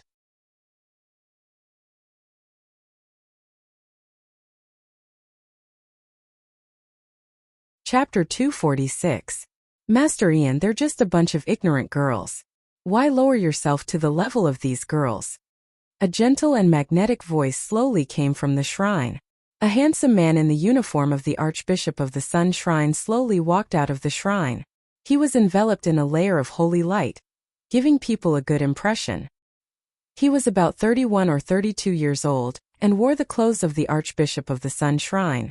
Behind the young man were 5 bishops of the Sun Temple. All the light was overshadowed by the young man's light. Yang Feng praised in his heart, "What an outstanding quack! He can compete with me." As a most outstanding and professional quack, he must be shrouded in sacred light at all times, giving people a favorable impression of him and giving people a sense of worship, awe. In this way it would be more convenient to preach. When necessary, Yang Feng would never be stingy with his spirit force and cast a holy radiance spell on himself. This would make him look more amiable and sacred. In many churches, one of the important criteria for selecting priests and nuns was to have good facial features and outstanding looks. The more handsome and beautiful a person was, the easier it was for them to be promoted in the church. In fact, in terms of appearance alone, the young man was more than a notch better than Yang Feng. After all, the young man was a professional quack. When the beautiful nuns saw the man shrouded in holy light, their eyes flashed with admiration. They bowed to him respectfully and said, "Archbishop Esteban." The 5 bishops following behind Esteban glanced at Bishop Act lying on the ground, and then focused their gazes on Yang Feng, and their eyes flashed with anger. Esteban said with a gentle smile, "Master Ian, my subordinates were a bit rude, please forgive them." Yang Feng smiled faintly. He didn't expose the fact that Esteban was hiding not far from the temple when Bishop Act came out. Yang Feng said calmly, "Although I am a believer of the great Weave Goddess, however, I maintain humility and respect for the great gods of the Zalia divine system." This act went so far as to sow discord between the great Weave Goddess and the great Sun God. I guess that he should be a heretic who infiltrated the Sun Temple in an attempt to sow discord between the two temples. He should be burned at the stake. When he said this, the complexions of the dozen beautiful nuns and the 5 bishops changed dramatically. Heresy was one of the biggest crimes in the churches of the Feisua Plain. Once someone was convicted of heresy, what awaited them would be the cruelest punishment and burning at the stake. The people of the Sun Temple didn't expect Yang Feng to be so ruthless as to directly accuse Act of heresy. Once this crime was carried out, Act's soul would not be able to return to the divine country of the sun god Dragoni after his death. Instead, he would fall into the netherworld or the abyss. Esteban's heart trembled slightly, but he still maintained a kind smile on his face as he said, "Act is a bit impatient and usually makes some small mistakes. However, I can guarantee that he is not a heretic. If he offended you in any way, I apologize on his behalf." Yang Feng said coldly with an expressionless face, "Sir Esteban, I have 2,000 cavalrymen, 5,000 warriors, and a wizard squad under my command. So long as I give the order, the Sun Temple in the Bar-Roman city will cease to exist. Do you really want to make an enemy of me for a trifling act? If anything happens to the Sun Temple in the Bar-Roman city, then I'm afraid that none of you here will be able to return to the divine country of the great sun god after your death." The complexions of the people of the Sun Temple suddenly changed dramatically and their eyes flashed with panic. The Feisua Plain was a world with gods. On this plane, if the clergymen of the churches were pious, then after their death, they could be taken into the divine country of their god and be reborn there. The sun god Dragoni was a powerful god with his own divine country. He could take his believers into his divine country after their death. Many of the clergymen of the Sun Temple were willing to die on the battlefield so that they could return to their divine country. But if the Sun Temple was destroyed, then they would be unable to return to their divine country after their death after committing such a great crime. This would be the greatest punishment for them. Esteban still had a refreshing smile on his face. After a few words, he took a few steps back and said, "Master Ian, the Sun Temple has no intention of getting involved in secular disputes. As long as you don't offend the believers of the Sun Church, then the Sun Temple can remain neutral." Originally, Esteban intended to have Yang Feng not attack the believers of the gods of the Xalia divine system. However, under Yang Feng's aggressiveness, he could only choose to protect the believers of the Sun Temple. Yang Feng asked, "How do I distinguish which believers of the Sun Church are?" Esteban said unhurriedly, "Every devout believer has a temple badge bestowed upon them by the Sun Temple in front of their house. Please don't harass them." Yang Feng waved his hand. A silencing spell shrouded him and Esteban, and said with a light smile, 50,000 gold coins for a badge. Every time I find a badge, I have to collect 50,000 gold coins from the Sun Temple." Esteban frowned and said, "The Sun Temple doesn't have that much gold coins." Yang Feng said in a tempting tone, "You can say that the Miracle City forced you to collect it. There are so many greater aristocrats in the Barraman City. What's 50,000 gold coins for a badge? You can directly collect 100,000 gold coins from them. Didn't the 50,000 gold coins fall directly into the hands of the Sun Temple? The culprit of all this is the Miracle City, while the Sun Temple has no other choice." "You really are a fiend." Esteban sighed slowly, revealed a smile, and said faintly, "In order to spread the glory of the great Sun God, I can only be forced to cooperate with a fiend. Gods didn't need gold coins, only faith. However, churches in the secular world didn't lack gold coins. Without gold coins, the influence of churches couldn't expand." Esteban only weighed the pros and cons for a moment, and then made a wise choice. In any case, with Yang Feng as a scapegoat, no matter how high the badge sales fee he collected was, the greater aristocrats would only be grateful to him and hate Yang Feng. Yang Feng and Esteban looked at each other and smiled, and their relationship became a bit closer. Yang Feng said, "Esteban, I need proof of identity as a bishop of the Sun Temple." Esteban frowned slightly and asked vigilantly, "What do you want that for?" "I want to meet the governor of the Malinsan province, preferably in a peaceful manner." "What do you want to do with him?" Yang Feng said with a light smile, "I think that the Malinsan province needs a great hero who can defeat the fiend Ian. I hope that this great hero will be the governor of the Malinsan province." Esteban was silent for a good while, before revealing a smile and exclaiming in admiration, "You're really a smart man." The governor of the Malinsan province was a good-for-nothing among good-for-nothings. Esteban originally planned to take the experts of the Sun Temple to defend the Barraman City. As a result, not only did the governor of the Malinsan province run away, but he also caused the collapse of more than 100,000 soldiers. Esteban's Sun Temple did nothing. If the governor of the Malinsan province was the great hero who subdued the Malinsan province, then it would be the best choice for Yang Feng. In this way, Yang Feng wouldn't have to face the experts of the Morince Empire, and could calmly return to the Miracle City to recuperate and strengthen himself. After all, the Morince Empire was one of the most powerful empires on the Feisua Plain, and its comprehensive strength was more than 10,000 times that of the Miracle City. If the battle continued, then once the huge war machine of the Morince Empire was fully activated, it could easily crush Yang Feng's Miracle City. At present, Yang Feng had already made a fortune in the Malinsan province, looting goods and gold coins in the hundreds of millions.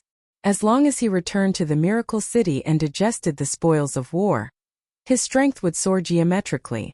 Retreating and admitting defeat was the best choice. This was an open and above-board scheme, and Yang Feng wasn't worried that Esteban would find out about it.